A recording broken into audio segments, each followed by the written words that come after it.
Welcome to the global maritime survival game. A voice, impossible to tell if it was male or female, exploded inside my head. From now on, you'll spend the rest of your lives at sea. Any disease or physical impairment will be fully healed by this system to give you all a fair start. You're free to sail wherever you want and do whatever you please. Whether you fade into obscurity or make a name for yourself across the seas is entirely up to you. The ocean offers you infinite possibilities. You only need to remember one thing. Keep moving forward. Don't let the black fog behind you catch up. Current speed of the black fog, 10 knots.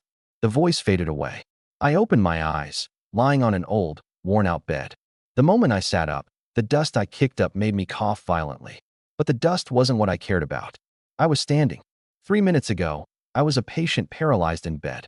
Diagnosed with multiple sclerosis at 12, fully paralyzed by 20. For 5 whole years, I could only play games and stream using my mouth, supporting myself on my own. Now, my legs were trembling, but they were genuinely holding up my weight. In that moment, I believed the voice. I looked around. A cramped, dim, run-down room. On a table not far away lay a withered skeleton, its left hand clutching a rusted flintlock pistol in a death grip. Most of the skull was missing. Suicide. I'd played too many horror games. A corpse that couldn't move didn't faze me at all. Outside the window was an endless sea, waves rolling and churning. The voice spoke again. By now, you should all know where you are. Each of you is at least 500 nautical miles apart, so you won't run into each other anytime soon. There's a captain's log beside you. Try it out, and you'll figure out what it does. Everything else will be announced later.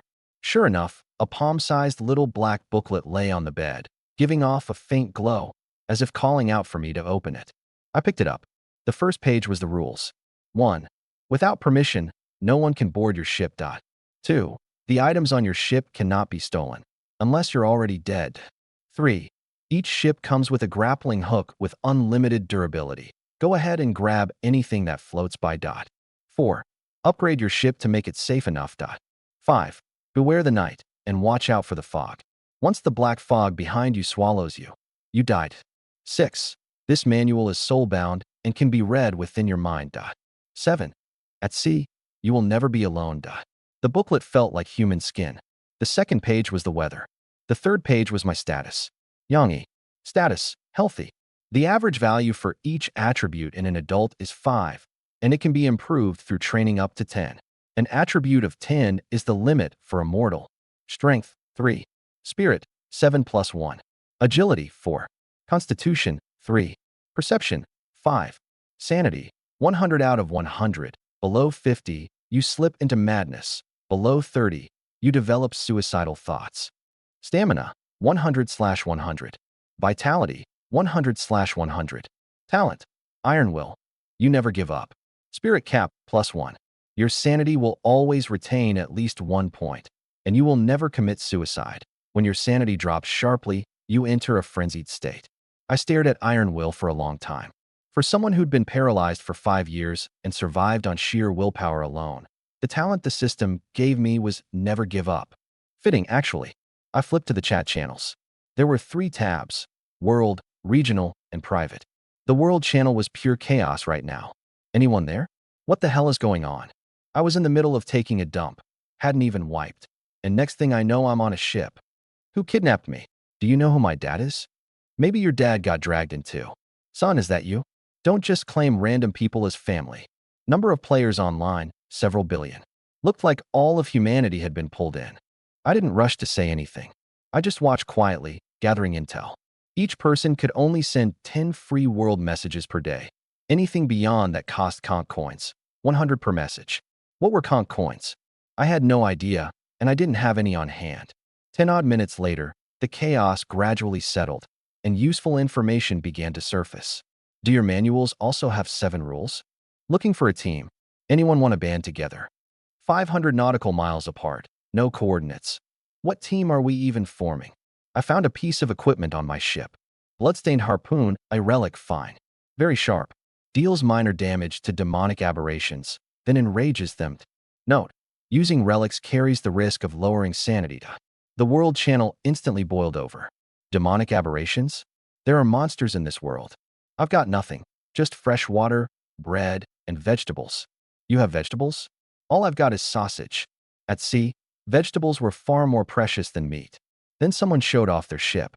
Iron Ambition, Tier 1, Durability, 5,000, Speed, 5 knots. Full firepower. Cannon fire rate increased to 200% for 15 minutes. It may not be fast, but you'd better beat. Damn it. A Tier 1 ship with cannons already? This game is totally unfair. Are you all blind? His ship only goes 5 knots, slower than the Black Fog. Huh, Black Fog's at 10 knots. He's toast. An announcement popped up right on cue. Maritime announcement. Everyone's starting situation is different. Your ship, supplies, talents, and starting location are all determined by your personality and life experiences. No objections will be entertained. I closed the log and started searching the room. The flintlock pistol in the skeleton's hand was a piece of equipment. Waterlogged, rusted flintlock pistol, a relic superior. Once a masterwork, but soaked too long and badly rusted. 50% chance to fire, dealing moderate damage to demonic aberrations. Requires no ammunition, auto reloads in 1 minute. Magazine capacity of 1 da. A superior grade piece of equipment. My face darkened. The announcement said everyone starts fair, so if I got a superior weapon right off the bat, didn't that mean this was a hellish starting setup? I pushed the skeleton aside. Underneath was a rotting piece of paper with only a few faded lines left. No supplies left on the ship. All I can do is fish. Caught an antique pistol. The gunshot sounds strange, but it looks valuable. The rest was a large bloodstain, with only one final line remaining. How could something like this be in the sea? Frowning, I stood up, pushed open the door, and stepped onto the deck. I looked up and saw my ship clearly for the first time. Nightmare, Tier 1, Durability, 300, Speed, 40 knots. Nightmare. Sleeping aboard always brings nightmares. Stamina recovery minus 75%. Angler's Curse. This ship is cursed and cannot catch normal fish. It has drifted the seas for centuries and finally welcomes a new master. My face went green. A ghost ship. The hull was covered in barnacles and seaweed on the outside, and the deck was soaking wet, creaking underfoot as if it might collapse at any moment. Having played so many horror games, I knew exactly what a scene like this meant. 9 times out of 10, there was a monster hiding somewhere. I turned the ship upside down searching. There was nothing else that moved. I let out a long breath. Fighting for my life against some unknown creature right at the start. That was a script I didn't want. The ship was about 12 meters long. The helm, captain's quarters, central mast, and cabin were all clear at a glance. The cabin was completely empty, not even a bug, just a damp, musty smell hitting me in the face. Supplies, 0. A ghost ship that had drifted for centuries. It'd be a miracle if it had food and drink. I opened the world channel to see how others were doing. Most had ordinary, blank slate ships, though a few special ones stood out. Gale, Tier 1, Durability, 800, Speed, 70 knots. Ride the wind. Ship speed plus 100% for 5 minutes. You won't even catch a whiff of its exhaust. The fastest ship so far. Cherry Blossom, Tier 1, Durability, 1000, Speed, 35 knots. Blessing Radiance. The cherry blossom tree aboard periodically emits light of evolution, randomly altering crew attributes and possibly triggering evolution. We hope the crew can stay human. The channel went unusually quiet for a few seconds. Pretty sweet ship, right? I feel like I'm evolving. You sure that's not mutation? Cherry Blossom, huh? I'd suggest you sail fast and not run into me. Otherwise, I'll shove a cannon barrel down your throat. The one talking was Iron Ambition, who had already dropped his anonymity. He even attached a photo, a warship armed to the teeth, 20 cannon barrels lining each side, radiating menace. But the moment everyone remembered its sluggish 5-knot speed, they all cracked up. Survive till tomorrow first, then we'll talk. Curses in different languages flooded the screen, automatically translated by the system into words I could read. I quietly typed out a line. Count me in. Scrolling up, I found something genuinely useful. Note for the anglers. The second you spot something off, cut the line immediately. No penalty, and the fishing line regenerates infinitely. Have you guys tried fishing? Once I realized I could fish, I suddenly didn't want to go back. I fish once a week, and one catch lasts me a week. Guess what I caught? A bottle of fresh water. Being able to fish up fresh water, that made things easier. There was a fishing rod on my ship too, lying on the deck. Barnacle covered, Moldy fishing rod, tool, / relic fine. Lowers the chance of catching normal fish, slightly raises the chance of catching unidentified things. Trust me, you won't like what it reels in. Unidentified things, that should include fresh water too, I reasoned. Before fishing, I set my heading first. I had no destination, so I just went full speed in the default direction. At the edge of my view, a streak of black stretched across the horizon between sea and sky. That was the boundary of the black fog. Sailing forward could never be wrong. I placed one hand on the helm. There was zero learning curve. The ship's controls, heading, speed, and grappling hook were all operated by thought alone. The ship and I moved as one, simpler than driving a car. As for propulsion, I looked up at the mast. Only a few strips of tattered cloth hung from it, purely symbolic. Never mind, I'd stopped thinking about it. Grabbing floating debris was more important. Rotten wood +1. Cloth scrap +1. Rotten wood +1. I flung the grappling hook out, like playing gold miner. Except the target was alive. Whatever I hauled in was automatically converted into supplies and stored in the cabin. Roughly every 10 pieces of rotten wood converted to 1 unit of lumber. Better quality driftwood had a higher chance. 3 hours later, I'd gathered 5 units of lumber and 3 units of cloth. Not very efficient, but practice makes perfect. These were materials for upgrading the hull. Upgrading Nightmare to Tier 2 required. Lumber times 200, cloth times 100, the captain's remains. Remains? Looked like that skeleton couldn't be tossed out after all. I checked the chat channel.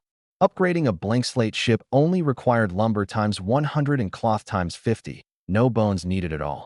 An iron ambition, its upgrade actually required steel. Damn it, where the hell am I supposed to find steel in the middle of the ocean? I couldn't upgrade this thing if my life depended on it. As everyone knows, iron sinks faster than water. It just sits at the bottom of the sea. Anglers can catch anything. I just reeled in a unit of steel. Paying top price for steel. Give me steel, and I'll take you on as my underling. Survive till tomorrow first. The black fog's about to catch you. I closed the log. So special ships weren't all upside. Strong at the start, but hard to upgrade. Easy to get overtaken. The starting point never determines the finish. I grabbed the fishing rod. Time to fish. Today's weather. Clear, not a cloud in sight. Sea of origin. 5 hours of daylight remaining. Temperature 12 to 20 degrees Celsius. Wind level 1. Sanity 100, stamina 90. Using the log's crafting function, I spent 5 units of lumber to make a crude spear, then tucked the flintlock pistol behind my waist. If I hooked something huge, I'd need physical means to subdue it. Fishing here didn't require bait.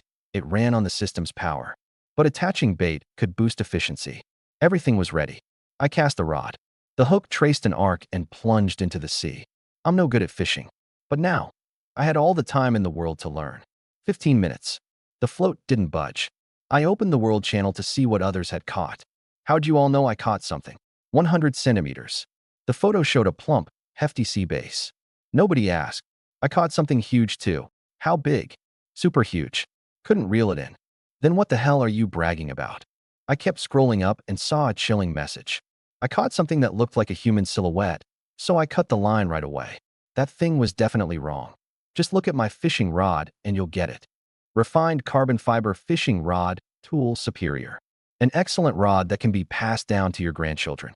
Raises success rate, reduces stamina consumption, slightly increases the chance of catching unidentified things. In other words, the better the rod, the easier it was to reel in unidentified things. And mine was a cursed rod specifically made for catching those things. The float finally twitched. Something was biting.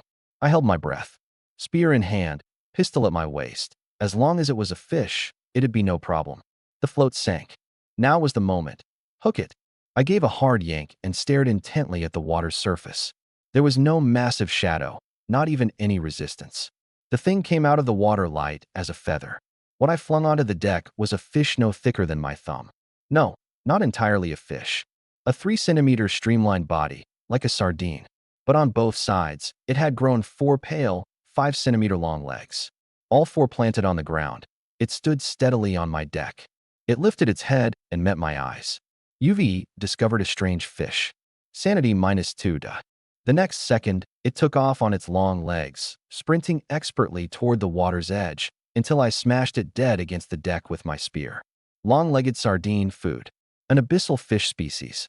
They say eating it regularly can give you long legs. Non-toxic and delicious, but eating it takes courage and may lower sanity. I picked it up. Under 100 grams. The bone structure of its four legs was exactly like human legs, and it felt springy and bouncy. This is edible. The angler's curse. Unable to catch normal fish. I snapped a photo and posted it to the World Channel. Excuse me, has anyone else caught this kind of fish? One stone sent up 1,000 ripples. What the hell is that thing? Mental pollution, sanity -8. You call that a fish? Why would you assault my eyes like this? Blocked. Blocked. Never want to see this in my life. Almost instantly, hundreds of millions of people blocked me. But one person messaged me privately. Is the seawater in your area black? You'd better get out of there fast, or an unidentified monster will attack you. I looked down at the deep blue sea beneath my ship, a little speechless. No, mine's a ghost ship. Whoa, not bad. Want to add each other as friends. Gale's captain, Suda requested to add you as a friend. I accepted. Another ally couldn't hurt. You'd better not post pictures like that again. My sanity's down to 54. If it drops any more, I'll go insane. Got it. I realized the severity too. But for food and fresh water, I had to keep fishing. You caught a long-legged sardine. You caught a long-legged sardine. You caught a long-legged sardine with a lame leg. Your sanity -1. The system was doing it on purpose. A cursed ship that couldn't catch normal fish. An ordinary person wouldn't last a day before going mad. But I wasn't ordinary. During those 5 years of paralysis, I'd long understood one truth. You can't choose the cards fate deals you. You can only decide how to play them. 3 hours later, 8 long-legged sardines, some missing limbs. Fresh water, not a single drop. Without food, a person can last over a week. But without water, you die in 3 to 5 days, unless you drink your own urine. I didn't want it to come to that. Gritting my teeth, I grabbed one of the long-legged sardines and hooked it on as bait. Again, this cast took over an hour. The sky was gradually darkening. The first night at sea was approaching. I was so hungry my stomach was pressed against my back. The long-legged sardines scattered across the deck actually looked somewhat appetizing now. But eating that kind of fish would most likely drain my sanity. Unless I hit a dead end, I didn't want to touch it. Besides, there was no fire on the ship. I could only eat them raw. The float twitched. My spirits lifted, and I yanked the rod hard. A black fish was dragged out of the water.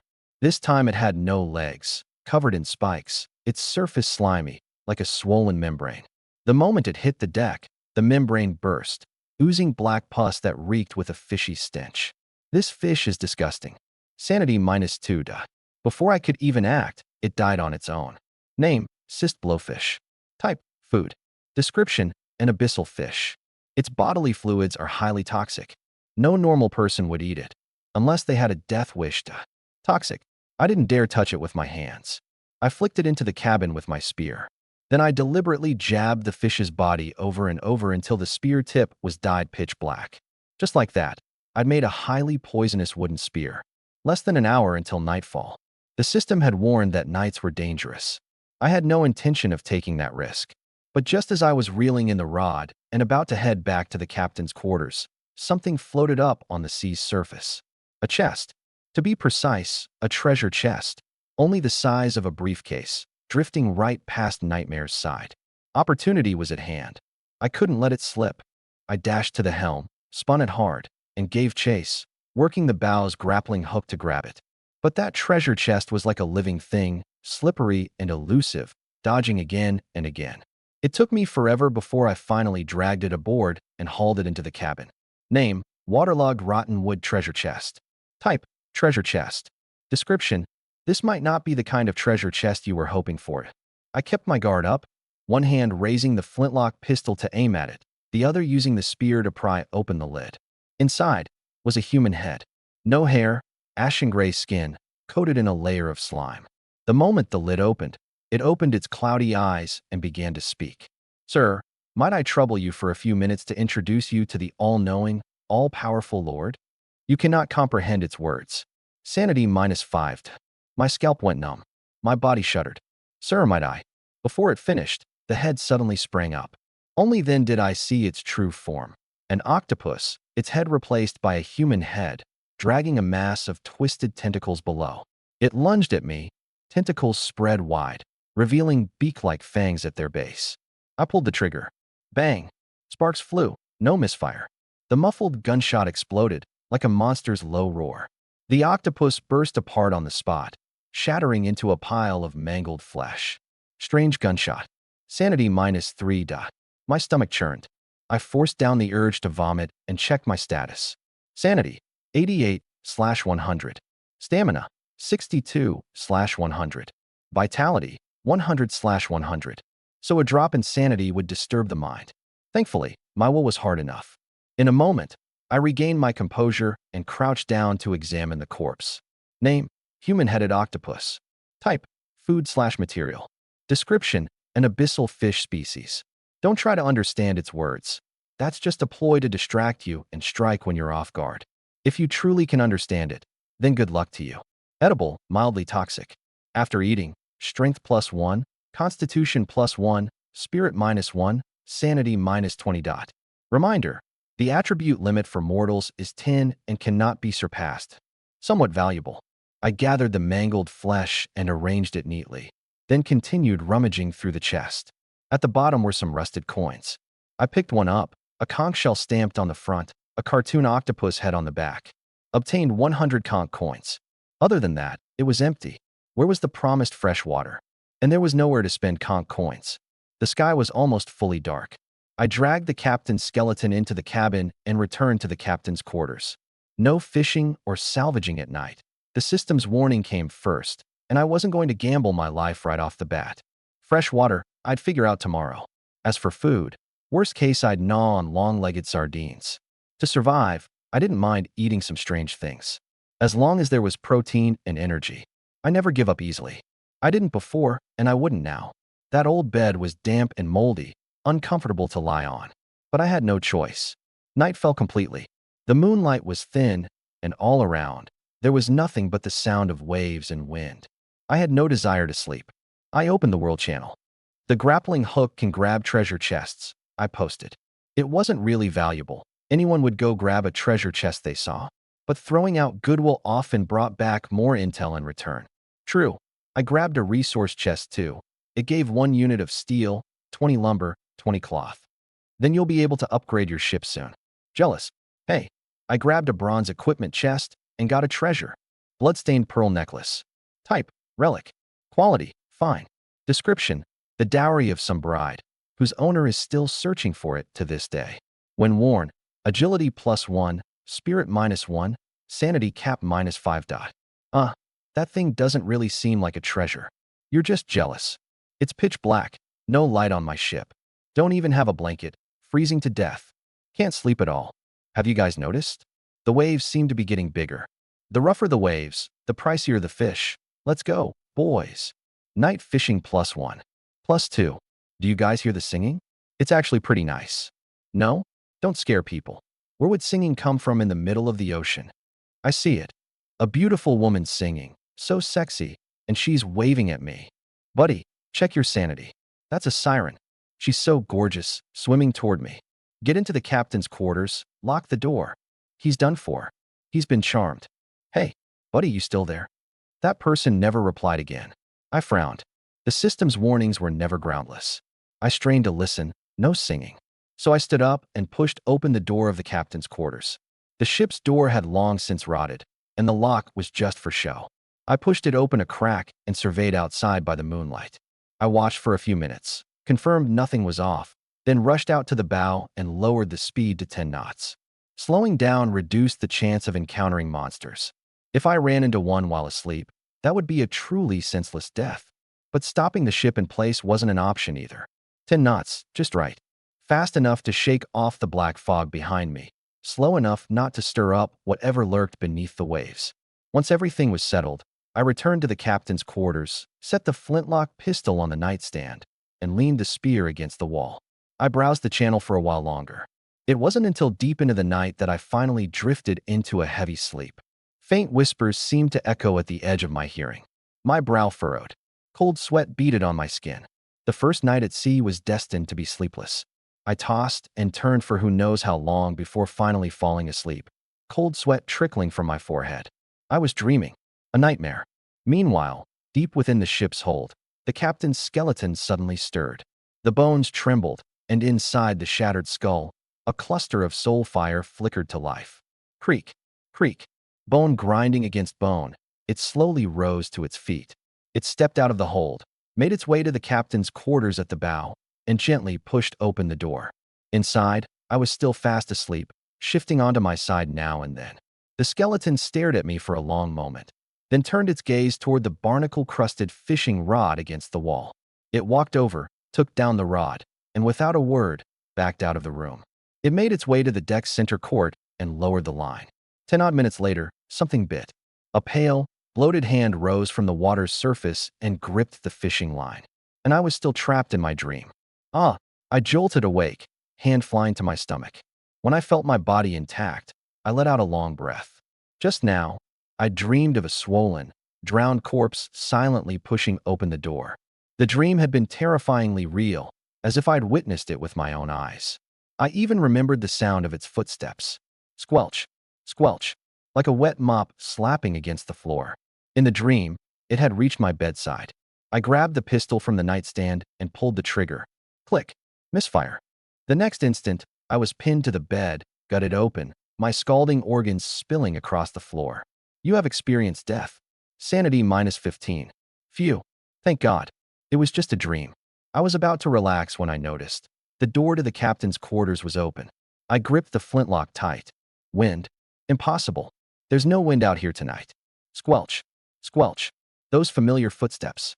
A bloated, drowned corpse appeared in the doorway.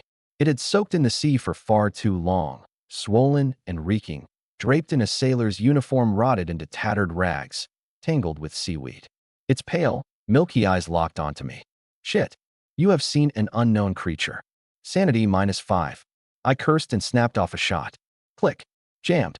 The drowned thing seemed to retain a shred of awareness. Seeing the gun fail to fire, it split its mouth into a leering grin. Only a few teeth remained, and a crab crawled out from between them. This scene matched my nightmare exactly, which meant I'd been ready for it. If the gun wouldn't fire, I'd chuck it like a rock. It smashed right into the drowned thing's forehead. While it was stunned, I grabbed my spear and lunged, driving the point into its neck and slamming my whole body into it. I wasn't trying to kill it. I was trying to break through. The captain's quarters were too cramped. Only out on the deck would I stand a fighting chance. Using my body weight and momentum, I barely squeezed past its side. That rotten stench nearly made me vomit on the spot. Disgusting stench. Sanity -5. I didn't have the strength for a head-on fight. No way I'd win. So I bolted without stopping, sprinting straight for the bow deck. There, the space was open enough for me to maneuver. I glanced back and, sure enough, the drowned corpse's bloated body was sluggish. In terms of speed, it was no match for me. I can win this. Adrenaline surged. My breath came fast and ragged. At the bow stood a raised platform with the ship's wheel. I circled the thick wheel post, keeping it firmly between me and the drowned thing. It couldn't reach me and could only chase in vain. In my head, I silently counted down. 48. 47. The wooden spear was still lodged in its neck, but it felt no pain. It just kept coming. 3. 2. I stopped circling and abruptly doubled back, dashing to the doorway of the captain's quarters. Bending down, I scooped up the flintlock off the floor. I raised the gun, held my breath, and took aim. A few meters distance, and a fat target at that. No reason to miss. As long as it didn't misfire. Bang! The gunshot was deafening, like a shrill, mournful wail. Bizarre gunshot. Sanity -2. A little off, but it still connected. Most of the drowned thing's head burst apart, spraying black pus everywhere. It staggered 2 steps and crashed heavily to the ground. 1. My taut nerves eased just a fraction. I walked over, meaning to retrieve my spear. That was when the corpse that should have been thoroughly dead moved again. Half its head was gone, and yet it could still move. A pale, massive hand clamped down on my ankle with terrifying force, nails digging straight into my flesh. Damn it, still not dead. I reacted instantly, a savage glint in my eyes as I grabbed the spear and drove it hard into the gaping hole in its skull. The grip on my ankle finally loosened, but in its dying moment, it twisted its head around, glaring at me with eyes full of malice. Then its abdomen began to swell rapidly. Self-destruct. Almost on instinct, I threw myself backward. Boom! A muffled blast erupted, sending rotten flesh and bone fragments flying like a rain of blood.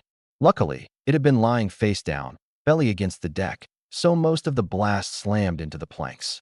I dropped in time and dodged the spray of bone shards. But my feet weren't so lucky. A sharp pain shot through my left foot. Two teeth had punched through the sole of my shoe and into the flesh. My right arm got sliced open by a bone fragment too, though thankfully, it was just a shallow cut. As for the gore splattered across my body, it did no damage, just turned my stomach. Corpse fragments are disgusting. Sanity -2. I struggled to my feet, tore the severed hand off my ankle, and checked my status. Status: injured, left foot, right foot marked red. Sanity: 55/100. Stamina: 40/100. HP: 91/100. I pulled off my left shoe and gritted my teeth as I yanked the teeth out of my sole. Thank God the force wasn't as strong as a bullet's. After punching through the shoe, it had only broken the skin. Otherwise, I'd have been in real trouble. I forced myself up, looked at the drowned thing's remains, and sucked in a sharp breath. On the deck lay only half a skeleton. The spine was gone, probably blown into the sea. The ribs jutted out like arrows, buried deep in the wooden planks. The force of that self-destruct was staggering. I'd been standing in the direction of the weakest blast, which was the only reason I'd survived. If one of those rib arrows had run me through, I didn't want to think about it. Information about the creature surfaced in my log. Name: the drowned. Description: an unfortunate soul who drowned at sea, risen again, carrying a grudge against the living. Can be used in the Monster Gacha machine. Monster Gacha machine? What's that supposed to be? I was completely baffled. But once I calmed down, I suddenly realized a detail I'd overlooked. I hadn't noticed the drowned until it reached the doorway. So, had it been the one who pushed the door open? No, the door had already been opened before it appeared. The moment that thought struck me, every hair on my body stood on end. Behind me, footsteps were closing in. A sudden pain lanced through my left shoulder. Something had pierced me. There was something else on this ship. By the time I realized it, it was too late. A fishing rod shot through the air and stabbed deep into my left shoulder, sinking into the flesh. I lunged forward, then spun around, my right hand clamping down over the wound. Before me stood a skeleton, half its skull missing, ghastly green soul fire burning in a crack. It was the captain's skeleton. It had come alive. It held the fishing rod, its tip stained red with my blood, its lower jaw clacking open and shut as if mocking me. "You despicable thing!" I roared, my eyes swallowed by rage. Ambushed by the risen dead. Sanity -10. Sanity below 50. Entering frenzy state. Immune to most negative mental effects. Strength +2. Agility +1. Constitution +1. Spirit -2. Impervious to pain. Tireless. Until sanity is restored. The maximum stat in frenzy is 10. It cannot exceed the limits of a mortal body. I raised the gun and fired at the skeleton. Click. Misfire. The skeleton wielded the fishing rod like a spear and charged straight at me. I felt no pain, but with the wounds on my feet, my movement was still hampered. Circling with these injuries was too risky. One slip, and that 2-meter rod would run me through. I changed my mind. Instead of retreating, I advanced. I hurled the spear. It struck the skeleton dead on, wedging into the gaps between its bones and freezing it in place. Now was my chance. I closed in. I still had one more weapon, a blunt one. Gripping the barrel, the flintlock became a short hammer, perfect for smashing this bag of bones. I raised the grip high and swung at the crack in its skull, aiming straight for the soul fire. The skeleton reacted with lightning speed, its hand shooting up to block. It seemed terrified of the gun. It even dropped the fishing rod, both hands lunging to snatch it away. Like hell I'd let it. Our strength locked together. It was slightly weaker than my frenzied self, about 4 points. But tangled up like this, I couldn't land an effective blow. If the gun went off and shot me, I was done for. I had to think of something. Even in my frenzy, my mind was oddly clear, and I quickly hit on an idea. It wanted the gun? Fine, I'd give it the gun. I timed it right, grappled a moment longer, then pulled the trigger. Click. Misfire. Without hesitation, I let go and abandoned the gun. The skeleton's attention was entirely captured by the pistol. I broke free, turned, and ran for the hold. By the time it chased in after me, all it could see was a dim silhouette in the darkness. That was me, crouched in the shadows, cradling a pool of unidentifiable flesh in both hands, devouring it like a madman. The skeleton pulled the trigger. Nothing. The gun was still on cooldown. From bow to stern was barely a dozen meters, and we'd both run the whole way. There hadn't been time for the gun to reset. A gun that couldn't fire was no different from a hammer. I pounced.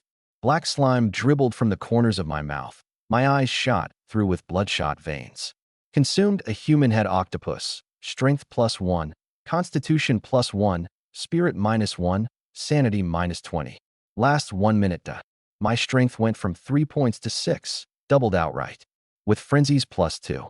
And I discovered this strength wasn't linear growth. It was exponential. 2 points higher meant utter domination.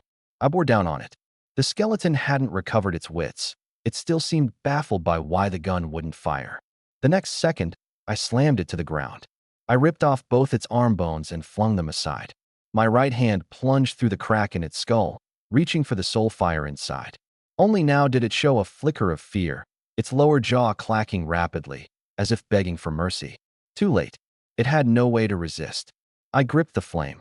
It wasn't hot, it was warm. The skeleton shuddered violently, then scattered across the floor in an instant, collapsing into a pile of ordinary white bones. The soul fire went out completely. But was it really dead? Not necessarily. Having been fooled by the drowned once, I'd learned my lesson. I picked up the skull, retrieved the flintlock, and set the skull on the ship's rail. I strongly suspected it wasn't dead, even though I could already read its information. Name: the captain's remains. Description: he was once a captain with a passion for fishing, until one day he caught something. Can be placed in the monster gotcha machine. 2 minutes later, sure enough, that ghastly green light rekindled inside the skull. Without a word, I fired. Bang! Sparks flew, the gunshot shrieking. The skull was blasted into fragments. Bizarre gunshot. Sanity -1. Looks like subduing or killing a monster lets you read its information, I concluded. But this monster gotcha machine, what on earth was it? I'd never seen one, and there wasn't one on the ship. To be safe, better to hold onto the corpse. I tossed the broken bones into the hold and took its arm bones and leg bones with me. A headless skeleton soldier might still exist somewhere. Keeping part of it would give me peace of mind. Having been burned once, it was like I'd grown 100 extra eyes. After hastily dressing my wounds, I returned to the captain's quarters and checked my status. Yangi. Status: injured, both feet yellow, left shoulder yellow. Sanity: 24 out of 100. Stamina: 21 out of 100. HP: 82/100. Stamina this low? No wonder I was dead tired. I opened the world channel and casually typed out a line. Sleeping at night? Remember to lock your door. The replies came fast. Boss, what did you run into? A sea monster. Holy crap, you didn't actually kill it, did you? Hard to fight. Any gear drops? I replied irritably. No drops. Just pure torment. I closed the channel, lay down, tucked the leg bones under the bedding as a pillow, and set the gun within arm's reach. Tonight had been too dangerous. Any slip-up meant an unrecoverable end. Tomorrow, I'd set up a few noise traps. Detect things early, and a lot of dangers could be avoided. Turning it over in my mind, I forced myself to sleep. But I lay awake until dawn, not sleeping a wink all night. By the second half of the night, I'd barely closed my eyes.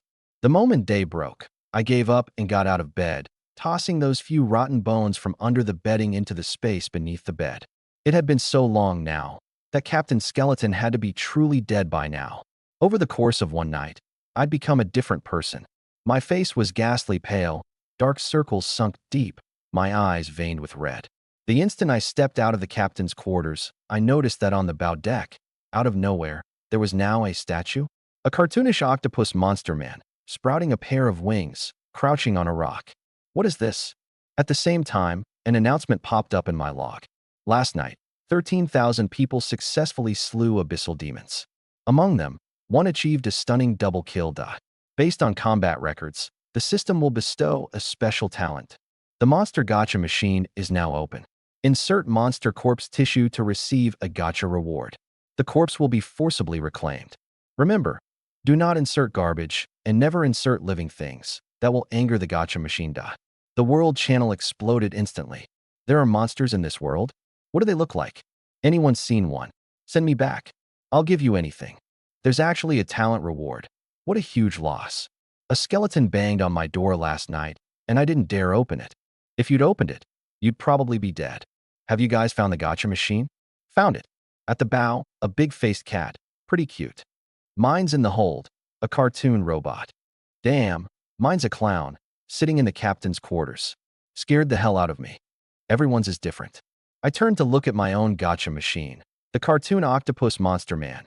Its huge mouth gaping open as if waiting to be fed, its lips covered in tentacles. Reward distributed. You have obtained the talent. Unlock condition. Progress 0/3. What's this? I have to unlock it too? What a ripoff. I opened the channel. Everyone else was asking the same thing. The talent had to be unlock yourself. Each person's condition was different, and the required count varied. Mine's walking 100,000 steps. Screw that. Yours is fine. Mine is breathe 3 million times. Guess I'll leave it to fate. At least you guys have targets. Mine's 0 out of 100, no clue what it is. Maybe it's surviving 100 days. System, if you don't want to give it, just don't. I glanced at my own 0/3, shook my head, and decided to leave it to fate for now. Stepping into the hold, I planned to trade the monster corpses for gotcha. The captain's skeleton was the only one of its kind, couldn't gotcha that. So I just took the drowned severed hand and fed it into the octopus man gotcha machine. The moment I inserted it, the machine's eyes flared with red light, and the tentacles on its chin cycled through colors like streamers. I turned the dial on its chest, and inside came the sound of gotcha balls clacking against each other. Full immersion. What a twisted sense of humor. Before long, a glowing orb rolled out. I picked it up, and it transformed into a bottle of deep blue potion. The drowned's grudge consumable fine. Upon drinking, sanity -20. For 1 minute. You are treated as one of the drowned and will not be actively attacked by low-tier abyssal demons. My eyes lit up. This was a solid life-saving item, worth quite a bit in a survival scenario. The world channel got lively too, with a crowd showing off their loot. I pulled a token. White-boned token relic superior. Summons a skeleton to fight for you for 15 minutes. When the time is up, it will turn on its summoner. Upon death, its corpse vanishes. 24-hour cooldown. Before using, you'd best make sure you can beat a skeleton. Too OP. Sell it to me. I'll pay 100 million. 100 million's useless. The only currency here is conch coins, and there's no trading unless you meet in person. How about this dagger of mine? Serrated dagger treasure superior. Sharp, comfortable grip, capable of dealing minor damage. Its only flaw, it's short. Yeah, we all know you're short. I wouldn't take that weapon even for free. Too embarrassing. Most were fine quality. Superior was rare. Overall, relics were stronger than treasures, but came with the risk of draining sanity and possible side effects. The rusty flintlock in my hands could deal moderate damage, while most other superior weapons only dealt minor damage, strong, but heavily restricted. 1 shot per minute, plus misfires and sanity loss. It was a kind of balance. I pulled my gaze back and gulped down half a long-leg sardine. I was starving. After last night's fight, a lot of my hesitations had melted away. To survive, none of this counted for much. Ate a raw long-leg sardine. Sanity -2. The fish tasted a bit off, but thankfully it wasn't rotten. It could replenish energy and a bit of moisture. Only after finishing the whole thing did I feel a sliver of fullness. I checked my status. After a night of rest, my stamina and sanity had recovered a little, but nightmares and insomnia had dragged everything down. The recovery was terrible. The wounds hadn't healed, and I didn't know if they'd get infected. Yangi. Status. Injured spread eagle figure, yellow at the wounds. Sanity, 74/100. Stamina, 52/100. HP, 83/100. I went into the hold. Today's top priority, building noise traps. Abyssal demons weren't very intelligent, so the traps didn't need to be well hidden. Using simple crafting, I made some long ropes and strung them together with thin wooden slats punched with holes. The wood was ready to use. In this game, wood could be shaped into any block, with one unit roughly a cubic decimeter. I strung the slats together, tied knots to space them out, and hung them along the corridor and door in front of the captain's quarters. I tested them out. The sound of wind versus a body bumping into them was completely different, more than enough to serve as a warning. By the time I finished all this, the whole morning had passed, and the salvaged wood and cloth were running low. Resources weren't urgent. The pressing matter was fresh water, I needed to fish more, while keeping an eye out for drifting supplies, in case there were any treasure chests. Just as I was thinking this, I suddenly felt something wrong with my body. A fever, my face burning hot, a dull ache in my stomach. I immediately went on alert and checked my status again. Yangi. Status: injured/corpse poison infection, minor/food poisoning, minor, diarrhea, whole body yellowed, deeper at the wounds. This is bad. The very thing I dreaded most had happened after all. The drowned carried corpse poison, and I'd been infected. But out here on this endless sea, I didn't have a single pill of medicine. Today's weather: clear skies, good for fishing and casting nets. Location: sea of origin. Daylight: 8 hours remaining temperature, 15-25 degree sea wind, force 1. I was fishing like my life depended on it. Now I wasn't just short on fresh water. I desperately needed medicine too. All of it could be fished up. I'd scrolled through the World Channel. Someone had caught a common quality medical bandage that could speed up healing and fight inflammation. A bandage wouldn't do much for my wounds, but if bandages existed, then there had to be something better out there too. I had to hurry. You caught a rotten piece of wood. You caught a long-leg sardine. You caught a long-leg sardine. You caught a scrap of rotten cloth. Damn it. I cursed, grabbed a sardine, bit off its head, and swallowed the whole thing raw. Guts, long legs and all. Some survival expert once said, take off the head, and you can eat it. I was so hungry I ate one for everyone I caught. As for the sanity loss, I couldn't afford to care right now. When you're starving to death, who cares about sanity? When you're desperate enough, you'll eat anything. After eating so many, I made a new discovery. Sanity loss decreased with each repetition of the same action. Eating this fish raw now only cost 1 point, occasionally 2. If I kept it up, I'd probably grow so used to it that it wouldn't cost anything at all. At the same time, my spirit experience was skyrocketing. It seemed the growth of spirit was tied to sanity being stimulated. 2 more hours of fishing. My body was worse. The wounds itched unbearably. I forced myself to endure it, not to scratch, afraid of worsening the infection. The diarrhea had drained a huge amount of water and salt from me, and combined with the fever, my vision was growing blurry, my head heavy, and my feet light. Status: injured/corpse poison infection, moderate, fever/food poisoning, minor, diarrhea. Just hold on a little longer. I'll definitely fish up the medicine that'll save me. I forced myself to stay sharp and kept casting the line, and finally reeled in something I'd never seen before. You caught an eyeball fruit. It was an eyeball that blinked, the size of a fist. Eyeball fruit description: bizarre in appearance, but in fact a fruit produced by the abyss. Slightly sweet. Can replenish vitamins, salt, and water. Without a second thought, I took a bite. Black juice sprayed everywhere, the fruit quivering faintly in my hand. Sanity -2. Horrifying as it was, the taste was far better than the sardines. The flesh was gritty and slightly sweet. I polished it off in a few bites. After eating it, I felt a lot better. The diarrhea mostly stopped, but the corpse poison was still there. Could it be that I couldn't fish up medicine to cure corpse poison? Impossible. An angler can catch anything. But by nightfall, I still hadn't caught any medicine. Only a single bottle of fresh water. My haul was as follows: eyeball fruit ×2, long leg sardine ×8, wood ×10, cloth ×9, cystic spine ball puffer ×1, fresh water 1L. Everything else had gone into my stomach. That 1L of fresh water was 1 unit and could be stored in the hold, though I'd need a container to draw it out. This hold wasn't a physical cabin. Wood, cloth, fresh water, steel, all of it was stored as invisible data, available on demand. My mouth was parched. The bottle of mineral water I carried was already a third gone. I had to ration it. The fresh water drop rate was just too low. Once it got dark, I didn't dare linger on deck. I reeled in my rod and returned to the captain's quarters. As usual, I set the gun by my side and lay down. But fever and infection tormented me in turns. This was destined to be another sleepless night, not to mention the nightmare curse. Unable to sleep, I opened the channel. It was as lively as ever. But the observant would notice that the channel no longer displayed the online player count. The dead don't speak. They vanish without a sound. Just made 2 spears. If a skeleton dares come tonight, I'll make it drop some gold coins. Bro, you never played games before? Skeletons have no flesh. They come with piercing resistance. Using a spear? You'd be better off swinging your fists. Buying steel, still 982 units short. DM me. Ironclad ambition, you little punks still alive. Even if all of you drop dead, I'll never die. Your ship's only 5 knots. How do you outrun the black fog? Give me steel, and I'll tell you. Keep it to yourself. Then, I couldn't care less. At the very rear of the entire fleet, an iron warship was tearing along for dear life.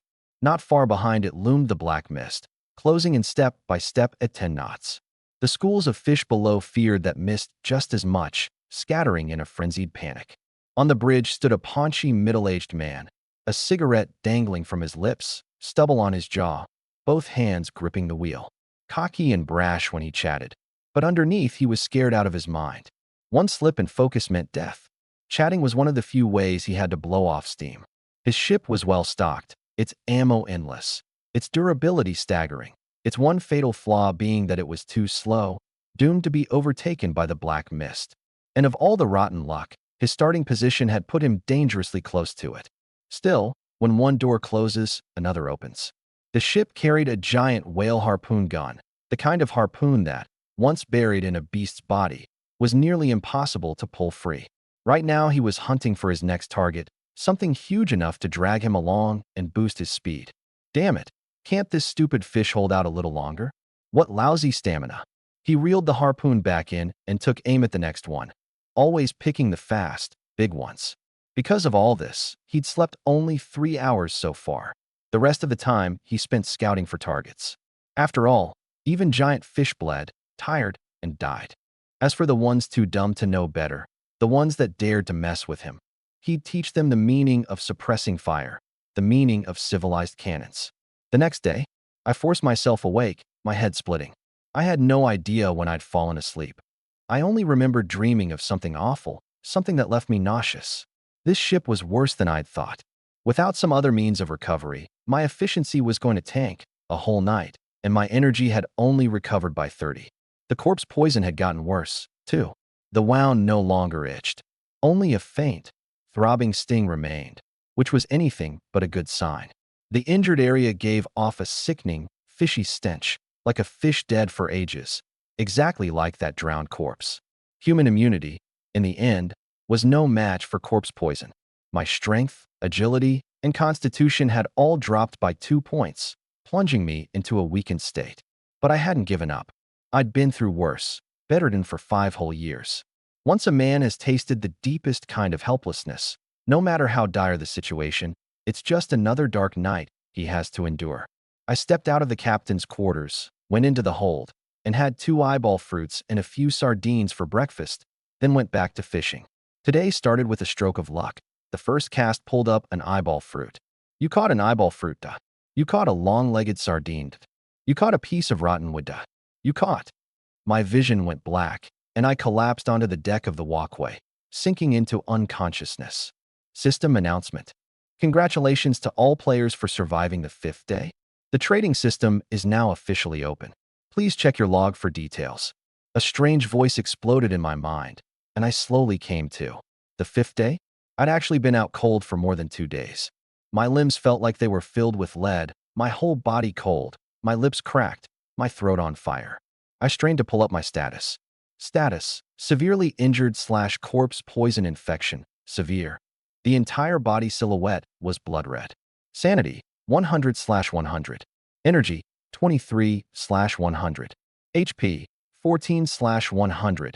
Injured below 100, moderately wounded below 50, severely wounded below 30, near death below 10. Taking an attack while near death may result in instant death. I was 1 step from death. I struggled to my feet, wanting only to get a drink of water first, then take my chances on the trading channel. But the very instant I rose, there was a ship moored at the side. A skull and crossbones flag, over 20 meters long, 2 grappling hooks biting hard into the nightmare. Between the 2 ships lay a wooden plank, like a narrow bridge leading straight to hell. Oh no! Before the thought could finish, the arrow had arrived. A sharp arrow punched clean through my left arm, its force savage enough to pass right through. My HP dropped to 9, near death. I let myself fall with the momentum, curling up below the ship's rail. Footsteps sounded on the plank. Someone was crossing the bridge. In an instant, I understood the whole game. The arrow hadn't hit anything vital. but I'd gone down too fast for him to tell whether I was dead or alive. He had to come confirm it. The rules wouldn't let him force his way onto the nightmare, so all he could do was wait. Wait for me, the ship's owner, to show myself, finish me with a single blow, and then lay open claim to the ship. A cold glint flashed in my eyes. If he wanted my life, then he had no right to cry foul when I killed him first. My left arm was useless, but it didn't hurt. My right arm was fine, more than enough to aim and pull the trigger. I gripped the flintlock and secretly lifted the boarding restriction. He had no firearm. Otherwise, he'd have opened fire long ago. The man boarded, and his first glance fixed on the corpse on the deck. A face ghastly pale, eyes crimson, the whole body reeking of rot. Yet this zombie's hand was leveling a large-bore flintlock, its black muzzle pointed right between his eyes. "Don't move. Draw that bow and I blow your head off," I said, slowly sitting up, my voice as raspy as sandpaper. He froze in place, not daring to make a move. The truth was, I didn't dare fire either. The gun's greatest threat was precisely in the moment before it went off. Once I pulled the trigger, there were only two outcomes: a misfire and I die, or a discharge and his head bursts open. The stakes were too high. "Drop your weapon and keep your hands still." He hesitated, unable to advance or retreat. But I stood up carelessly, my whole body reeking of rot, revolting. The arrow still hung from my left arm. Without so much as a blink, I pulled a huge eyeball out from inside my clothes and bit down. The eyeball quivered in my palm, as if begging for mercy. But I was too thirsty. 3 gulps, and it was gone, the black, viscous fluid dribbling down the corners of my mouth. Disturbing stimulus, sanity -10. The man was utterly dumbstruck. He looked down and saw the rotting long-legged sardines, the reeking cyst-covered spiny puffer, and a heap of gnawed-up fish heads. UVE spotted an unidentified creature with signs of gnawing. Sanity -7. Sanity has dropped below 30. Terror twisted his perception. Once fear grips a man, he either goes mad or turns and runs. He let out a ghastly shriek, threw down his weapon, spun around, and bolted. I was caught off guard for a moment, then raised the gun to aim. I waited until he'd put some distance between us and pulled the trigger. Click. Misfire. It wasn't loud, and he never noticed. I immediately picked up his bow. Pirate longbow, treasure, fine quality. Slightly boosts accuracy and reduces the strength needed to draw the string. A pirate's trusty companion. I dipped the arrowhead in the cyst puffer's venom and drew the bow. Whoosh. My body was too weak. I couldn't draw it fully, and my aim was off. But the two ships were only 3 or 4 meters apart. I'd aimed for his chest, and the arrow lodged in his thigh instead. A hit was all I needed. He yanked the arrow out and charged for the bow of his ship without looking back. I didn't give chase. Instead, I lay back down. My condition was terrible. If he counterattacked, the outcome was anyone's guess. Luckily, he'd been scared witless and had already set sail and fled.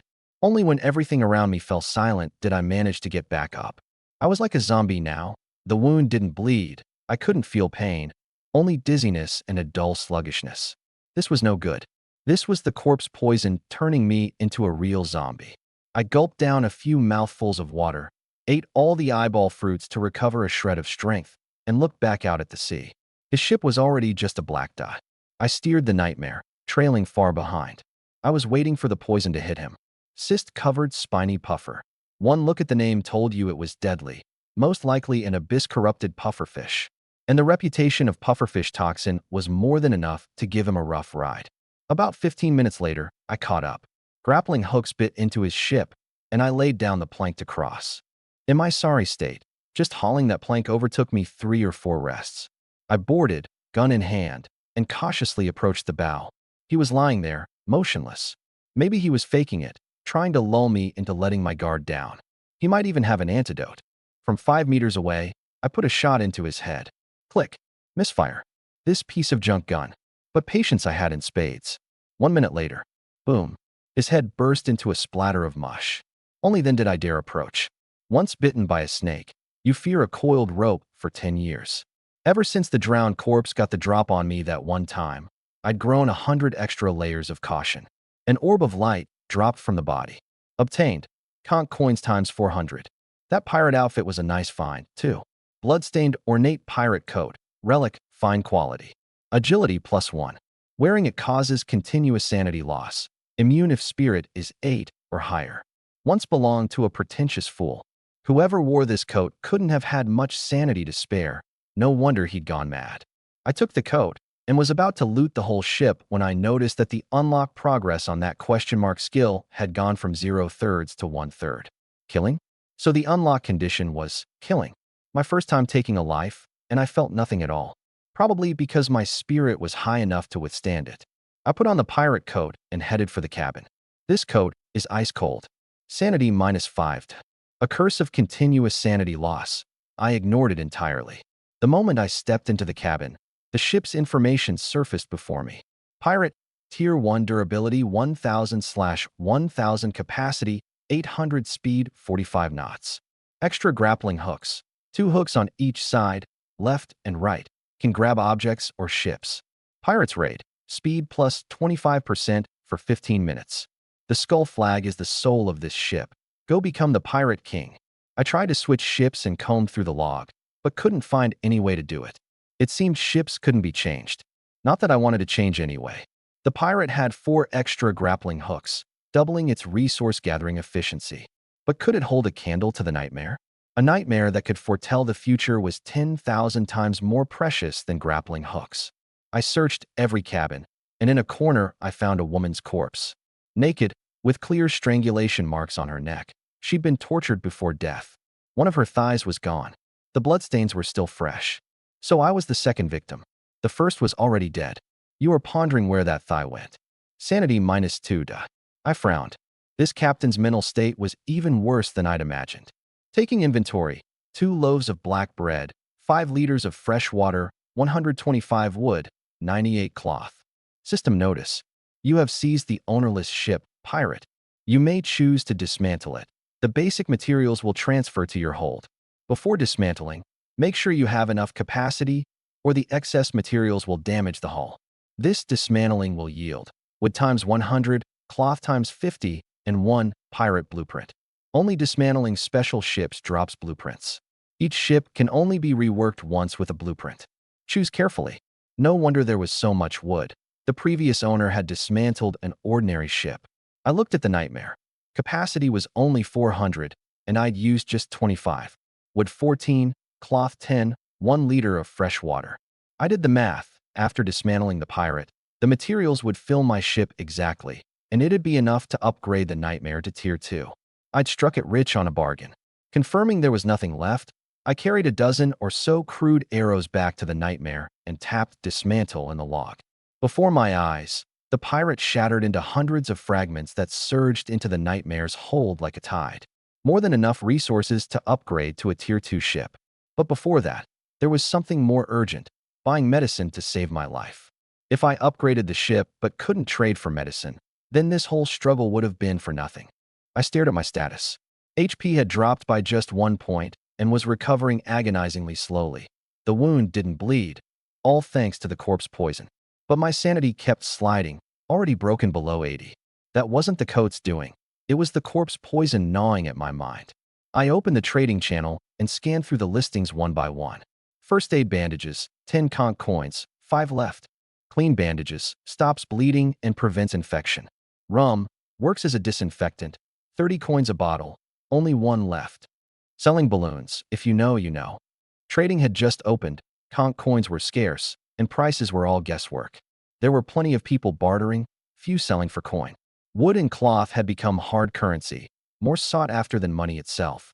Selling salt, 100 coins a bag. Holy salt, fine quality lifts minor curses. Scatter it to ward off evil, or eat it. None of these would do. I kept scrolling, and finally locked onto my target. Quality, superior. Long-term limited sale of holy water. DM me if interested. Holy water, superior blessed water, for internal or external use, can also be thrown. Cures various poisons and curses, accelerates wound healing, and slightly restores energy. When facing the demonic, you can never have too much holy water. That was the one. I took stock of my bargaining chips. The drowned's grudge, the pirate longbow, the rusted flintlock, the blood-stained pirate coat, the barnacle fishing rod, the pirate blueprint, plus assorted resources and 500 conch coins. The weapons, the pirate coat, the fishing rod, and the resources for the Tier 2 upgrade. those I wanted to keep. The blueprint was too valuable to sell cheap. I DM'd the seller. Me, what's the price? The reply didn't come for several minutes. Clearly a lot of people were contacting them. Anonymous, I want a lot of cloth. I'll also take survival items, gear, fresh water, and food. The power to name a price was in my hands, which oddly put me at a disadvantage. Lowball it, and I'd look like a troll. Overbid, and I'd shortchange myself. But my life hung by a thread. I had no patience to haggle. I threw out the highest price I could accept. Take it or leave it, in a single word. Me. The Drowned's Grudge, a fine-quality survival item, stats attached. Plus 400 conch coins, 30 wood, 58 cloth, 1 loaf of black bread, and 4 liters of fresh water. After sending it, I kept browsing other items. This time the reply came in about 10 seconds. Your offer's a lot more sincere than everyone else's. At the same time, a friend request popped up. Zhou Dai, captain of the Radiant Goddess, requests to add you as a friend. I accepted. Messages came one after another. Compared to you, the others are basically just here to waste my time. I've got 4 bottles of holy water on hand. You're badly hurt. 1 won't be enough. I'll give you 2 this time. Call it a welcome gift. My name's Zhou Dai. My ship can produce holy water, so let's be long-term partners from here on out. Hee. May the Radiant Goddess bless you. I stared at the trade request, momentarily dazed. This was too smooth. It seemed she urgently needed survival items like the Drowned's Grudge, too. And what's more, she had a good heart, at least this once. People in a corner tend to overestimate malice, and just as easily miss kindness. She'd reminded me, on this sea, not everything bears its fangs. Meanwhile, aboard the Radiant Goddess, a pure white, 3-masted sailing ship, forged from white oak, so holy it seemed not to belong to this dead sea. Its captain, Zhou Dai, was blonde and blue-eyed, tall and statuesque, yet with a delicate Eastern face, a mixed-race woman. At that moment she was inside the ship's special structure, the prayer room, where an idol of the Radiant Goddess was enshrined. At Tier 1, the prayer room could produce holy water, but at an extremely low rate. Her real trouble was that every night, the sea's undead would come visiting the Radiant Goddess. All she could do was hide in the prayer room, night after night. A survival item like the Drowned's Grudge was exactly what she'd been dreaming of. As long as it could buy her a moment's delay, she'd have enough time to slip into the prayer room and take refuge. The trade was completed in a flash. Confirm and lock in the contents on the log, then drop the items into the monster gacha machine, and they'd teleport over to the other party's ship. No need to worry about a broken deal. The gacha machine forced the transaction through. As for the machine itself, so out of place in its aesthetic, it was something beyond comprehension, best not to provoke. I placed the agreed items in, and the resource system automatically deducted them. Before long, the gacha machine spat out 2 bottles of holy water, clear, pure liquid in test tube bottles. I unscrewed one, no smell, and drank it down in one go. In an instant, my whole body felt as though set aflame, a searing pain beyond bearing, even giving off a burnt stench. And yet my mind was clearer than it had ever been. It worked. I checked my status. The corpse poison had dropped to moderate, and my HP was beginning to recover. I downed the second bottle to reinforce it, then spent 50 more coins on 5 first aid bandages. This stuff should be made from cloth. A shame I didn't have the recipe. I pulled the arrow from my left arm. Sharp pain hit, and I bared my teeth and grimaced. But pain was a good thing. Pain meant the corpse poison was receding, meant I was still a living man. I cleaned the wound, bandaged it myself, and checked the panel again. Status: injured/corpse poison infection. Minor, improving. The body silhouette had turned pale yellow, the injured area darker. Sanity: 93/100. Energy: 35/100. HP: 19/100, slowly recovering. I let out a long breath. I made it through. The remaining materials were exactly enough to upgrade the nightmare. Without hesitation, I tapped confirm. The nightmare suddenly lit up with a ghastly green glow, like countless spirits circling the ship, the hull stretching outward. Upgrade complete. The nightmare has advanced to Tier 2. Voyage announcement: the number of Tier 2 ship players has broken 10,000. The Sea of Origin is about to undergo a dramatic change. In 3 days, an unprecedented storm will sweep this region. All of you, prepare yourselves. The moment the announcement dropped, the channel erupted. 10,000 Tier 2 ships? Damn it. I'm still 8 with short. Who's selling? Guys, does anyone get it? We got Ice Guide and it's still this much of a grind. Buying wood and cloth at high prices. DM me if selling. The upgrade wave surged, and wood and cloth prices soared. The worst off were those special ships that needed extra materials to upgrade. Iron will. Fish meat for steel, freshly killed and sold on the spot. Don't buy it. His fish meat reeks of gunpowder, tastes awful. Just tell me if it's fresh or not. Gale. Anyone got low-tier wind essence? Price is negotiable. I'd added him as a friend, so he was no longer anonymous in the channel. Farmer. Selling organic cucumbers, cabbage, apples, bananas, rich in water and vitamins. Also buying seeds at high prices. Where do you get fruits and veggies? Your ship can farm too. Sharp one, you guessed it. Farmer. Tier 1 durability 600/600 capacity 1000, speed 25 knots. Efficient cultivation. The ship has a field. Harvest times vary by seed. A farmer? No, you're a daddy now. I was a little surprised. There were even ships that could farm. Every special ship had its own one-of-a-kind trump card. I glanced again at the blueprint in my hand. Pirate Blueprint Special. Can rework your ship into the pirate. Faster speed, more grappling hooks, even cannons. I hadn't seen any cannons on the pirate, so they must come with upgrades. And just as I'd guessed, using a blueprint cost no materials. That meant using a blueprint on a high-tier plane ship would yield an astonishing windfall. A Tier 3 plane ship, once reworked, would become a Tier 3 special ship outright, saving mountains of upgrade materials. The higher the tier, the more you'd save. So even in the late game, this blueprint would never depreciate. I pulled up the ship interface.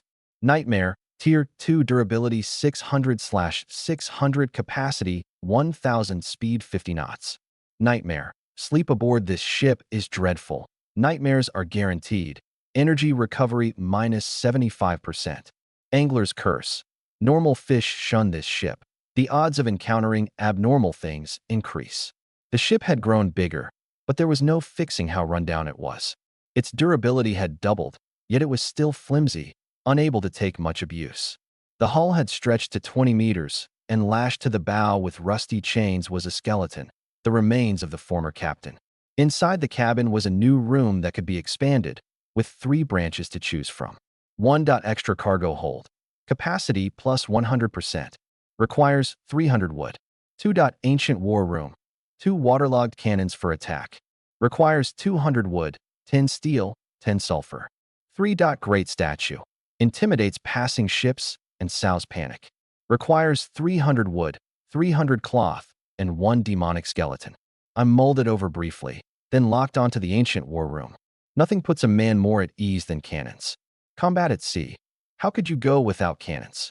My current materials, capacity 11 1,000ths, wood 9, cloth 0, fresh water 2 liters. Steel and sulfur must be high-tier resources. I hadn't seen them yet. The Tier 3 upgrade interface wasn't available yet. I'd have to finish the expansion to unlock it. With everything settled, I picked up the fishing rod. Food, you can always use a little more. Behind the Nightmare, dozens of nautical miles away, a peculiar ship drifted quietly.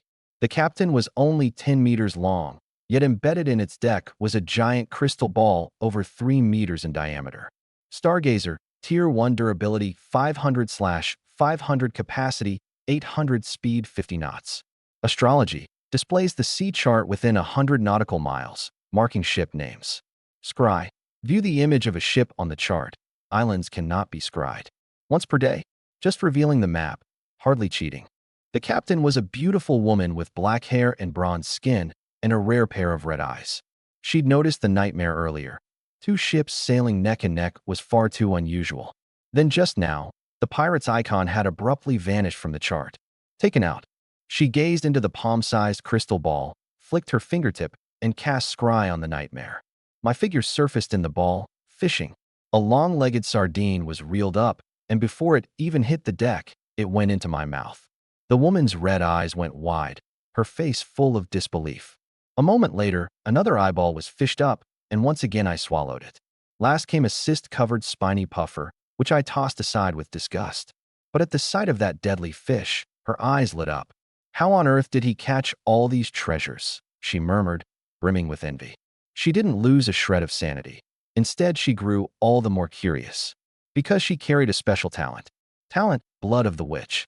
You crave knowledge. Your red eyes are the proof, and an innate curse. Spirit cap, +2. You have very high resistance to eerie creatures and phenomena. But remember, those who touch the forbidden shall be cast out by the holy light, seared by holy fire. Bang, bang, bang. Gunshots cracked one after another, each a little different. I was practicing my shooting. This flintlock was unreliable. Misfires and stray shots were par for the course.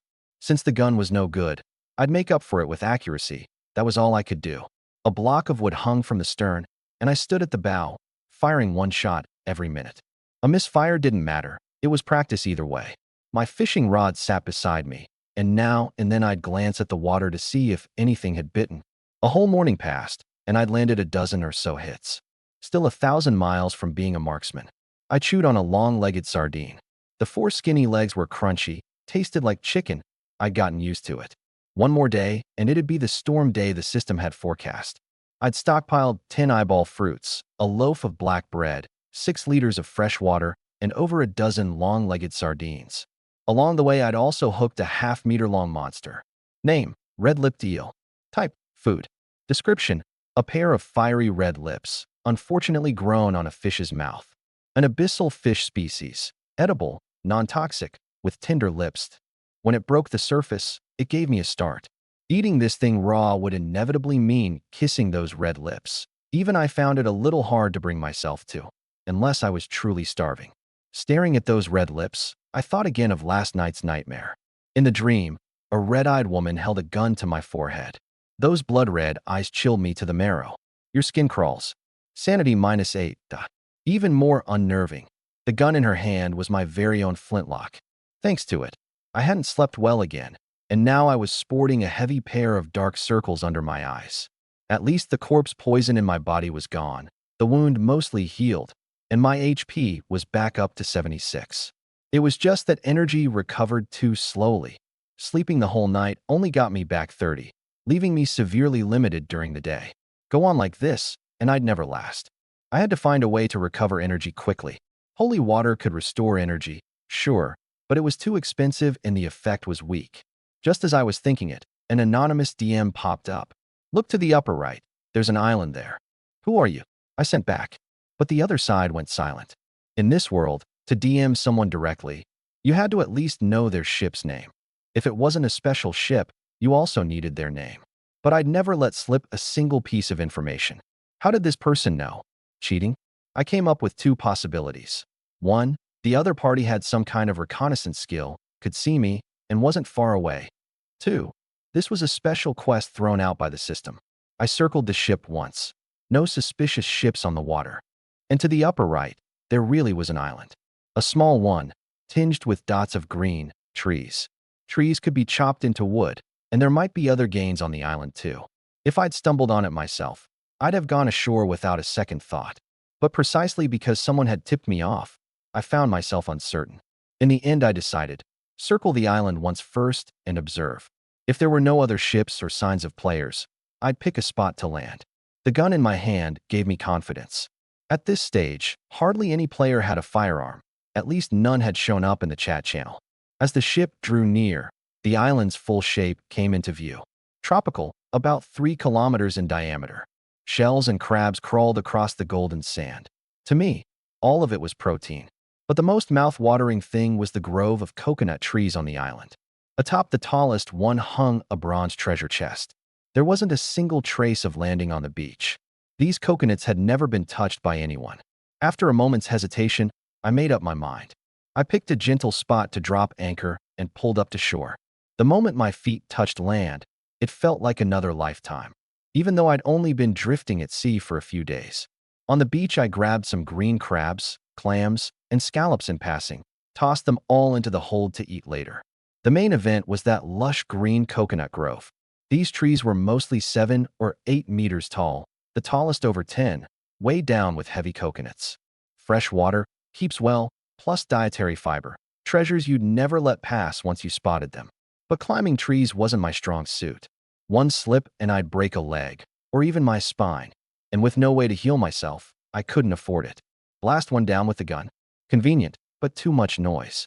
If there were monsters on the island, I'd be in trouble. I was wandering around under the trees when a few rocks caught my eye. Name, rock. Type, resource. Description, can be collected as stone for crafting. Large rocks, best to bring a pickaxe to. I gathered a pile of decent-sized stones and lined them up along the shore, then swam back to the Nightmare. Got her into position and hauled the rocks up on deck one load at a time with a grappling hook. 2 round trips, and I had 25 units of stone.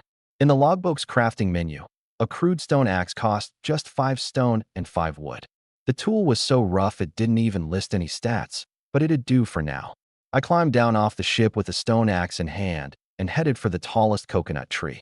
Up in the crown were a dozen big coconuts and 1 bronze treasure chest. This was the first tree I was going to chop down. The logbook had made everything so convenient. But the moment I stepped away from it, this world was no different from reality. Chopping down a tree was hard labor, and it took skill too. The stone axe wasn't sharp, and every swing sent a numbing jolt through the web of my thumb. Bringing down that giant coconut tree cost me 13 stamina outright, leaving me with just 30. At most, I could chop 5 or 6 trees in one go. Any more, and if my stamina dropped below 30, I risked passing out. The moment the tree came down, I scrambled over to grab the coconuts. The second I picked one up, I broke into a grin. Name, Vitality Coconut. Type, food. Description, a rare, special coconut rich in vitamins and minerals. The juice boosts stamina recovery speed. Without a second thought, I split one open with a single swing, tilted my head back, and gulped it down. Instantly, a stamina acceleration buff popped up. This was exactly what I'd been desperate for. This halt made the whole trip worth it. I opened the bronze chest, and a few orbs of light rolled out. When I touched them, they took the form of 3 items. Name, Vitality Coconut Cooler Recipe. Quality, fine. Description, learn the recipe upon use. Requires, reagent bottle, salt, Vitality Coconut. Name, edible sea salt, 500 g. Name, reagent rack. Quality, fine. Description, essential for making reagents. Provides reagent bottles. Once a reagent is drunk, the bottle disappears with it. 1 chest, and I had the whole set, recipe, ingredients, and tools. Overjoyed, I learned the recipe on the spot and got to work mixing. 1 Vitality Coconut, 10 grams of salt, 1 reagent rack. Out came a bottle of Vitality Coconut Cooler. Quality, fine. Description, a drink that leaves you bursting with energy. Restores 10 stamina, plus 50% stamina recovery speed for 8 hours. 24-hour cooldown between uses. I laughed, turned to look at the heap of coconuts weighing down the shore, and the axe in my hand started spinning like a flower. Whenever my stamina ran low, I'd flop down on the sand to rest, then get back to chopping once it was full. By dusk, I'd felled 4 trees and gathered 38 Vitality coconuts and 43 units of wood, all hauled back to the Nightmare. I was in no hurry to leave. I planned to spend the night on the ship and keep chopping the next day. But right before I set out, I found something new. A glistening, glowing trail on the sand, no more than 100 meters from where I stood. It only came into view once the sky darkened, that faint shimmer. The trail led inland. The glow came from some kind of slime coating the ground, left behind by a creature, foul, fishy, and sharp in the nose. I followed it a couple of steps in. There were no waves washing over it here, so the trail was crystal clear, like something a giant snake had left crawling through. I reached out to measure it. This thing was at least half a meter thick. Not firing that gun. Turns out I was right. I changed my mind. I wasn't spending the night on the shore. There was a big something hiding on this island. I gripped my flintlock, scanned my surroundings warily, and backed away toward the ship. Only once I was back aboard the Nightmare did I let out a long breath. Sitting in the captain's quarters, I mulled it over for a long while, and finally decided. Even if it meant taking a risk, I needed to gather more Vitality coconuts. Something like this was rare and precious. It could patch up the Nightmare's biggest weakness. The islands ahead might not have any. True wealth isn't about how much you have. It's about whether you've got the nerve to take that one extra step when everyone else backs down. I sailed the Nightmare away from the island and anchored about 20 nautical miles out. From here, the island was out of sight. Even if that thing on the island could swim, there was no reason for it to swim this far just to gnaw on my few pounds of meat. Weren't the fish in the sea more appetizing? I downed a bottle of coconut cooler, ate a few scallops, 1 eyeball fruit, and half a red-lipped eel. Before sleep, I held the gun in my right hand, letting it hang over the edge of the bed, fingers resting just off the trigger, a new pose I'd figured out. It let me raise my arm as fast as possible and put a bullet through any monster that showed its head at the door. I fell asleep quickly and sank into nightmares again. Deep in the night, a woman's singing drifted in from outside the ship, ethereal and lilting, like something out of heaven. But this was the open sea. Where would a singing woman come from? Dazed, I sat up, my eyes vacant. The song pulled me along, and my body no longer obeyed me. A look of entrancement spread across my face as I gazed toward the doorway of the captain's quarters. There stood something half woman, half fish, golden hair cascading over her shoulders, soaked from head to toe as if she'd just emerged from the water, two enormous shells covering her chest. A slender waist, fine scales rising below her navel, and lower still, a fish's tail. In legend, they called it a mermaid. But at sea, it had another name, Siren, the nightmare of sailors gone by. She smiled at me, never stopping her song. The noisemaker trap by the door was tripped, jangling and clattering. But I was already gone. That trap had become scrap metal. Face full of infatuation, gun in hand, I walked toward her, step by step, charmed by the song. You have lost control of your body. Sanity -10. You see a woman of breathtaking beauty. Body and soul surrender. Sanity -7. 50 nautical miles away, a ship lay quietly anchored, the Stargazer. Her captain, Suna, sat in the captain's quarters, writing something in a small notebook. He can eat bizarre food without so much as a flinch, and he even dares to kiss an eel. What's even more absurd? Not a single sign of going mad. Unbelievable. The notebook's cover read, Journal of Observations on XX. She still didn't know his real name. Inside, it was crammed with details of his routine, his catches, his diet, packed dense as a stalker's notes. The intel about the island. She was the one who'd put it out there. She wanted to see how this man, so cautious he bordered on paranoid, would react. Just then, on the sea chart, the nightmare suddenly moved, racing at full speed toward the island. When something's off, there's always a reason. She'd been watching him for days and knew he'd never risk landing on the island at night. Suna immediately activated the Stargazer's scrying skill and followed. This is a siren? She gasped under her breath, a flicker of fervor and delight surging in her eyes. I had a nightmare. In it, 3 ravishing women formed a circle, staring silently at me. Then the scene shifted abruptly. One of them picked something up and started chewing, slowly and deliberately, blood trickling from the corner of her mouth. At first it didn't register. Then I looked closer, and it was my right arm. And these women, human from the waist up, covered in fish scales below, and lower still, a fish tail. My arm had been torn off, and searing pain shot straight to the top of my skull. F***CK. I woke up screaming from the pain. I was stark naked, lying on a slick, slimy floor. It was dim all around, like a cave, that phosphorescent slime smeared across the walls and ground, the fishy stench flooding my brain. And I was caked in a thick layer of it. I jerked my head to check my right arm. Still there, perfectly intact. The source of the pain was a woman. She was biting down hard on my arm with a mouthful of pearly teeth, sunken nearly a centimeter deep, making me grit my teeth. Let go. Are you part dog? What are you biting me for?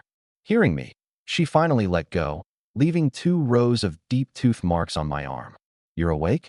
I thought you died on me, she said, sounding annoyed. Her eyes were a vivid, bewitching red. I'm sitting up, aren't I? You tell me if I'm awake. I rubbed my arm irritably and sized her up.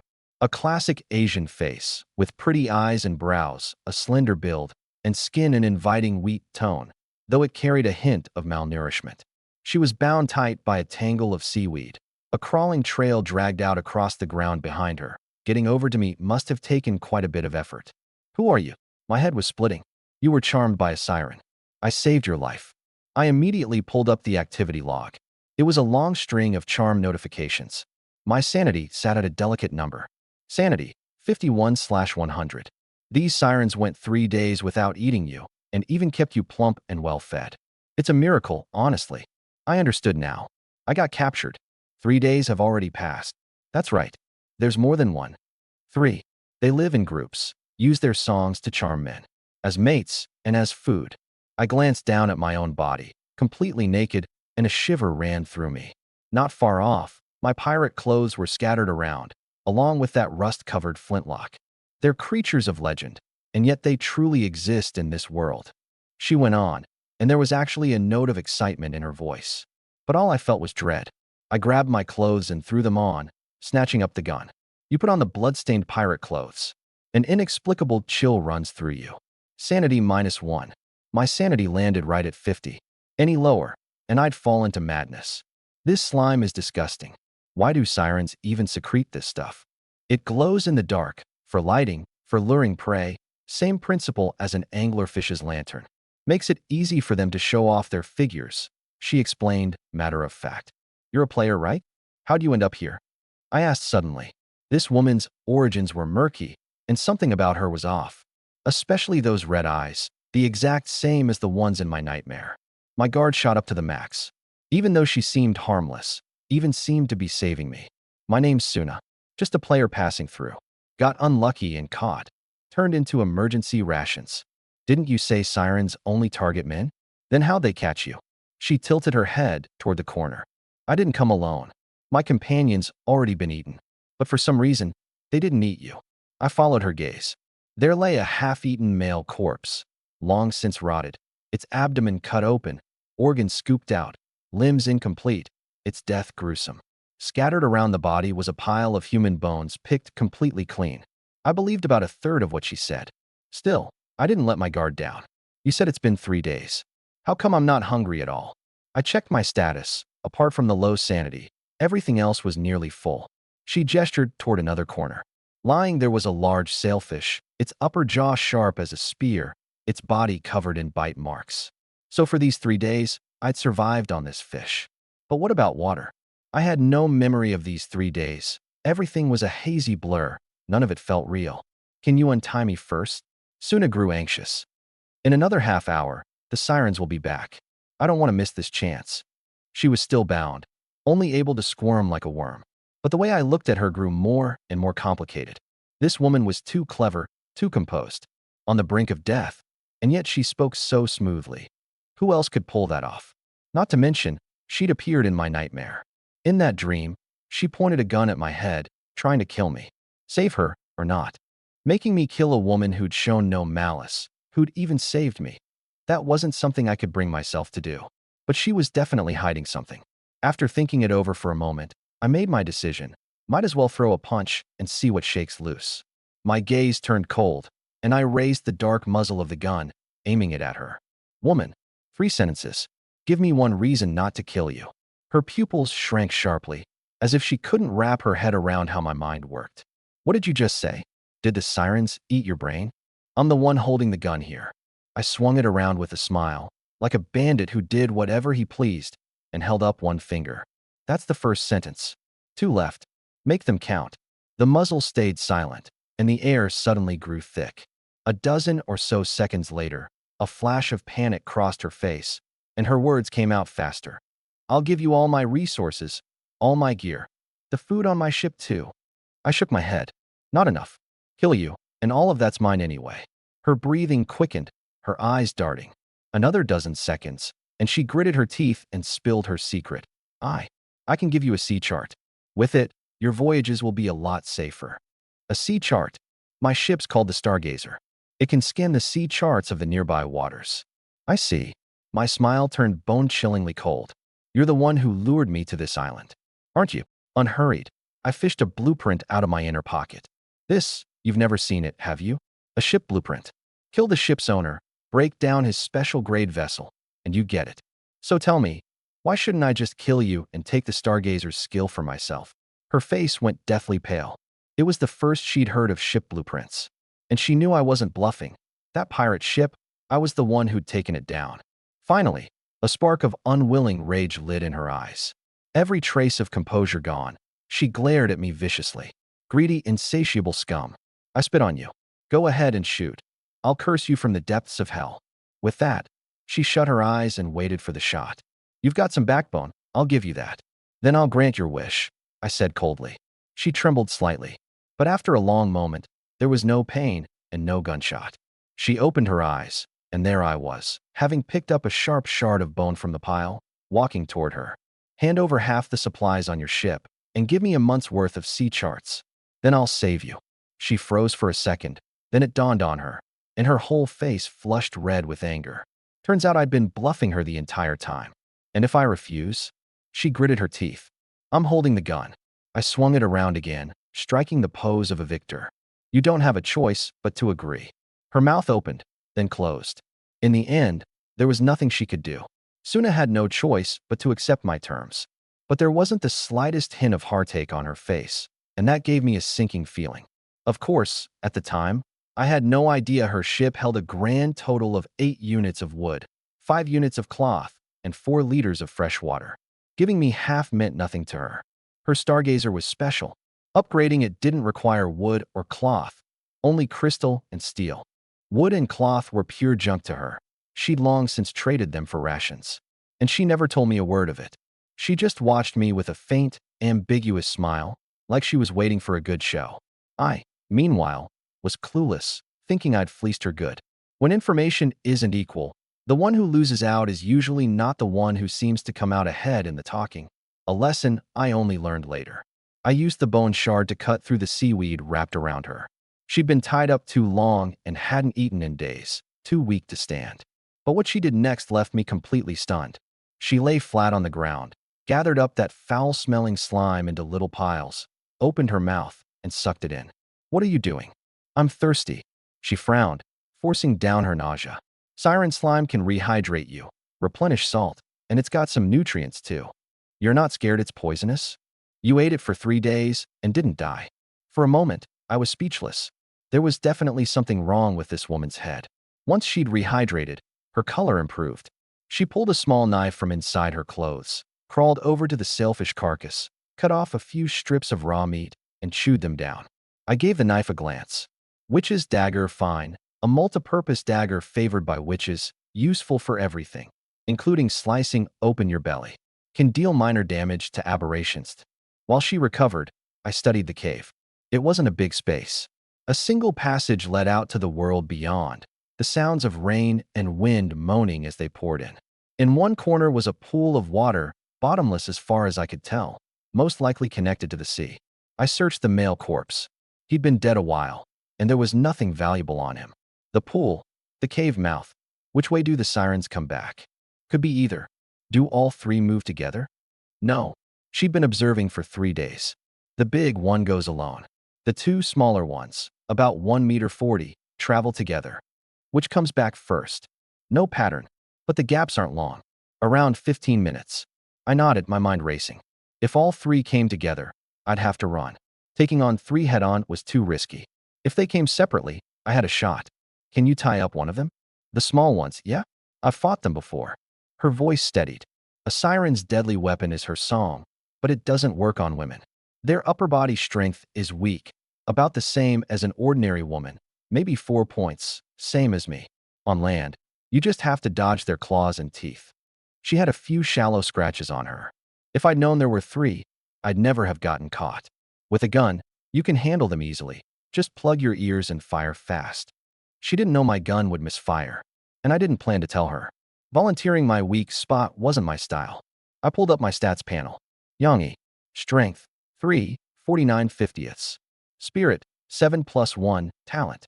Agility, for +1, Pirate Clothes. Constitution, 4. Perception, 5. Sanity, 50/100. Stamina, 92. Health, 99. I'd already figured out how the growth worked. Exercise raises strength, constitution, and agility. Recovering from injury gives bonus constitution.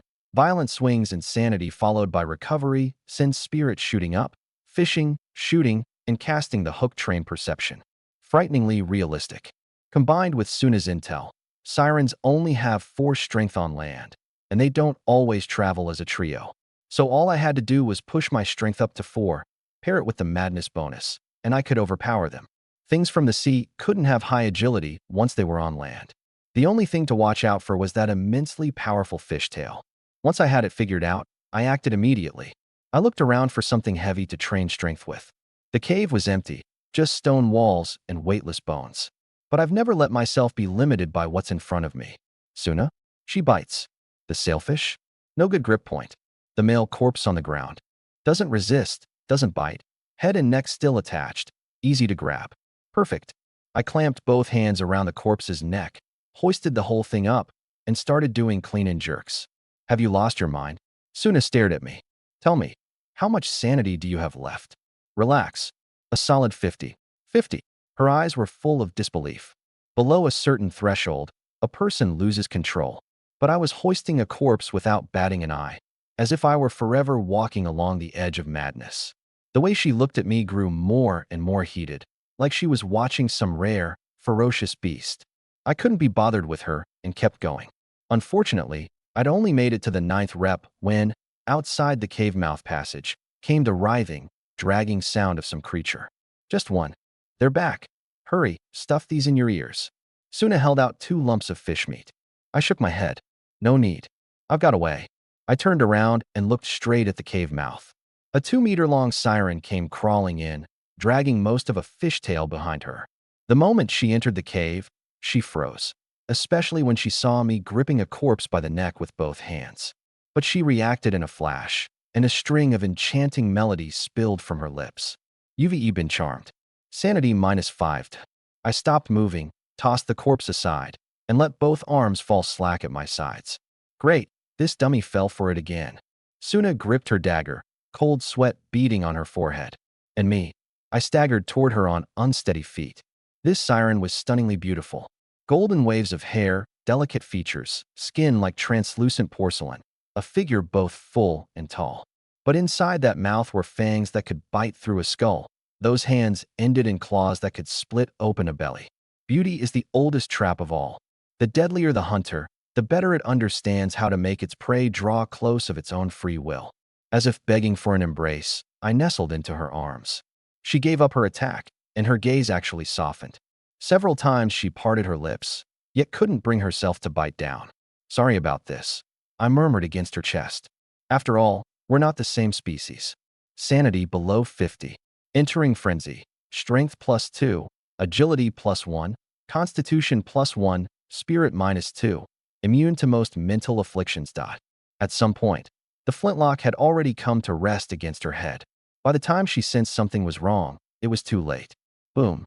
The gunshot set the entire cavern ringing. This time, the flintlock didn't let me down. It fired on the first shot. That half-broken bone tucked in the back of my waist wouldn't be needed after all. The siren's headless body slowly slumped, dark red fluid splattering all over me. You can resist the charm? Suna's crimson eyes were full of confusion. Then why did you walk right up to her just now? Your gun. The sound is so strange. It actually cost me a bit of sanity. Just a bit. I caught the key point immediately.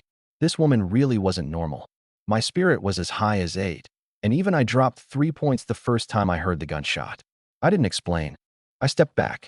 Suna ran over and looked at the corpse, and there was even a trace of regret in her eyes. Too much firepower. Next time don't shoot the head. Leave me an intact skull, would you? She pulled out a bottle and began collecting blood, brain tissue, and mucus. What are you doing? I killed this siren. The spoils are mine. I frowned and snatched up a chunk of shredded flesh first, stuffing it into my pocket. The gotcha only needed a small piece of tissue, and afterward the system would recover the corpse to prevent duplication. She paused and looked up, thinking, how about this? You leave me one fully intact corpse, and I'll give you every resource on my ship, plus a month of navigation guidance. I waited briefly, then nodded. Without its song, this siren was weaker in combat than a drowned one. Its spoils were probably ordinary, far less useful than a sea chart. You said the 2 waves of sirens returned to their nest about 15 minutes apart. That's right. The 3 times were 20 minutes, 17, and 18. She remembered it clearly. Then you'll need to add a new data point, under 2 minutes. I yanked her in front of me. The next second, 2 sirens burst out of the pool of water behind her and lunged at the spot where she'd been standing, only to hit nothing. A moment earlier, I'd glimpsed ripples spreading across the surface and a head poking out, so I'd immediately pulled her aside. The 2 young sirens leapt out of the pool, saw their companion's corpse, and instantly flew into a rage, letting out a threatening hee-hee hiss.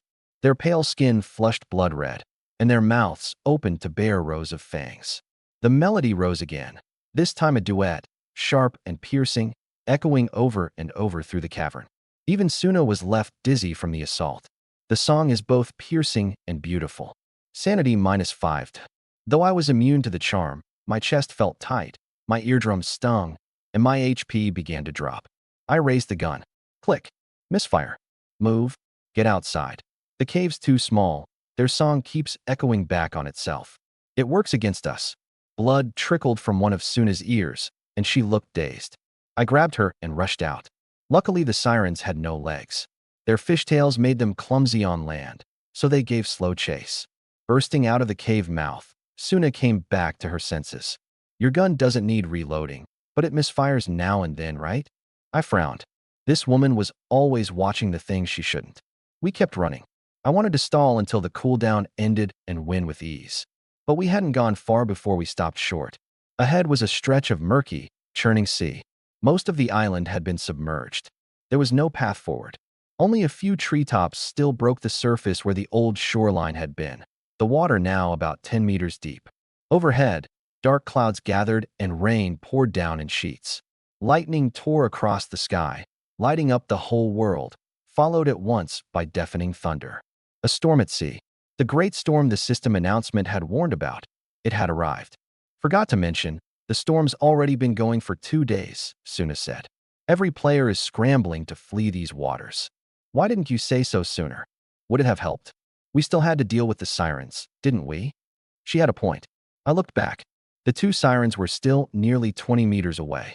Once they closed to 5 meters, the cooldown would be about done, and that was also the range I was most confident in. I raised the gun and held my breath. They entered 5 meters. I squeezed the trigger. Bam! A severed arm flew into the air. The head was still there. I'd missed. Your aim really stinks. As if you're any better. I didn't care in the least. You tangle up the one with the severed hand. I'll handle the other one. Then come help you. Deal. We each threw ourselves at our targets. I charged at the fully intact siren on the right. I had no weapon in hand. No idea where I'd dropped the broken bone. But this was land. If nothing else, there were plenty of rocks. I grabbed one and rushed in. Halfway there, my strength happened to level up. Base 4, boosted all the way to 6. Hee hee. The siren's scales bristled. She was clever. She knew the charm wouldn't work on me, so she stopped singing altogether and lunged, all fangs and claws. But she didn't understand. Strip away the magic, and humans are the undisputed rulers of the land. Because humans use tools. Sometimes they don't even give you a chance to close the distance. I've never had any use for a fair fight.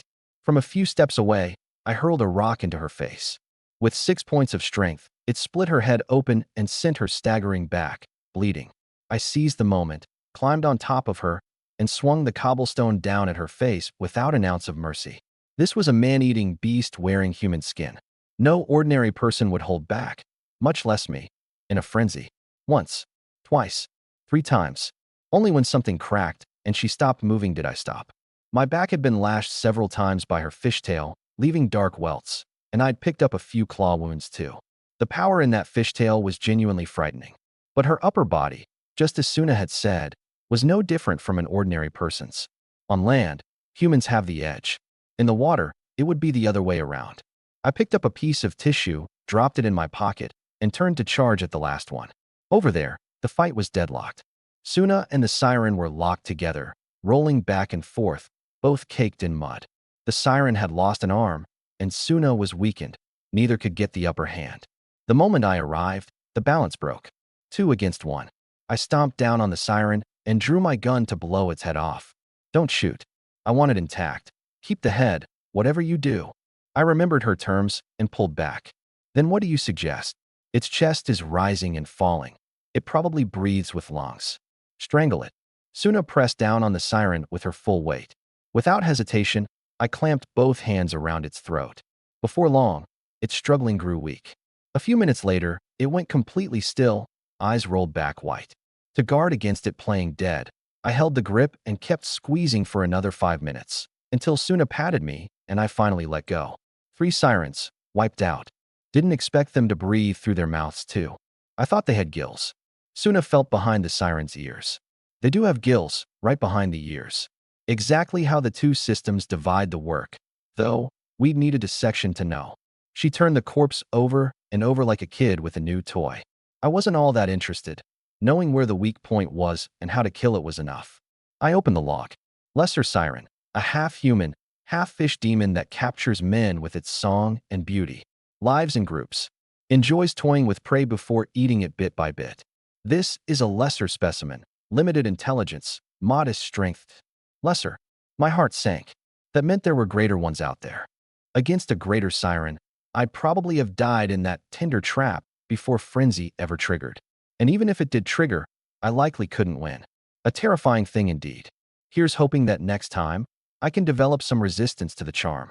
Over there, Suna was already carving up the corpse, a bloody sight. I looked away and checked the weather instead.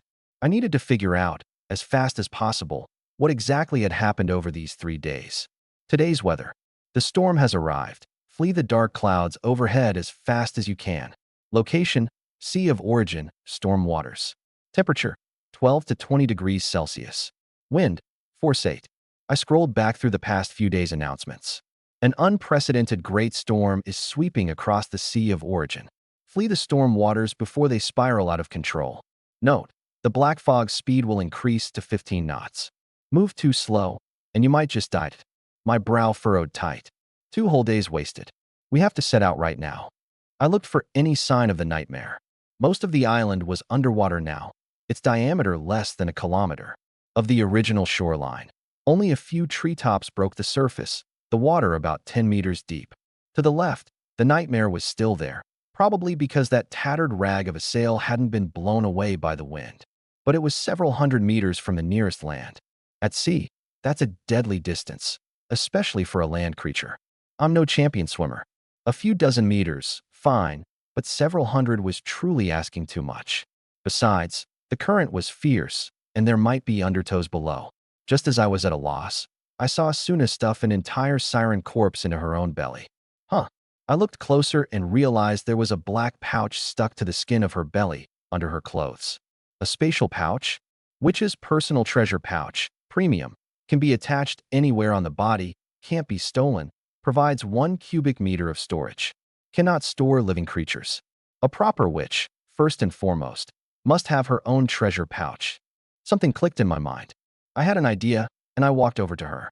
1 cubic meter of space. How would you fold a lesser siren to make the most of it? Suna couldn't be bothered to figure it out and went straight for the cruder method. Just chop it into more pieces. The fishtail as 1 piece, the human torso as another.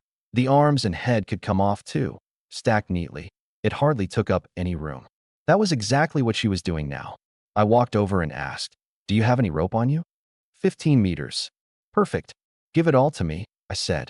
I'll build a raft. We'll cross this stretch of sea on it. Swimming is too far, someone would die. She stopped what she was doing and looked out at the water. Her astrologer was moored right next to my nightmare, also nearly 1,000 meters from land. There was no swimming that. Fine.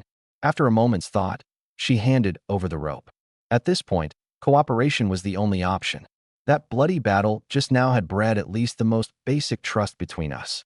I took the rope and first ran back to the cavern, converting the male corpse's clothes into cloth and digging a few more pieces out of the pile of bones, scraping together 5 units of crude rope. Combined with hers, that made 20 meters in all. Next, the logs.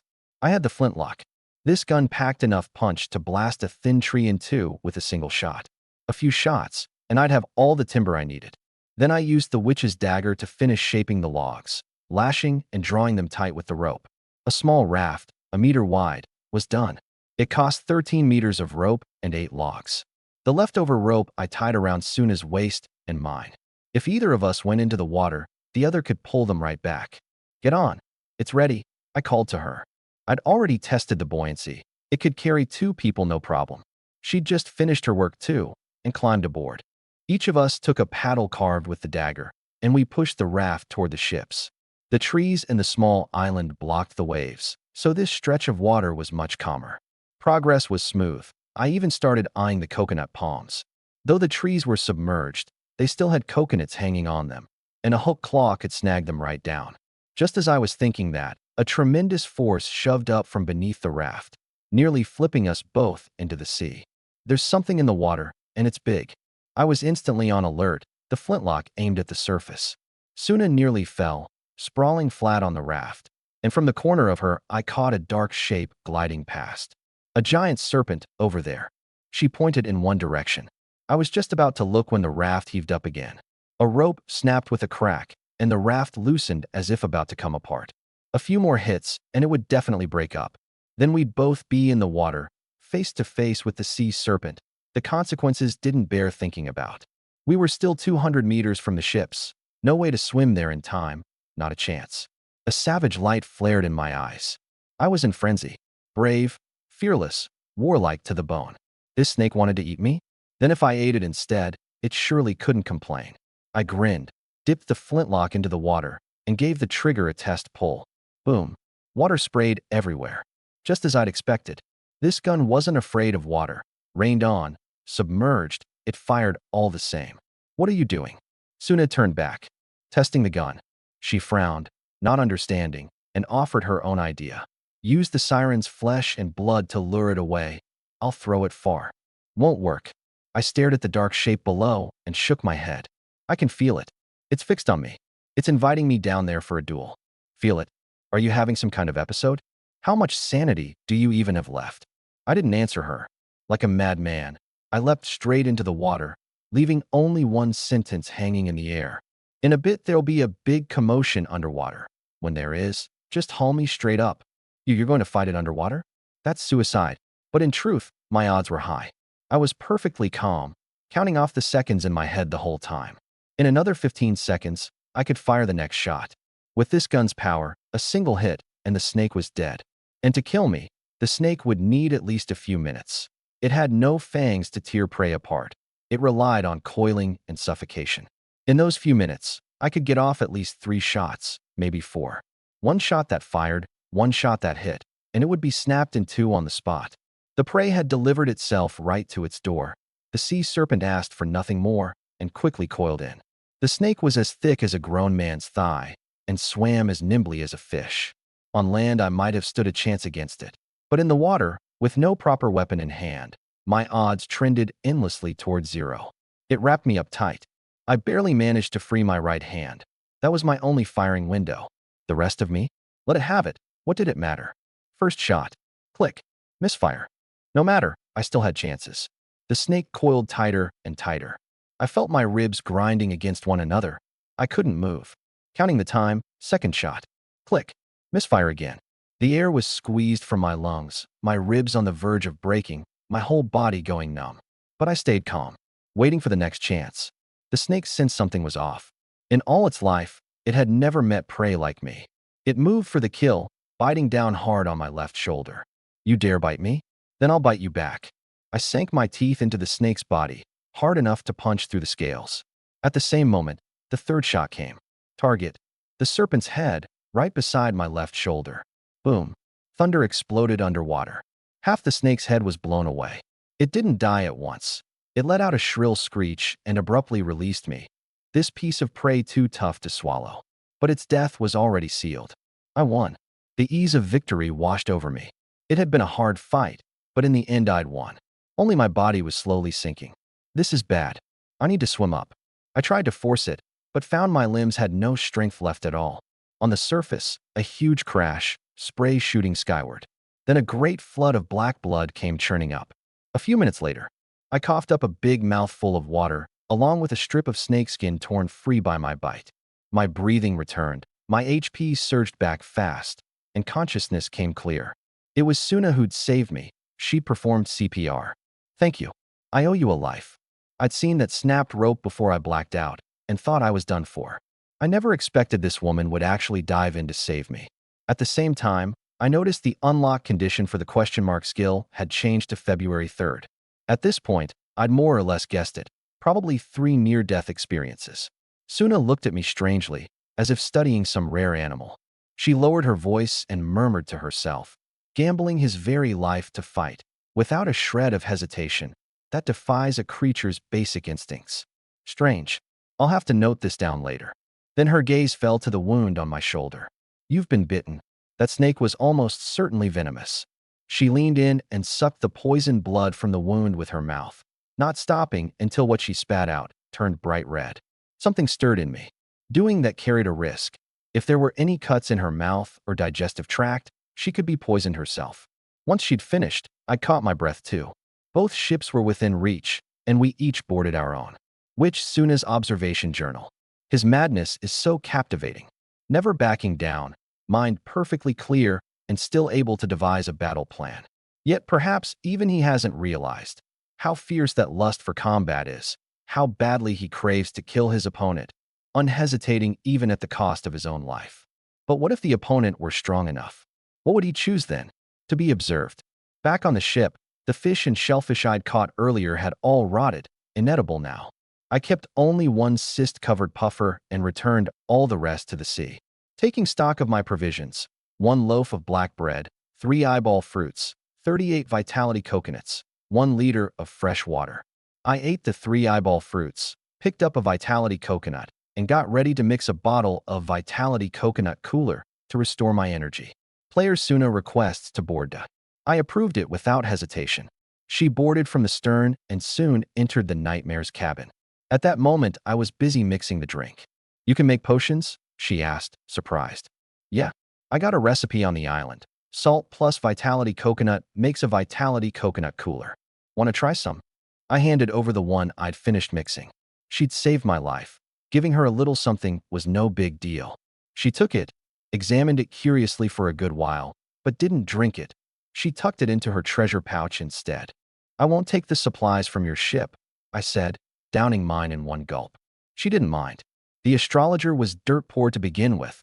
There wasn't much worth taking anyway. "Team up again?" I proposed. The storm at sea was vicious. 2 people working together had far better odds. The astrologer could also provide a sea chart, so we wouldn't get lost in the storm. "Sure." Her answer was crisp. That was exactly what she'd come for. I stepped out of the cabin. Outside was a dim gloom, dark clouds pressing down, wild wind carrying seawater, rocking the ship without pause. But I couldn't set out just yet. There was urgent business to handle first. I'd been poisoned by the sea serpent. The poison status had already latched onto my attribute panel. I walked over to the monster gacha machine and tossed in the flesh of the 2 sirens, along with the snakeskin. Name: Giant Sea Serpent. Description: a cunning undersea leviathan, larger than an ordinary python, fond of tormenting its prey to death. Can be fed into the monster gacha machine. Mildly poisonous. Suddenly, I turned back. "You sure you don't want to swap that siren corpse for gacha too?" There was still another intact siren corpse stuffed inside Suna's bottomless bag. "No thanks." She shook her head like a rattle drum. In her eyes, that corpse was worth far more than any gacha capsule. Studying the physiology of a siren could earn her the knowledge she wanted. And knowledge was more precious than any item. I shrugged and dropped it. Turning back, I spun the dial on the chest of the octopus head gacha machine. The capsules clattered against each other, and after a moment, 3 of them dropped out. Suna stood behind me, pulling out a little notebook, watching and jotting things down as she went. "Yangi lives on a ghost ship, mental state questionable. His gacha machine is a terrifying octopus head, but he seems to really like that octopus head." Oblivious, I picked up the glowing orbs on the ground. The first was a can, painted with a mermaid design. Name: Siren's Voice. Type: consumable quality, fine. Description: contains a special gas. When opened and inhaled, it emits an ear-splitting shriek that briefly paralyzes nearby creatures and lowers their sanity. The user themselves loses 20 sanity upon inhaling. You've obtained the Siren's Voice. Too bad you can't sing. The second was a blue crystal pendant. Name: Siren's Tear. Type: relic quality, fine.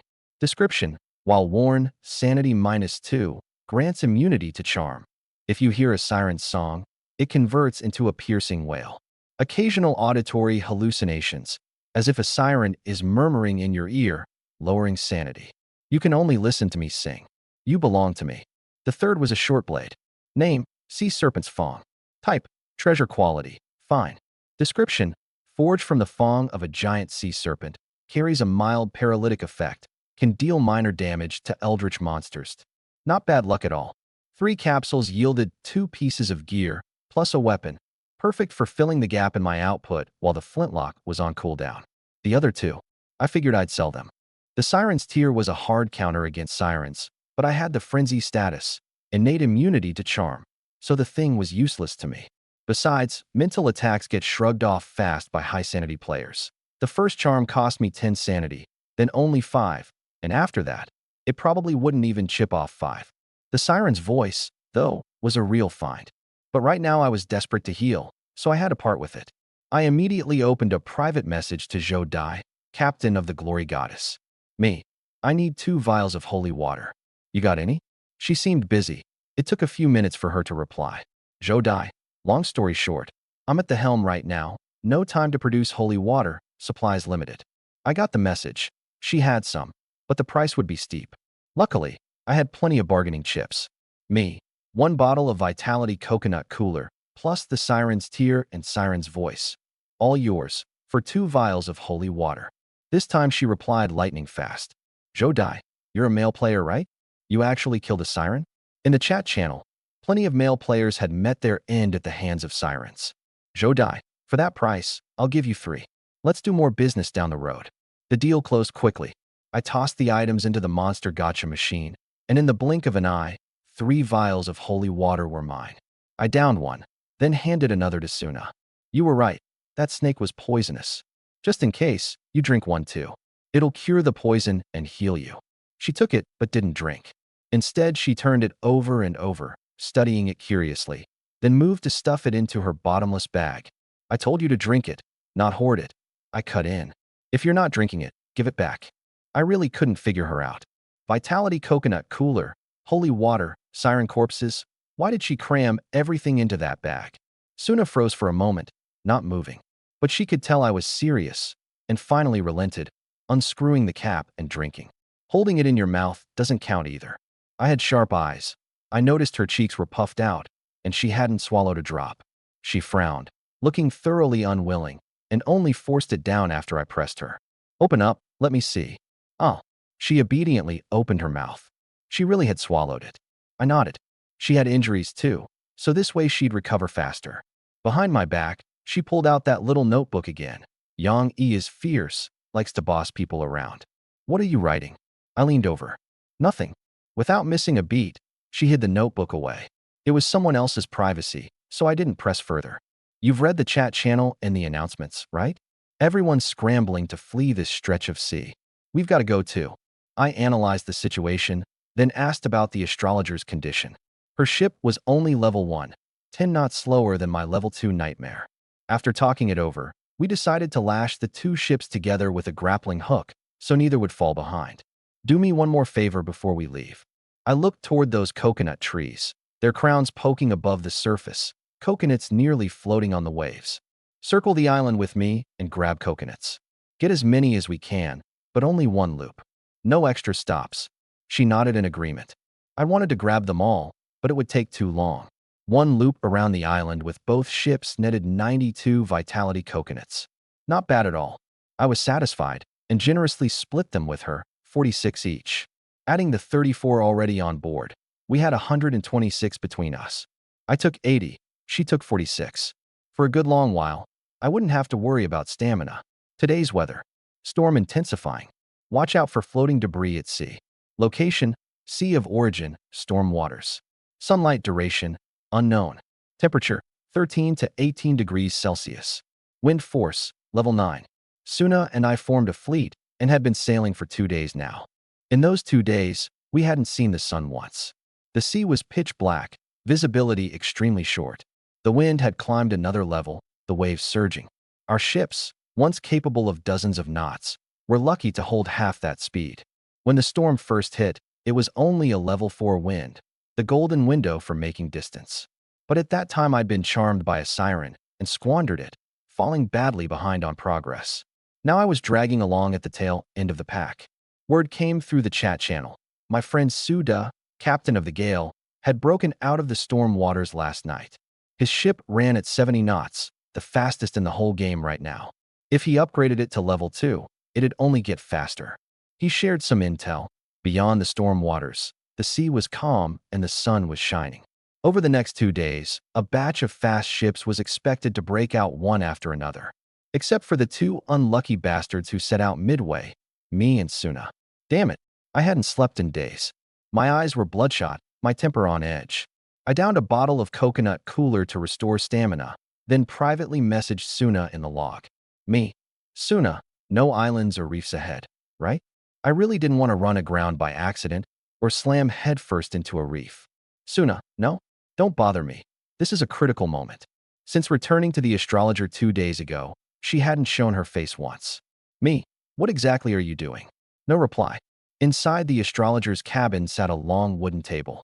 Not far off, a basketball-sized crystal ball reflected a sea chart covering 100 nautical miles in every direction. But her attention wasn't on the chart at all. It was on the siren corpse on the table. She used her witch's dagger like a scalpel, slicing open the siren's skin, observing the tangled nerves and blood vessels within, inferring the organ structure, recording each one. Some organs had already been fully removed, the brain, the eyeballs, soaking in glass jars. She'd spent no small amount of resources trading for those jars, all for this moment. This siren, its body structure has flaws in multiple places. Half mermaid would be a better name, she murmured. There's also an immune rejection reaction inside, like someone crudely stitched human and fish organs together, and the two are incompatible. It has to eat people to ease the rejection. She spoke and recorded as she went. But this rejection seems to be weakening. If it disappears completely, the siren's body might undergo a new transformation. Meanwhile, I was still at the helm, dodging the floating debris swept in by the currents. If not for the storm, plenty of people would happily use grappling hooks to fish out this floating debris. But now, everyone avoided it like the plague. The debris was big, fast, some of it just fragments of ship hulls from who knows which unlucky player. I didn't dare relax for a second, nerves taut as I dodged left and right. The nightmare was too rickety, its durability a fatal weakness. A measly 600, its hull all rotten wood, nowhere near the word sturdy. Just 3 collisions, and the durability had dropped by over 100. A few more hits, and it'd fall apart. In my desperation, I'd considered using the pirate ship blueprint. But the system prompted, current environment is unsafe, modifications not allowed. No choice. I just had to grit my teeth and keep sailing. At the same time, I kept an eye on the World Channel to track the movements across the waters. It was basically all bad news and complaints. I'm done for, wind's too strong. I think I'm going the wrong way. Somebody tell me which direction. How much farther is it? This is killing me. Buying lumber at top dollar. Got millions in my account. Just want 10 lumber, it's all yours. Dumbass. My ship's taking on water. Anyone selling lumber, 30 conch coins per unit. Buying unlimited. Lumber could repair ships. Prices had spiked, and you still couldn't buy any. A single unit sometimes fetched a sky-high 50 conch coins. There's something underwater. It's ramming my ship. One message suddenly seized my attention. This might be the sea's new development, a monster attack. His encounter drew a flurry of questions. Bro, are you sure? Could you have hit an obstacle? No. I already ducked into the cabin. The hull keeps banging. There's definitely something ramming it. Oh my god. Haha, the mobs are spawning. You guys take your time. I can already see the boundary. Later. Save me, it's a fishman. The message cut off. This guy was probably dead. The system had sent out that unfinished last message for him. I tensed up too. A spray of waves hit my face, the cold cutting to the bone. I immediately contacted Suna. Me. Suna, there might be monsters in the water. We need to prepare. What the hell is going on with you? At that moment, Suna had finished the dissection, her face flushed from overexcitement, her eyes bloodshot, breathing slightly labored, staring at the message that popped up in her log. Condition met. Number of eldritch monsters dissected and studied February 2nd. Talent unlocked. Forbidden Scholared. Forbidden Scholar. Sanity cap permanently -20. Unlocks the occult system. You can construct special buildings, develop original recipes, and craft unique items. In the end, you couldn't resist your curiosity. Little do you know, this may be a road of no return. Me, Suna. I'm asking you a question. What the hell are you doing? Answer me. I was getting a little pissed. Only then did she take a deep breath, suppress her emotions, and reply. Suna, what is it? Me. How's your ship's durability? Suna, barely any damage. Me, good. Come over to the nightmare. I'll give you access to help me repair the durability to full. Suna, okay. She packed those precious organs and body parts into her bottomless bag, grabbed the crystal ball, and headed for the nightmare. The two ships were connected front to back by rope and grappling hook, drawn close together. Normally, laying down a plank would let you walk across easily. But right now the ships were pitching hard, so it was better to crawl instead of walk, steadier that way. Suna crawled across the plank, and the moment she boarded the Nightmare, I called her into the cabin. I've given you access. Use some stone to make a stone hammer. Patch the Nightmare's durability to full. Then stay here and don't leave. I stared into her eyes. We'll probably run into monsters soon. Splitting up is too dangerous. In the World Chat channel, the wails of players under attack kept popping up, one after another. And the monsters everyone ran into were all different. Tons of red lanterns in the water, all drifting toward me. What the hell are those things? They're just fireflies, don't be scared. F*******. A dozen little fishmen have me cornered in the captain's quarters. Fight me one-on-one if you dare. Why is there a person just standing out here on the sea and blocking my route? I trapped an eldritch monster in my snare. Think it's called a drowned one. I've already poked it full of holes, wait. I gave him a second of silence. Probably got blown up by the drowned one. Nearly every minute, someone died. But equally, some people made it out of these storm waters with a close call. My side, however, was eerily quiet. The Nightmare Star had set out late and was far from the main pack, and along the way we hadn't run into a single monster. What really worried me was something else entirely. I was out of food. Water wasn't a problem, and the Vitality coconuts were holding me over. But protein and energy, coconuts alone couldn't keep me going. Suna, do you have any food on your ship? I messaged her. Just 1 liter of water. Her voice sounded in my ear. She'd just finished repairing the ship and walked up onto the bow deck cradling that crystal ball. The ball was a dynamic navigation chart, syncing the sea conditions within 100 nautical miles. Right now it showed only 2 small dots pressed close together, the astrologer and the Nightmare. The map on your ship, it can even be detached? I was a little surprised. It's a receiver, works as long as you're not too far away. The chart was crude, showing nothing but the ships and large obstacles. A giant piece of floating debris was a blacked. An island was a big shadowy patch. Steer around the black dots, and you could dodge the turbulence kicked up by the debris and avoid getting lost at sea. Another day passed. Iron-willed as I was, I still had to sleep. We switched to 2-person shifts, ducking into the captain's quarters when exhausted. The Nightmare's nightmares seemed to plague only the captain. Anyway, Suna never mentioned them. During this time, I kept my eyes glued to the chat channel, trying to buy some food. The result was destined to disappoint. Once the storm hit, most people's food ran dry. Who'd still be willing to sell? The only ones selling were the lucky few who'd broken out of the waters, and not only were their prices absurd, you couldn't even snag any. Damn it. I'd send a private message, and it'd take the other party over 10 minutes to reply, and even then the reply was just 3 words, all sold out. Some didn't reply at all. This was true scarcity marketing. Those who couldn't buy any just starved to death. I can't keep dragging this out. I sat up in bed, my stomach growling nonstop. Right now Suna was at the helm. The wind had risen to level 11. Standing on the deck, you had to half-crouch, or one shift in your center of gravity and you'd fall. Your clothes were forever soaked, reeking of brine, clinging to your body in the most miserable way. I gnawed down a Vitality coconut, drained the coconut water, and even scraped the flesh clean. But the thing wasn't filling. To survive, I still needed something high energy as a base. Turning it over and over, the only option left was fishing. And in my hands, I happened to have a fishing rod. Suna, at this rate, I'll starve to death. I'm going fishing. Hold out a little longer. Okay. Her answer was crisp. I hauled the rod to the ship's central court, picked a spot, and cast the line. As the saying goes, the bigger the waves, the pricier the fish. Right now, it was probably more like, the bigger the waves, the weirder the fish.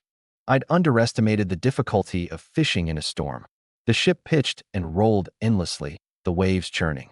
I couldn't even see the shadow of the float, let alone hook a fish. An hour passed, and aside from nearly unlocking the human chum achievement, I hadn't caught squat. 2 hours passed, still an empty line. I started to lose it. I opened the World Channel and attached a photo of me fishing in the storm. Has anyone tried fishing? Fish your ass. You've got time to fish? Not dodging debris anymore. Fair enough. In the whole world, probably only I had time to fish. Everyone else had to watch for debris to stay alive. When you hook a mermaid, she'll swallow you whole, fish and all. If I really hooked a siren, who ate whom would be anyone's guess.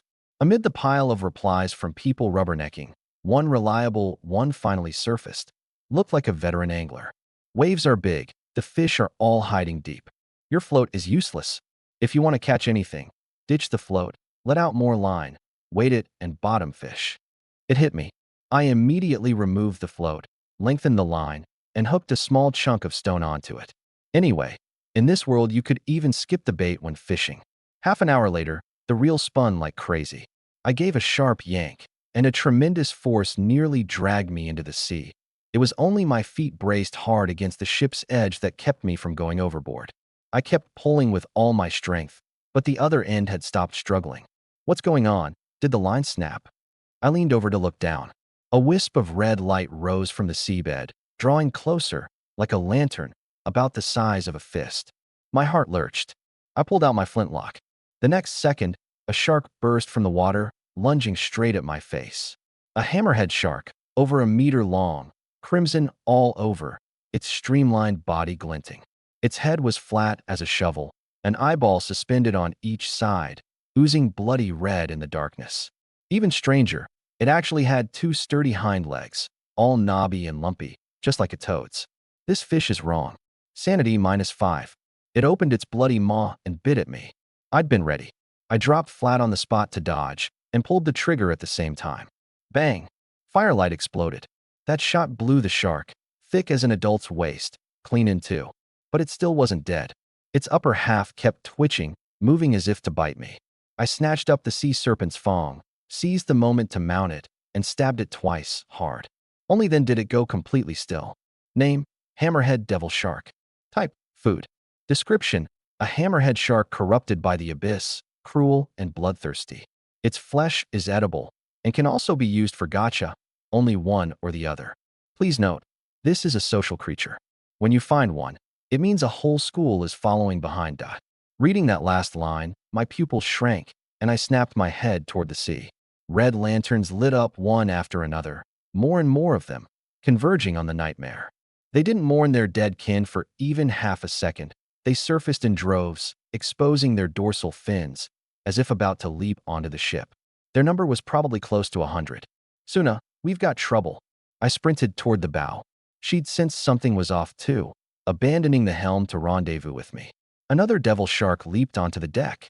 The things could move on land too, bounding like toads on their two hind legs, clumsy, only able to hop a meter or two at a time. But there were far too many. There was no way to tank them head-on. Staring at the sharks, an idea suddenly struck me. Suna, we climb the mast. That's our only way out. I'd observed these devil sharks. They only had hind limbs. On the deck, they could only hop, not climb. Once we were up the mast, they couldn't reach us. We'd be in an unassailable position. No sooner said than done. Flintlock in my left hand, sea serpent's fong in my right, covered for both range and close combat. But Suna had no decent weapon in hand. Using that little dagger against the sharks was too risky. There's a bow in my room. I'll grab it on the way. Perfect for you. She nodded, the wild wind whipping her hair into a frenzy. There wasn't a trace of fear on her face. Instead, a faint excitement flickered there, her gaze drifting toward the sharks every now and then. I want a relatively intact one. The eyeballs must be undamaged, she said suddenly. Survive first. The sharks had all gathered on the port side, so we hugged the starboard rail, crouching and moving fast, pressing into the wind. There was no door to the captain's quarters on the starboard side, but I could make one on the spot. The cooldown was just up. One shot rang out, blowing a big hole in the wall, big enough for me to lean through. I reached in and pulled out the pirate longbow from the corner, along with over 20 crude wooden arrows coated in poison. I shoved the bow and arrows to Suna, and we made a beeline for the central court. The central court sat between the captain's quarters and the cabin, blocking most of the wild wind, so it barely affected shooting. The moment we stepped in, a devil shark lunged out from the shadows to the side. I spotted it just in time, sword half drawn, but an arrow shot out from behind me first, hitting it square in the eyeball. So the eyeball really was its weak point. The moment the arrow struck, it fell into total chaos, thrashing and rolling across the deck, completely out of the fight. I glanced back at Suna. That's some archery. We kept running toward the mast. 7 or 8 sharks had already gathered in the courtyard, all on the left side. And the moment they saw us, they sprang toward us like frogs. Suna put on a stunning display, loosing arrow after arrow, each one nailing an eyeball. Sure, those eyes were huge and glowing, but her accuracy was still ridiculous. What did you used to do? I swallowed hard. Studied medicine. But back in high school, I won the provincial archery championship. Almost made the national team. Why didn't you say so earlier? I was speechless. Why didn't you use the bow when we fought the siren? I got ambushed. My bow fell into the ocean. If I'd known she was this good, I'd have stocked up on arrows. Who'd be scared of a pack of jumping sharks then? But arrows were limited now. We couldn't afford a drawn-out fight. Some of the sharks had already circled around to the right, trying to flank us, and more kept leaping onto the deck. At least we'd reached the base of the mast. You go first. Once you're up, cover me with your bow. I put my back to the mast, eyes locked on the sharks closing in from both sides. It was the most sensible plan. If I climbed first, I'd only have my flintlock, and no matter how powerful, it couldn't match a bow that could fire in rapid succession. Suna didn't waste words. She stashed her bow into her bottomless bag and started climbing. I held the sea serpent's fawn crosswise, flintlock in my left hand, and settled into a stance. The sharks on the left arrived first, leaping to attack. I'd been watching them long enough to figure out a pattern. They only jumped straight forward. Before each leap, they'd lock in a direction, and wherever their head pointed, that's where they charged. I sidestepped, dodging the lunge, and as it passed by me, I drove my sword into its gill slit.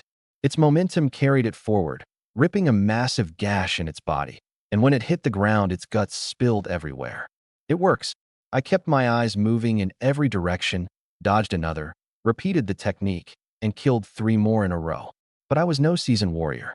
Not long ago, I'd been a bedridden patient who couldn't even stand steadily. This clumsy swordsmanship worked only because I stayed calm and read them well. And it didn't work every time. The 4th time, I was half a beat too slow, and my right shoulder got clamped in a savage bite. The searing pain nearly made me black out. Gritting my teeth, I jammed the muzzle against its flat head. This shot had to fire. I pulled the trigger. Click. Of all times, the broken gun misfired right then. Damn it, I didn't give up. I let go of the sword with my right hand, flipped my grip to the left, and stabbed back at it. At that exact moment, an arrow grazed past my scalp and struck the shark's eyeball. It let go in pain, and I finally wrenched free, my right arm already a mangled mess. Get up here. Suna sat on the crossbeam 5 meters up, urging me on, bow drawn to cover me. I'm running low on arrows. Hurry. I tucked the gun back into my belt and started climbing, forcing down the agony. She shot back the pursuing sharks one by one, so I was safe for the moment, but I climbed painfully slow. My legs pushed with everything they had, my left arm and cheek pressed flat against the mast, inching upward 1 bit at a time. Faster. I've only got 3 arrows left. I'd only climbed 2 meters when I heard the grim news. Soon, the last 3 arrows were spent, too. Suna could only wrap one arm around the mast, crouching as low as she could to try and pull me up, but the distance was too far. Just then, a shark coiled and sprang, sinking its teeth into my calf. Its teeth scraped against bone with a sickening crunch. Yangi, Suna cried out. My whole body convulsed, the pain making me nauseous, but I clung to the mast, not daring to let go. Because I knew, the instant I let go and fell, I was dead. The shark just hung there off my leg, its fangs tearing at the wound. My head spun, my chest tightened, my vision blurred with tears. I looked down at it, 2 enormous crimson eyeballs staring back at me. It seemed to be smiling at how hard I was fighting, only to die in the end anyway. Don't you dare. From somewhere deep inside, a scorching fury exploded in my chest. The thing people fear most in life has never been death. It's giving in to fate before you've even given it everything you've got. A log popped up. Condition met. Face death 3 out of 3. You've unlocked a talent. Refuse death. Refuse death triggers when HP drops below 10 or upon receiving a fatal wound. HP cannot fall below 1, lasting 5 minutes. Simultaneously, all attributes except Spirit +2, Spirit -2, Sanity -50. Afterward, you enter a 24-hour weakened state, during which all attributes except Spirit -2. This talent is disabled during the weakened period. Refuse death allows you to break past the attribute limits of mortal beings. Your sanity has dropped below 50. You enter a frenzied state, immune to most mental debuffs, strength +2, agility +1, constitution +1, spirit -2. You ignore pain, feel no fatigue, and become fearlessly valiant until your sanity recovers. Under the double boost, my strength soared to a terrifying 8, while my spirit crashed to 4. My eyes went blood red, laced with veins. My right arm, which had already gone limp, surged with renewed strength and locked onto the mast. At the same time, I reached out with my left hand, seized the eyeball of the shark below, and squeezed. The eyeball burst on the spot, fluids spraying everywhere. I'd crushed the eyeball with my bare hand. The shark released its bite in pain, but I didn't let it go. Gripping the burst eyeball, I hoisted the entire fish up and slammed it viciously into another one. With strength at 8, a single punch could split a shark's skull open, but I was no reckless brute. If I could beat them from a distance, I'd never willingly go hand to hand, at least not now. I heaved with my right arm and sprang upward, lighter than a monkey, landing steadily on the crossbeam. From now on, it's my turn. I raised my gun, the pitch-black muzzle aimed straight down. Boom. A shark was cut clean in two on the spot. What just happened? Suna stared at me in disbelief. 1 second I was on the brink of death. The next I'd turned the tables and started slaughtering. The way she looked at me turned fervent and hungry, as if she wanted to take me apart and see what was inside. That gaze was so blatant it made my skin crawl. I brushed it off. Nothing. Just unlocked a new talent. I see. She didn't press. Even if she had, I wasn't going to explain. This was my trump card. The one thing that could turn a hopeless fight into a kill. But the side effects were just as deadly. A full 24-hour weekend period. The fewer people who knew, the better. On her end, Suna was a little shaken too. Moments ago, her sanity had plummeted by more than 20, and she'd nearly given in to the urge to pull out her dagger and dissect me. Thankfully, she'd steadied at just over 50. Hold it together, hold it together. Yang Yi is special. I have to study him slowly. She talked herself down, and I had no idea what this woman was scheming inside her head. I pulled out my holy water, drank 2/3, and poured the rest over my wounds. It worked well. The bleeding stopped fast. I raised the gun and fired again. 1 misfire, 1 hit, 1 dead shark. Unable to reach us, the sharks grew increasingly frantic. Some started gnawing at the mast. Others buried their heads in devouring their dead kin. The mast was the sturdiest timber on this ghost ship, thick and hard, and the shark's jaws couldn't make a dent. But the danger remained. It came down to whether the mast broke first or the sharks died first. Only about 30 uninjured sharks were left. I figured our odds were pretty good. Wait, stop shooting. Suna suddenly called out. Why? Look, the porcupine fish venom is starting to take effect. She pointed at one of the first sharks hit by an arrow. The thing was keeled over on the deck, no longer moving. In an instant, its corpse was torn apart by its own kind. I understood at once. Cannibalism is common among insects, Suna said. That's why some pesticides deliberately slow the death, so the bug crawls back to the nest before dying, wiping out the whole colony in one shot. So that's it. I nodded, then casually pulled the trigger and killed another one. But if I shoot, doesn't that just speed up their deaths too? Bullets are free, after all. Suit yourself. Just leave me one intact. A dozen or so minutes later, every shark on the deck was dead, the stench of blood thick in the air. I was still in my weakened state, so even climbing down the mast took forever. My HP was down to 15. I had to be careful. One bad fall might just do me in. Suna had already come down, picked out the largest, most intact corpse, and was carving it up right there to load into her treasure chest. We're rich. This pile's got to be worth 70 gacha pulls. My eyes lit up. Back when I played mobile games, gacha was my favorite thing. Plenty of games I'd delete the moment I finished pulling. Split it 50-50? I looked at her. You go ahead and pull. I only need one. Her tone was flat. She had zero interest in the gacha. That'd be such a waste. Fine, I'll just have to force myself to pull your share too. I couldn't wait, carving up corpses and pulling gacha at the same time. The shark remains vanishing bit by bit.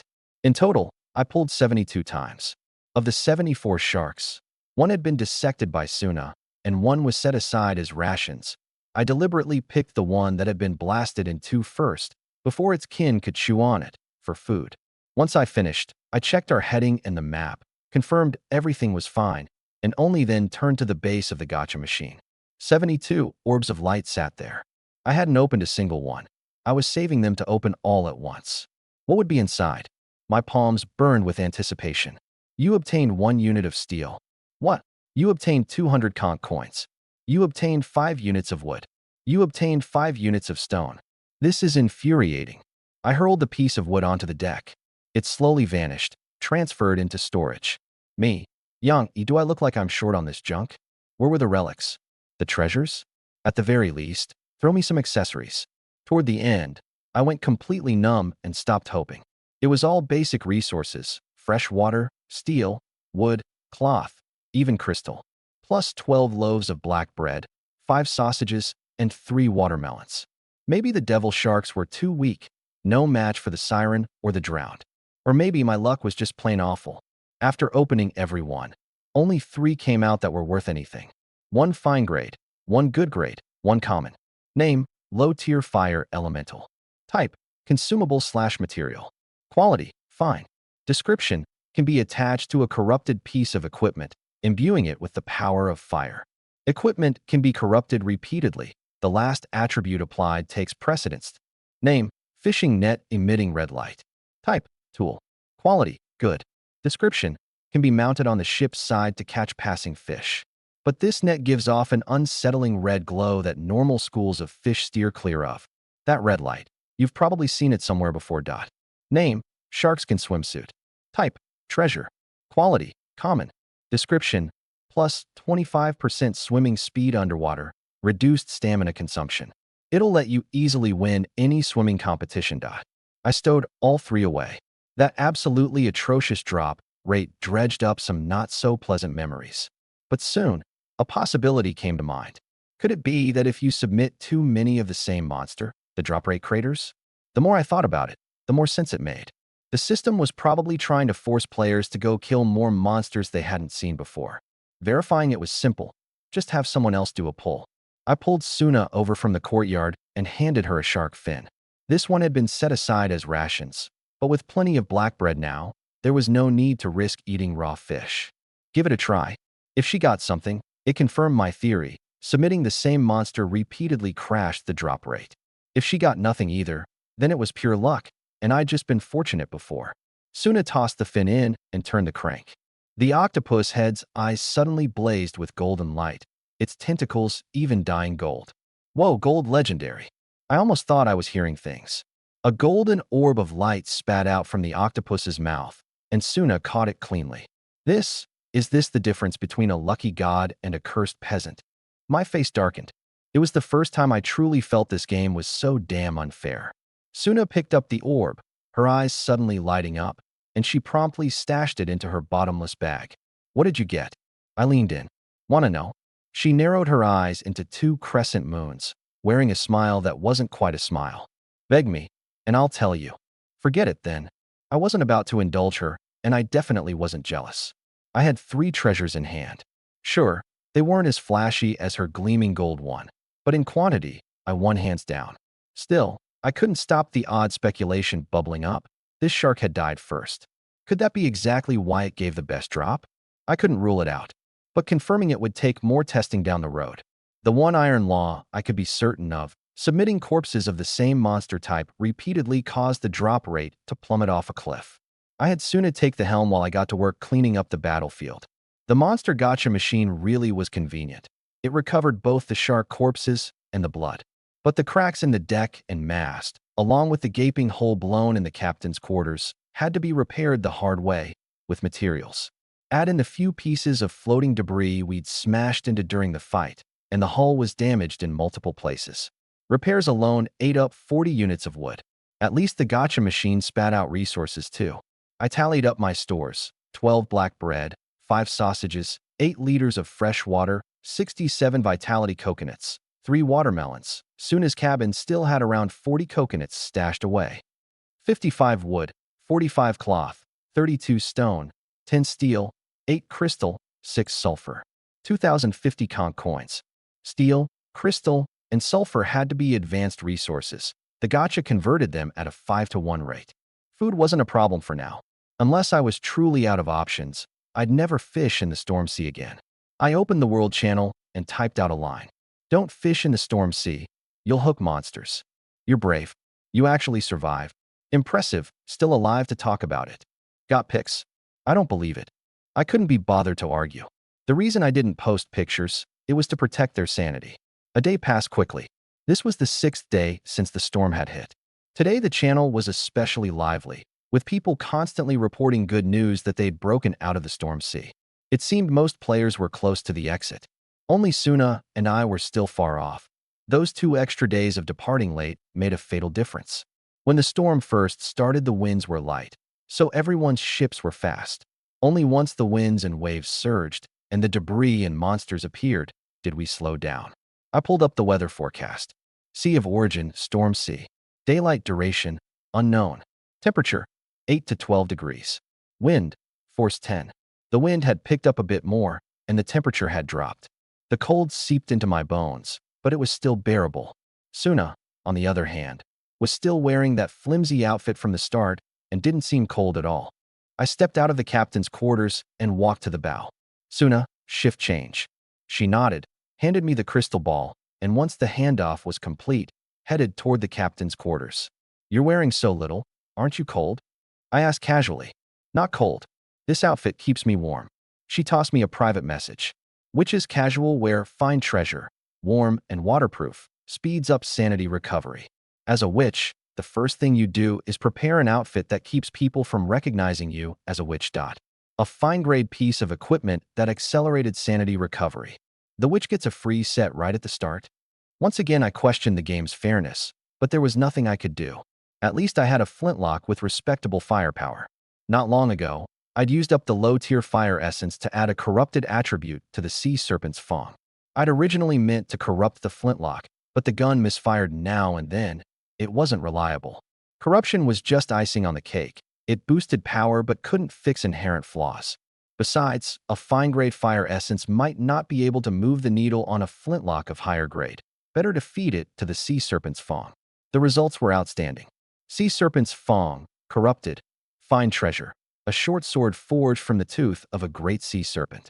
Once corrupted, it carries the power of fire, can inflict burns, and contains fire venom. The blade glowed red, growing hot after being held for a while, and sharper than before. Suna and I took turns at the helm, and another day passed. When I woke, the log showed I'd slept less than 3 hours. Nightmares had plagued me, one after another. In the first dream, Suna pressed a gun to my forehead, her gaze cold. But how could that be possible? If she'd wanted to kill me, she'd have done it back when I fell into the water during the sea serpent fight. Why wait until now? I shook my head and didn't take it to heart, chalking it up to sleep deprivation. My temples throbbed. In the second dream, I was swallowed whole by a huge, centipede-like worm. But where would a giant centipede come from out at sea? For a moment I fell into self-doubt, but I quickly shook it off. Whether or not these dreams had any power of foresight, the only one making decisions was me, never a nightmare. Otherwise, wouldn't I be reduced to a disciple of nightmares? I ate a vitality coconut and mostly cleared my head. My wounds had healed pretty well. The holy water really was amazing. A couple more days of rest, and I'd be fully recovered. Why is it so dark? I pushed open the door and stepped out, startled by the sight before me. Outside, it was pitch black. You couldn't see your own hand. It hadn't been this dark the past few days. I immediately checked the weather. Daylight duration, none. Temperature, 12 to 18 degrees. Wind, force 10. The temperature had risen, but daylight had gone from unknown to none. A wave of unease crept up my spine. Bracing myself on the rail, I felt my way toward the bow. Suna, are you there? No answer. I pulled out the glowing sea log for light, and only then discovered the nightmare had stopped. It wasn't sailing at all, just being tossed by the raging waves, and I hadn't even noticed. My chest tightened. I rushed to the bow. The spot by the helm was empty. Where's Suna? My pupils shrank, my heart pounding like a drum. There was a faint light off to the front left, as if blocked by some dark shadow. I ran over and found Suna standing there holding the crystal ball, motionless, her expression blank, staring straight ahead at the churning surface of the sea, as though something had seized her very soul. I've been calling you forever. Why aren't you answering? She didn't really react, just slowly raised a finger, pointing ahead, and murmured, It seems we've been surrounded. I followed her finger. Pitch black. There should have been nothing there. But whether or not it was her words hooking into my mind, I gradually got the sense that something was writhing on the sea's surface ahead. What is that? I narrowed my eyes. A bolt of thunder tore across the sky. I finally saw it clearly. They were giant, elongated worms, shaped like centipedes, their bodies segment after segment, with four blade-like mandibles spreading open on either side of their heads, like a pair of guillotine shears that could slice any prey near their mouths clean in two. There were countless of them, dark shapes still visible at the edge of my vision, the nearest one about a kilometer from the nightmare. They swayed in the storm, their heads bobbing, as if performing some ritual or reveling in a frenzy. Unknown giant creatures observed. Sanity minus 20. My mind reeled. I looked down at the crystal ball. On the sea chart, dense black dots blanketed the surroundings, no fewer than 100, hemming the nightmare in dead center. We were surrounded. I yanked Suna into the captain's quarters. What the hell is going on? Where did these worms come from? About a quarter hour ago, the sky suddenly went dark, she recalled. I was steering when a whole bunch of black dots appeared in the crystal ball, so I stopped the ship and went to the bow to get a better look. The rest, you already know.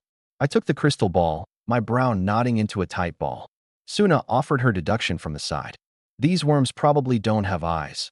Otherwise, they'd have found the nightmare long ago. They're likely creatures that have lived in darkness for ages, hunting by sound and smell. The storm has scrambled things, drastically narrowing their range of perception, so they can't even sense the ship right in front of them. That made sense. I casually opened the world channel to gauge how others were faring. The moment I entered, it was pandemonium. Why is it so dark? I'm completely lost. Tons of giant worms have appeared on the sea. The nearest one's less than 200 meters from me. Oh my God. But those players who had already escaped were gloating. More monsters spawning? Sweet. That's what you get for being so slow. You know how Battle Royale works, right? Move too slow, you deserve to get caught in the death zone. Whatever you do, don't die. If you die, who am I going to sell all this fish I just caught to, huh? Buying used gear and items at high prices. I slammed the channel shut, my face livid. Most people had already made it out of the storm sea. Once enough of them escaped, this stretch of ocean had probably started purging the stragglers. And Suna and I were exactly the unlucky pair who'd set out 2 days late. I paced back and forth, then suddenly latched onto something crucial, 200 meters. I reopened the channel, scrolled back to that guy's message, and sent him a private message. Still alive? Are you sure the worm was 200 meters from you? He replied fast. Positive. Scared me to death. That worm was at least tens of meters long, 3 meters thick. Stay calm. Look again carefully. Was it really 200 meters? Don't need to look. I work in surveying. I can eyeball a distance like that with total accuracy. My brow relaxed. I pulled up the sea chart, used the zoom function to set the scale to 1 centimeter per 200 meters, and quickly traced across the map with my fingertip. Got it. Fighting spirits surged back into my chest. I turned to Suna. You're right. These worms are blind. Their senses crushed to a narrow range by the storm. We can slip through the gaps between them. The route's roundabout, sure, but the spacing between worms is wide enough. We can pull it off. Suna's eyes lit up. She'd been so captivated by these strange creatures that escape hadn't even crossed her mind. But I was different. I wanted to live, no matter the cost. Do you know the safe distance? There might be individual variation among them. A guy gave me the answer. I fixed the lower limit firmly at 200 meters, set no upper limit. The farther the safer, and, following that standard, made straight for the exit. I'll take the helm from here. Don't stay inside, stand on the deck. If the worms really make a move, you'll be able to react first. Jumping into the sea might give you a sliver of a chance. Once I've thought it through, I act. That's my nature.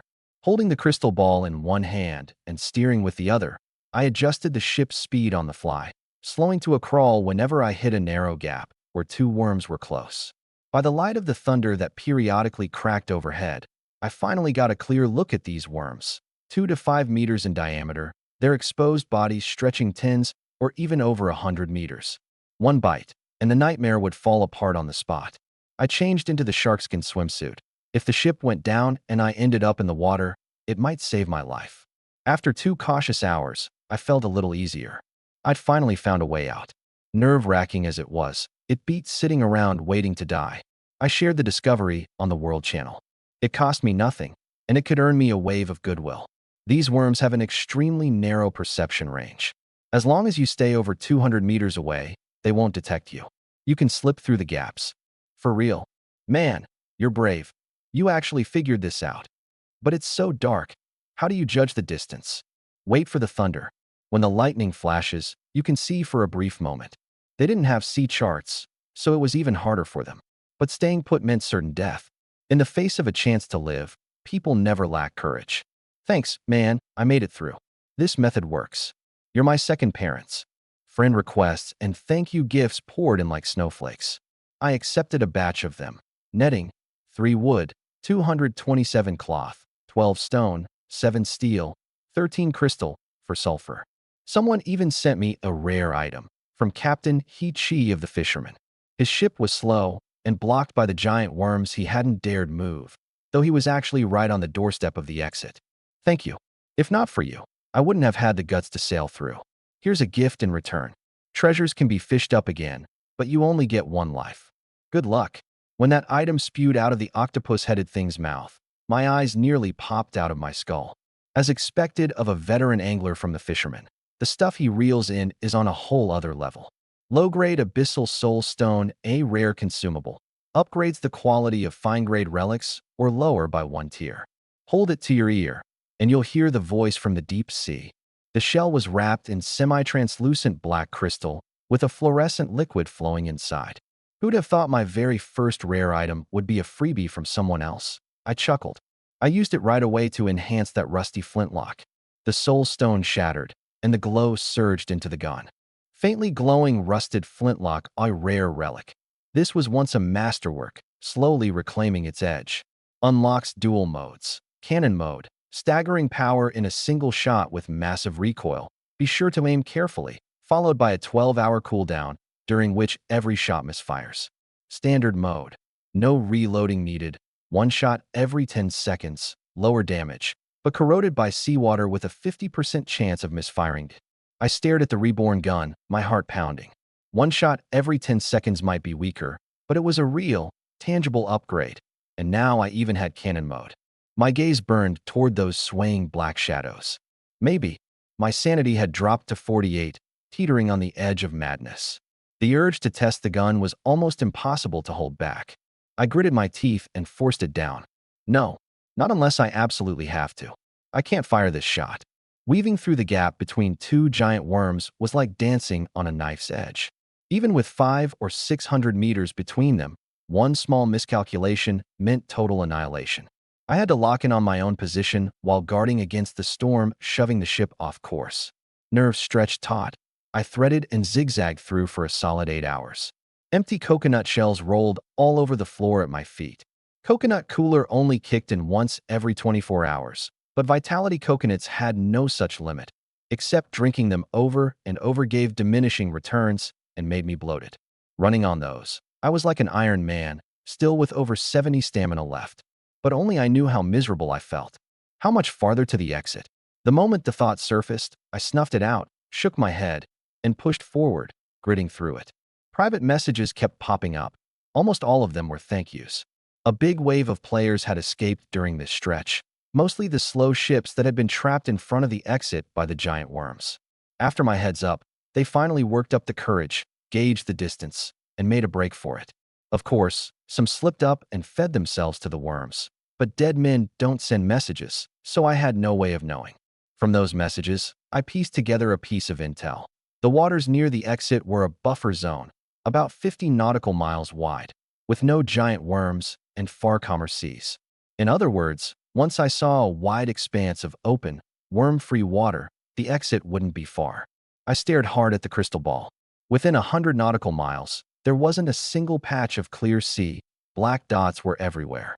The Nightmare was reasonably fast, and it had a sea chart, so by rights it should have been out by now. Another 3 hours passed.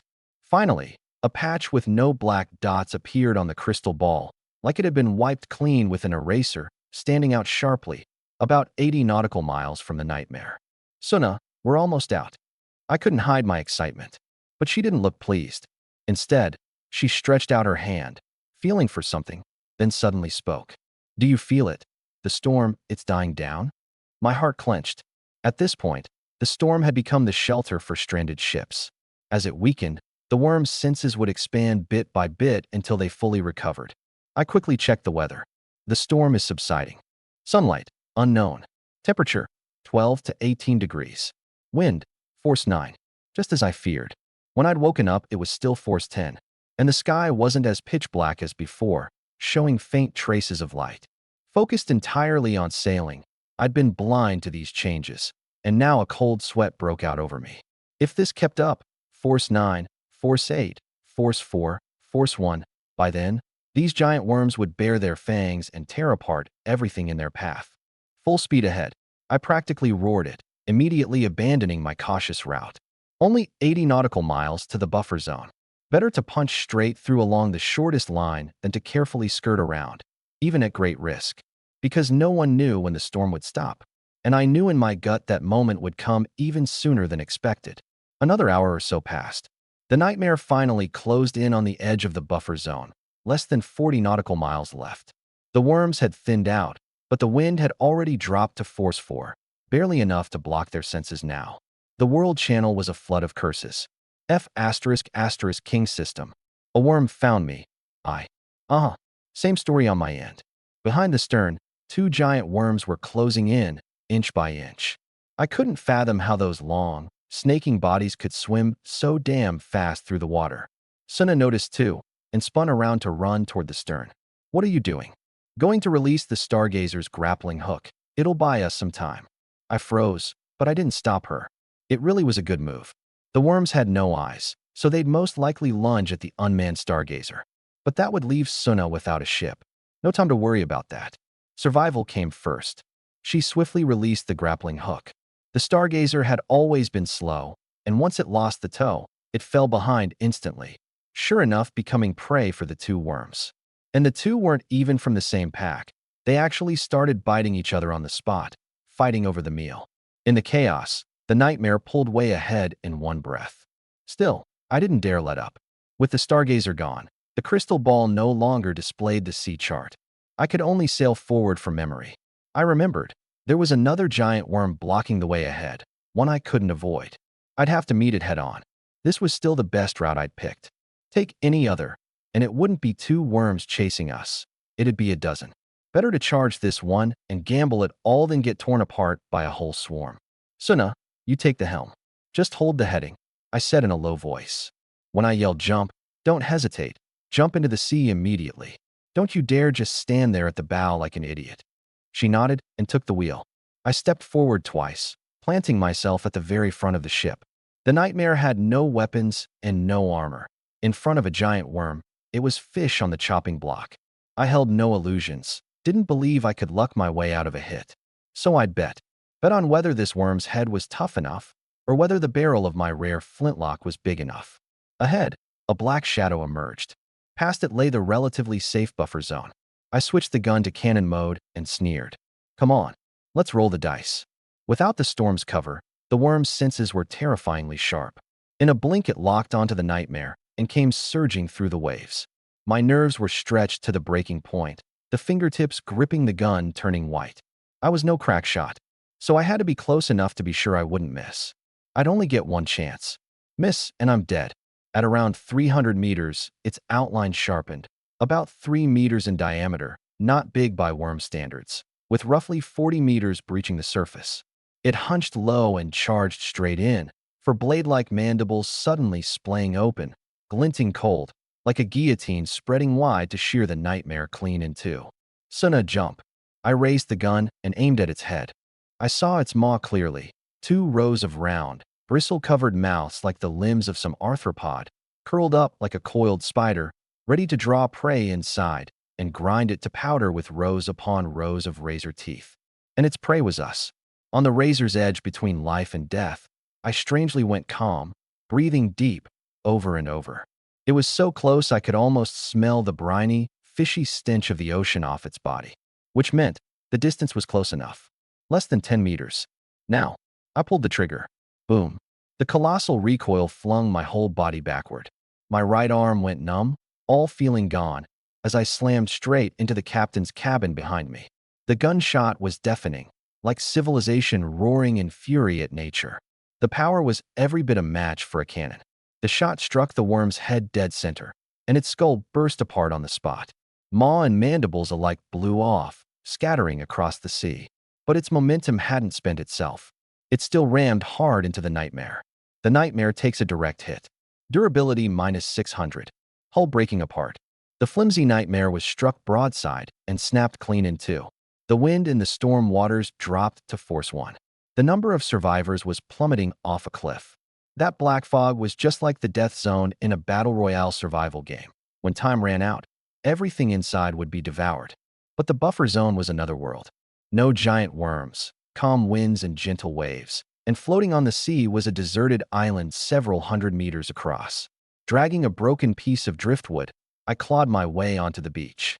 There was a woman sprawled on the driftwood too. "Suna, you're way heavier than I thought." I panted, grumbling.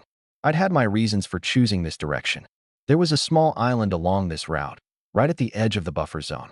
If the ship sank, I could still swim up and get a temporary foothold. But I'd underestimated those 2 nautical miles. Halfway across, my stamina bottomed out.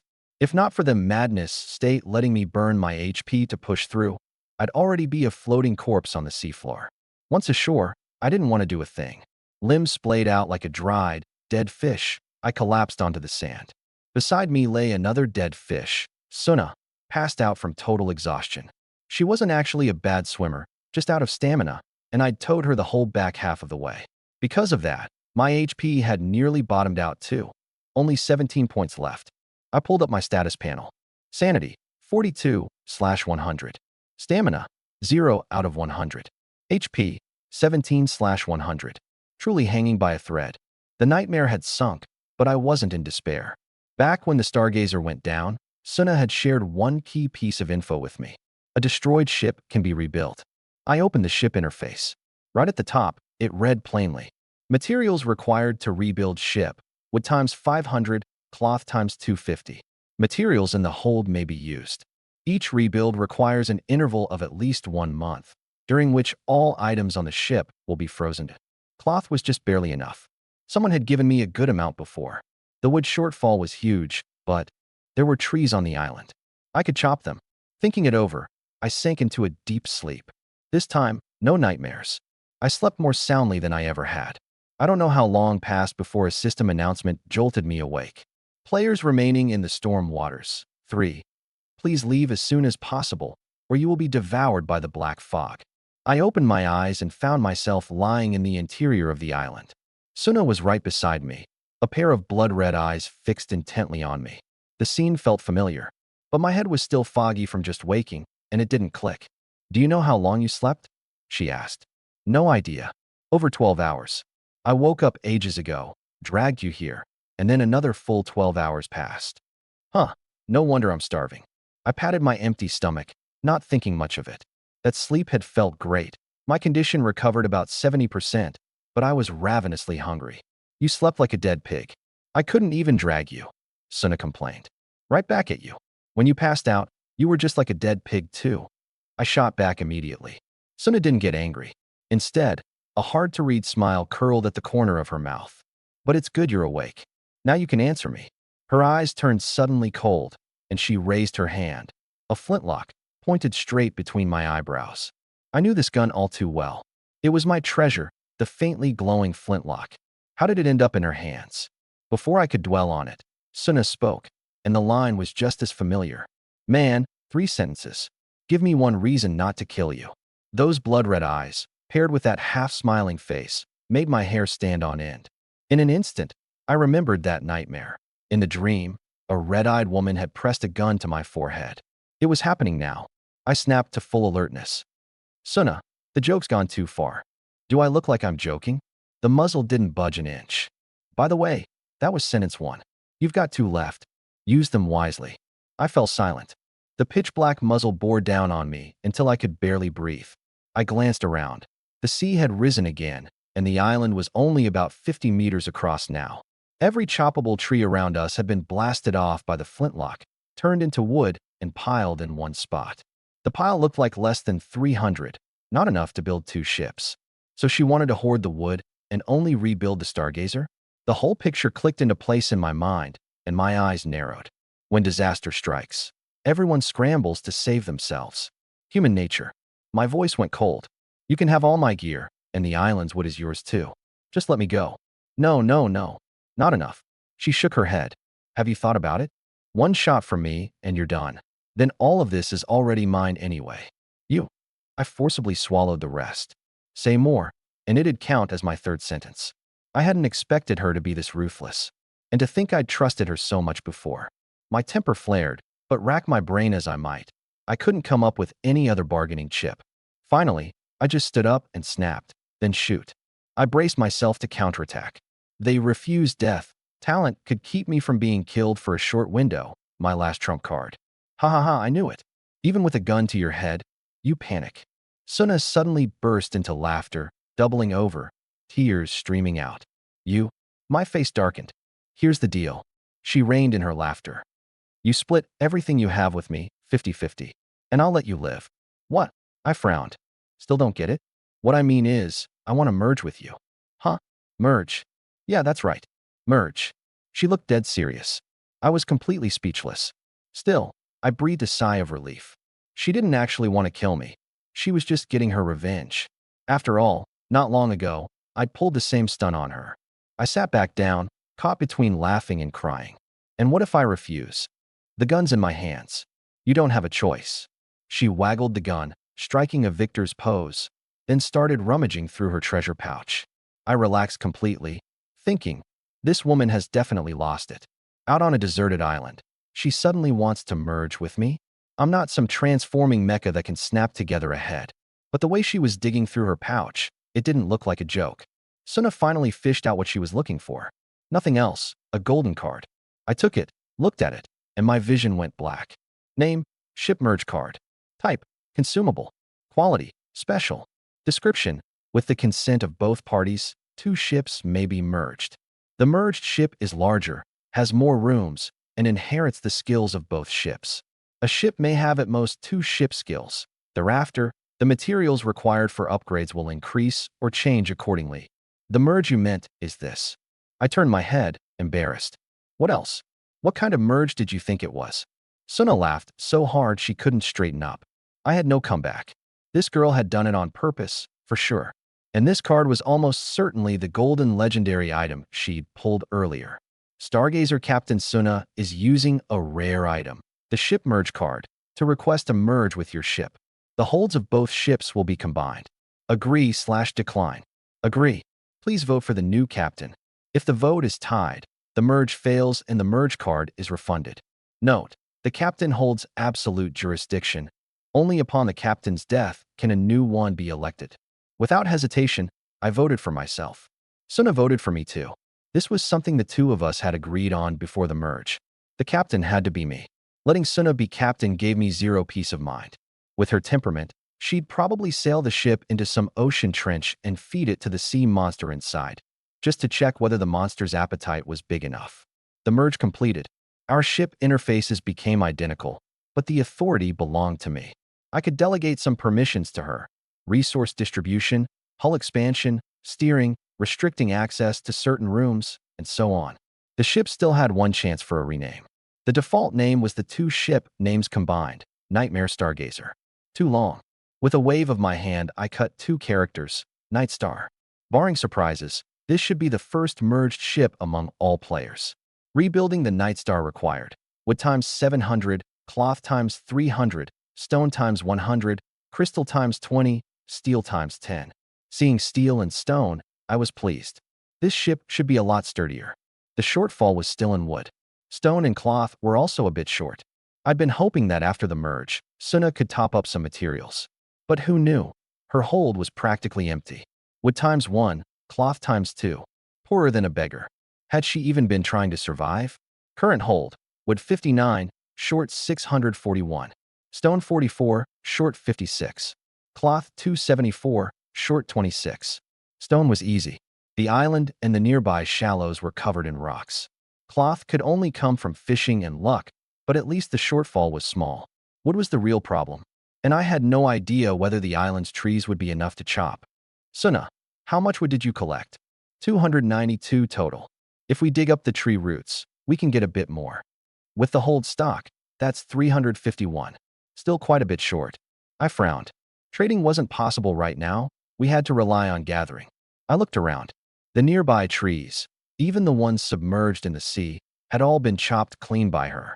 Only far out on the water were a few clusters of treetops still poking up, trees that had been flooded before anyone could cut them, a good 100+ meters away. To get that wood, I'd have to swim over, blast them off with the gun, and drag them back. Thankfully, the storm had stopped and the sea was calm, so the water level shouldn't rise any further. Give me back the gun. I reclaimed my treasured flintlock and started divvying up the work. You collect stone on the island and the shallows. Get us the 56 units. Forget digging up the roots. Better to craft a fishing rod and fish instead. I'll swim out farther and bring back the wood. Got it, she agreed at once. I had a sharkskin wetsuit that reduced the stamina drain from swimming. This job suited me best. Before setting out, I had to fill my stomach. Diving for fish was the fastest option. I had a gun that could fire underwater, so catching fish was a breeze. In just 15 minutes, I'd bagged 2 plump groupers. Too bad they'd been shot, so the bodies were mangled. The 2 of us just made do. Then I swam off toward the distance. Suna stayed on shore to gather stone and fish. Maybe it was because of the buffer zone, but there were no monsters in the water. The whole process went surprisingly smoothly. After swimming 100+ meters, I reached the trees. Boom. Sparks and a gunshot exploded underwater, scattering the fish nearby. Another shot. A log over 30 centimeters in diameter slowly floated up. This was the thickest one around. I could carry back 2 at most per trip, always picking the thick ones. More wood. Half an hour later, I dragged back 2 thick logs, which the system counted as 18 wood. But swimming, diving, and shoving driftwood ashore was basically a triathlon. One round trip drained over 30 stamina. Every 2 trips, I had to lie down on the island and recover. Without Vitality coconut juice, my stamina regen was pitifully slow. In a whole day, I only made 5 trips, netting 93 wood. On Suna's end, she had more than enough stone. She'd gathered 74 pieces. Collecting rocks on the island was the easiest job, assuming you could find the island. As for fishing, her luck was scarily good. Maybe it was the newbie protection period, but today she actually reeled in 2 2-liter bottles of Farmwoman Triple Punch, plus 5 wood and 8 cloth. As for the fish she caught, they all went into our stomachs. At this rate, we could rebuild the ship in 4 or 5 days at most. At night, to be safe, we didn't risk working. We huddled in the island's center and waited quietly for dawn. We even set up night watch shifts. Suna took the first half, I took the second. There was no bed, but I slept soundly. Way more comfortable than on the nightmare. No nightmares. Chat channel. Everyone was guessing who the 3 remaining players in the storm waters were, and why they still hadn't come out. I bet all 3 are inside worm bellies, not fully digested yet. Better if they don't come out. The game won't move to the next phase. Perfect time to upgrade ships and stockpile resources. Could they have found a hidden dungeon out at sea and be running some secret quest? Theories flew everywhere. But no one could have guessed that Suna's and my ship had sunk, and we were squatting on a deserted island building a boat. As for the third person, I couldn't figure out their situation either. Maybe they were repairing their ship too. A few people who'd added me as a friend started messaging one after another, asking if I was safe, if I'd made it out. Before bed, I gave them all the same 7-word reply. Ship blew up. Building a new one. Damn, a legend's a legend. Ship's gone, but the man's fine. Sick. You need a leg ornament, by any chance? A deserted island. One guy, one girl, all alone. The guy dives to collect timber. The girl fishes, gathering cloth, fresh water, and food. Sure, it's exhausting, but compared to the nerve-wracking voyage before, it's downright pleasant. If I could, I'd find an island like this, settle down, farm a little. Not a bad way to live, honestly. But I know better. It's impossible. I turned and looked back toward where we'd come from. At the edge of sea and sky, a thick smear of black was spreading. The black fog. Today, that darkness had grown deeper. It was closer now. We had to get out of these waters, fast. Counting from when I woke, 3 days had passed. Add the time before, and Suna and I had been on this island for a full 4 days. Today was day 5. We were 72 short on timber. Cloth and stone were already covered. I'd even had Suna gather extra stone to load onto the ship, just in case. Stone's easy to find on an island, but scarce at sea. You can only fish it up, and the efficiency's terrible. Like iron, it's heavy and won't float on the surface unless you happen to smash into a resource treasure chest. Barring surprises, by the end of today we'd have all the materials to rebuild the Nightmare Star. After breakfast, I set out early to start the day's logging. After a few days of practice, I wouldn't call myself a swimming champion, but excellent swimmer. I'd absolutely earned that. With the boost from my sharkskin swimsuit, I'd jump in and take on an actual champion. The first 3 trips went smoothly. I brought back 57 timber. 1 or 2 more, and I'd have enough. But on the 4th trip, everything changed. The sea churned violently. I was about to blast down my second tree when a massive school of fish came surging in from the side. Fish big and small, many I'd never seen and couldn't name. But they all had one thing in common. Every last one was swimming forward for dear life, as if something demonic were chasing them. Even the vicious sharks had abandoned all thought of hunting, streaking past me like a gust of wind. The current they dragged along hit me like a shockwave, tumbling me head over heels underwater. I barely made it back to the surface, coughing up a few mouthfuls of seawater, but otherwise unhurt. Those fish only grazed past me, as if deliberately avoiding me, unwilling to pause even a second. I'd never seen anything like it in my life. And the logs I'd prepped? Long gone, swept off who knows where. Even I was being pushed forward by the current. Yangi, are you okay? Something's wrong with the sea. Suna messaged me privately. She'd been fishing onshore and had sensed the disturbance too. I'm fine, swallowed some water. The fish out here have gone insane, all swimming for their lives. The black fog's coming. I'm heading for shore. Come give me a hand. I didn't have much energy left and wasn't sure I could make it back on my own. Good thing I'd thought ahead. And good thing Suna pulled me in. By the time I got ashore, my energy was down to 23, and I was still 15 timber short. Just that little bit. I forced myself upright and looked back. A swarm of giant worms had followed the fish over. The eerie part, the moment those giant worms hit the buffer zone, that safe area, they vanished into thin air, like passing through an invisible membrane between spaces, off to another world. Good, the worms can't get in. I let out a long breath. If those things had come charging through, I'd probably have had to give up for real. Suna, we're still 15 timber short. Diving for it is out of the question, and fishing's too unreliable. Let's try digging up some tree roots. Those 15 timber didn't sound like much, but fishing for them? 2 of us might not scrape it together in a whole day. And the black fog might not grant us another day. Once I'd recovered a little energy, I joined in digging up roots too.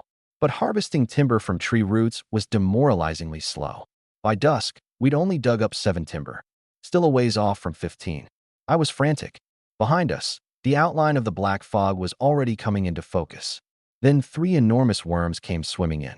Each looked handpicked, 7 or 8 meters across, charging side by side, slamming into the buffer zone, then vanishing into thin air. Where they disappeared, 3 massive harpoons dropped. Then came a chorus of mournful wails and howls. Big guy? Number 2. Doggo. Where'd you 3 go? Behind the 3 giant worms trailed an enormous iron warship.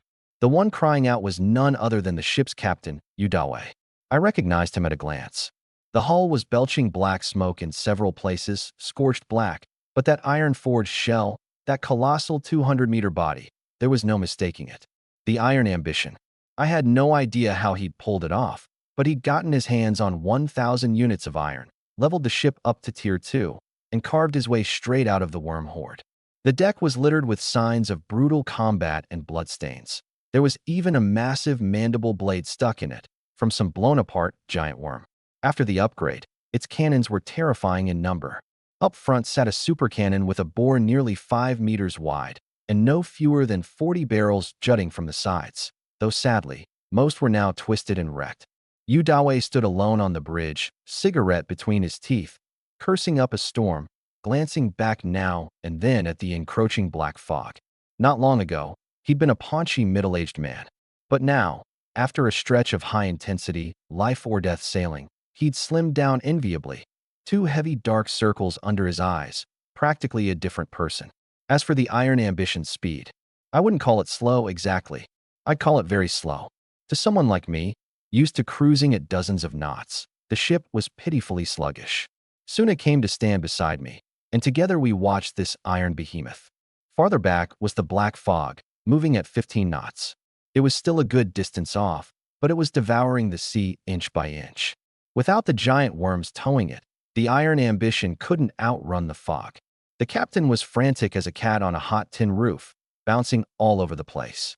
Finally, he spotted the man and woman on the island. His eyes lit up, and he immediately waved and shouted, "Hey, you two, I need a hand here. Can you help me out?" But the distance was too great. His voice didn't carry. With no other choice, he steered the ship toward the island. Iron Ambition, Tier 2, Durability 5829/10,000, Capacity 20,000 units, Speed 10 knots. Hull skills: Full barrage, cannon fire rate increased to 200%, lasts 15 minutes. Triple whale harpoon, pierces and hooks a target, 1 hour cooldown. Sea monster's bane, a super cannon of astonishing power. One shot sends a sea monster back to its maker. 4-hour cooldown. Description: bigger, stronger, sturdier. Speed boosted to 200%. Yudawe stared at Suna and me, blank for a moment. Then it clicked. These two were almost certainly the other two survivors from the Storm Sea. If they'd give him a hand, maybe he had a shot. In this buffer zone, he couldn't find a suitable giant creature to tow his ship. Seeing that shouting was useless, Yudawe had a flash of inspiration and switched to the log's regional chat. A message popped up in the regional channel. "I'm Yudawe, captain of the Iron Ambition. You two, can you see me?" There were only 3 people left in the buffer zone. Hard to mistake anyone. I replied at once. "Hello, I'm Yang Yi, captain of the Nightmare Star." "Captain Yang, where's your ship? I can't see it." "Sank." There was a beat of silence on his end. "Huh." I explained the rebuilding rules to him, and it finally sank in. Turned out he'd assumed a sunken ship meant you were out for good. 7 timber short? "No problem. I'll send you 100, he answered without hesitation. "But once your ship's fixed, could you tow me out?" I waited briefly, then agreed. The black fog was bearing down behind us, half the sky collapsing. At a moment like this, cooperation was the only way to survive. "Then I'll pull up close." "Don't shoot. That's a pistol on your hip, right?" I froze. The Iron Ambition was at least several thousand meters out. How could he make out a detail like that? Binoculars? Later I'd learn it was his talent. Eagle Eye, Perception +2, exceptional eyesight, skilled at tracking and aiming. His second talent had only awakened after he'd hunted a great number of sea beasts. Firepower supremacy. As long as you have enough firepower, you'll face any enemy head-on, and your sanity won't drop below 50. Truth lies only within cannon range. The Iron Ambition drew closer and closer. The black fog had already swallowed half the sky. Only 15 nautical miles left. At this range, we could hear each other's shouts and no longer needed the log. "I'll use the whale harpoon to get the timber to you. Don't be scared." Before he'd even finished, a whale harpoon shot through the air, dragging a huge bundle of timber, and slammed down solidly a dozen meters from me. Not a bit more, not a bit less. Exactly 100 units. Materials complete. I wasted no time, picked a good spot, and tapped rebuild in the log. The supplies rose into the air, scattered into fragments, then assembled themselves like building blocks. A ship grew out of nothing. About 30 meters long, still with that ghost ship look, but a size larger than before. The hull was still weathered and covered in barnacles. A captain's skeleton lashed to the bow, tangled with strands of seaweed, as if it had just surfaced from the deep. The biggest difference from the Nightmare was in the central courtyard. A huge crystal ball now stood before the mast. Parts of it were sheathed in rusted iron plating, far sturdier than before. Nightmare Star, Tier 2, Durability 1000/1000, Capacity 3000 units, Speed 60 knots. Hull skills. Nightmare. Sleep aboard is terrible, plagued by nightmares. Energy recovery -75%, affects captain only. Angler's Curse. Cannot catch normal fish, increased chance of hooking anomalies. Astrology. Displays surrounding sea charts, 150 nautical mile radius, viewable in the crystal ball. Alerts can be set to signal other ships' appearance via vibration. Peek. Search a ship name or player name to obtain coordinates and imagery. 1 target per day. Description. You chose to merge with a ghost ship. Hope you don't regret it. Reading through it, most of my worries eased. After the merge, the ship was tougher and faster. Astrology's chart range had expanded, and Peek's targets now covered the entire map. "Come on, get aboard." I called Sune up. Inside the cabin, everything felt fresh. A bedroom had appeared next to the captain's quarters, for Suna. The hold was bigger too, with 2 extra expansion slots. Practically the potential of 2 ships, twisted into one. All my old belongings were there. The pirate outfit, fishing net, rod, coconuts, a bit of food, and fresh water. Even a portion of that giant worm carcass I'd blown the head off of remained. A pleasant surprise. Meanwhile, Udawe was clearly getting antsy. He was afraid I'd ditch him and just sail off. Luckily, I'm not stupid. Nightmare Star's Captain Yang requests to add you as a friend. He accepted instantly. I sent him a private message. I'm heading to the stern. Toss me the grappling hook. He let out a long breath and walked up to the bow deck, coming face to face with me. The Iron Ambition was taller than my ship, so I could only see the upper half of him. There was a hint of wariness in his eyes, but he'd come anyway. Captain, your ship's too big. I laid it out plainly. If I can't tow it, can't hit 15 knots, don't blame me for cutting the line and leaving, and don't try anything when I do. Deal.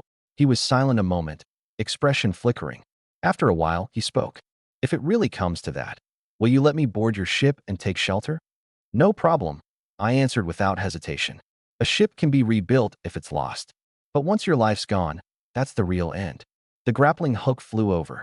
I caught it and tied it off at multiple points to spread the load. No need to worry about the rope's strength. The log said it had infinite durability. Once it was secured, I told Suna to go full speed. The Iron Ambition maxed out its power too. Both captains had their hearts in their throats. 11 knots. 12 knots. The number climbed past 15, held steady at 16, and only then did we both breathe easier. Below 15, that would have been trouble. In the end, the speed settled at 17 knots, 2 full nautical miles faster than the black fog behind us. The Nightmare Star, towing the Iron Ambition, broke out of the buffer zone. The instant we crossed the boundary of the storm sea, the sky suddenly brightened. Sunlight poured down, dazzling after so long. A system announcement followed. You have left the storm sea. Navigation announcement. All players have left the storm sea. The black fog speed has dropped to 10 knots. The grand map is now open. You may view your own coordinates. Tier 3 ships have surpassed 10,000 in number. The deep winter sea has begun to spread. Please stay warmed. I opened the log. A new page had appeared. A crude sea chart, recording only the paths I'd traveled and the waters I'd passed through. Everywhere I hadn't been was covered in the yellow-brown fog of war. The Nightmare Star came with its own mini-chart, recording a wider range, covering the full 150 nautical miles around me. This chart had 3 uses. First, I finally knew where I was. Arranging a meeting only required exchanging coordinates. Whether the meeting turned hostile was on you to judge. There's no law at sea. Who can read the other guy's mind? The fewer meetings, the better. Second, the names and boundaries of the seas were now revealed. Behind us was the storm sea, ahead the deep winter sea. The boundary wasn't a straight line but jagged, like continental plates. That deep winter zone was creeping steadily southward. Third, the black fog's boundary was now clearly visible. You could tell at a glance how close anyone was to it. No more getting swallowed by surprise. I opened the chat channel, wanting to feel out the situation.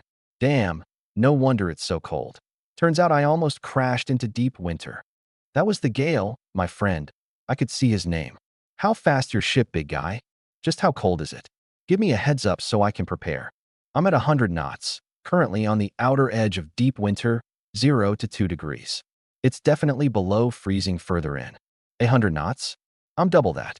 You've got a special ship, huh? Gotta stock up on cold weather gear. Buying long-lasting food. PM me if you're selling. Anyone want padded coats? 100 cloth each, color of your choice. Just earning a little for the labor. Name, warm padded coat / type. Treasure / quality. Common / description. Excellent warmth. But whatever you do, don't let it get wet. 100 cloth? Why don't you just rob me? 80, can't go lower. Get lost, you're not the only seller. Selling down jackets, better than padded coats. Fine quality, 120. Name, warm down jacket / type. Treasure / quality. Fine / description. In the dead of winter, who could resist the warmth of a down jacket? Reading it through, I had a plan. At 10, 20, 30 below, this pirate outfit would be like wearing nothing at all. Without a thick layer over it, a person would freeze solid. Suna's witch's casual outfit offered a bit of warmth, but it was far too thin, thermal underwear at best. I made up my mind. Once prices stabilized, I'd stock at least 4. Keep an extra set, just in case. I made my way to the stern. The Iron Ambition was still trailing behind. It was safe now. The black fog couldn't catch it, so there was no need to keep towing. Yudawe had the same idea. The two of us looked at each other across the ships. Brother Yang, I've got a good feeling about you. How about joining my Iron Brotherhood? Iron Brotherhood. I repeated it, not following. Heh. I've already taken on a few little brothers. We're about to link up. That's when I got it. He wanted to build his own crew. The log didn't have a guild feature, but by using coordinates to rendezvous, players could form their own factions no problem. I didn't want to live under someone else's roof, so I turned him down gently. Sorry, I'm used to going my own way. Not looking to join up for now. That's fine. Whenever you need help down the road, just come find me. I've got your back. He laughed heartily. People who've just escaped death are full of spirit. And it wasn't just talk. That iron beast beneath his feet could back it up. No wonder so many wanted to sign on with him. It's just that ship's speed. An image was already forming in my head. A swarm of little boats, working together to drag an iron behemoth crawling across the sea. Weird. Truly weird. Catch. He tossed over a small chunk of flesh. What's this? I caught it and read the info. My eyes lit up.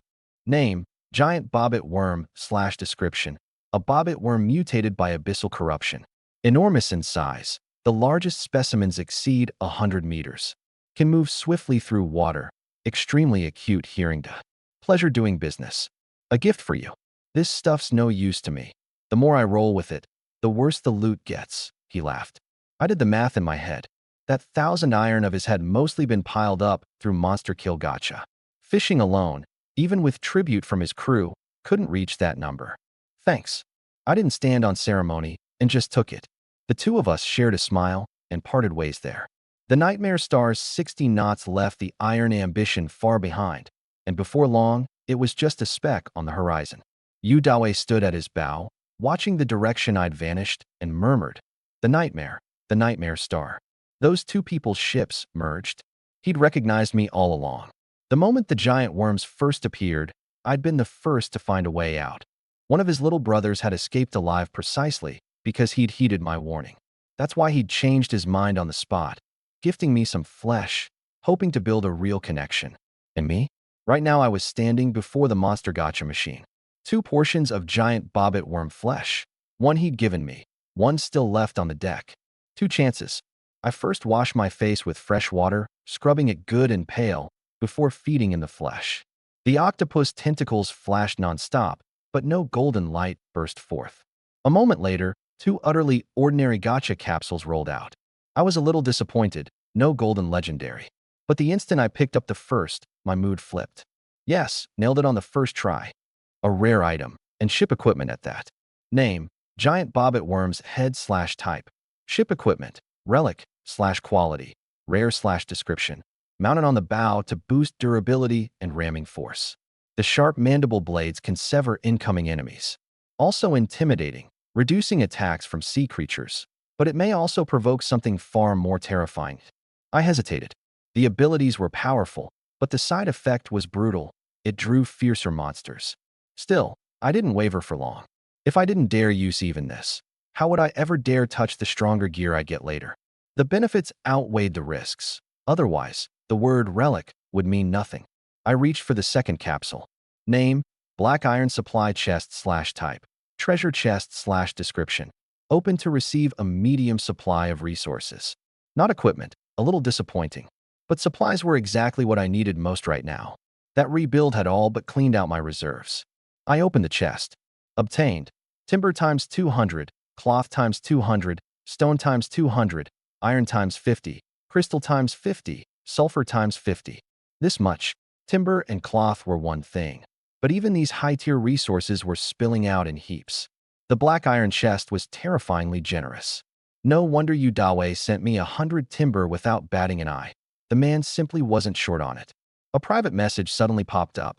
It was Suda, captain of the Gale. Brother Yang, I'm thinking of putting together a fleet. Interested?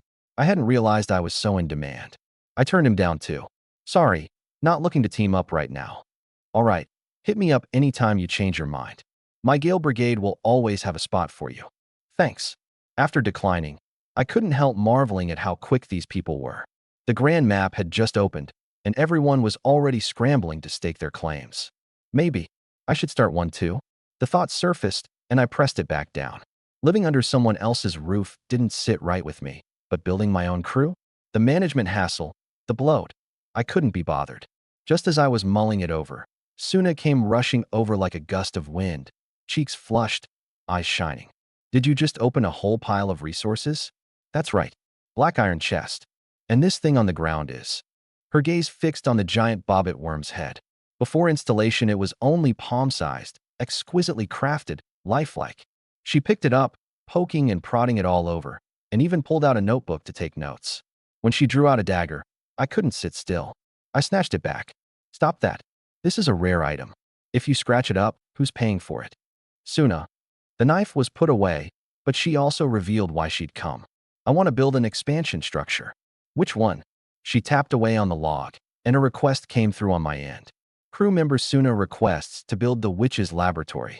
Requirements. Expansion slot times 2, timber times 200, cloth times 200, stone times 100, iron times 50, crystal times 50, sulfur times 20. Once built, it cannot be dismantled. Please choose carefully. Witch's laboratory. I was baffled. There was no such thing in the expansion list. I immediately pulled up the list. Besides the Nightmare's original extra cargo hold, ancient war room, and great statue, there were 2 more from the Stargazer. Watchtower scans 1,000 nautical miles around. If islands are found, they display on the chart. Once every 3 days. Requirements. Expansion slot times 1, timber times 200, cloth times 100, stone times 100, crystal times 30. Glass cannon. A cannon of immense but unstable power, extremely prone to shattering. Requirements. Expansion slot times 1, crystal times 100, sulfur times 20. Where do you even see a witch's laboratory? It's not on my list. It's an extra expansion my talent provides. Build it, and you absolutely won't regret it. She sounded utterly certain, but I hesitated. I'd been planning to build the cannon first, so that if I ran into a monster like that giant bobbit worm again, I'd have a fighting chance. Second was the watchtower. Island resources were far richer than the seas, and they hid treasure chests, letting me resupply frequently, a huge advantage. This laboratory, though, had unclear functions and would eat up 2 slots. That meant no room to build a cannon until I hit Tier 3.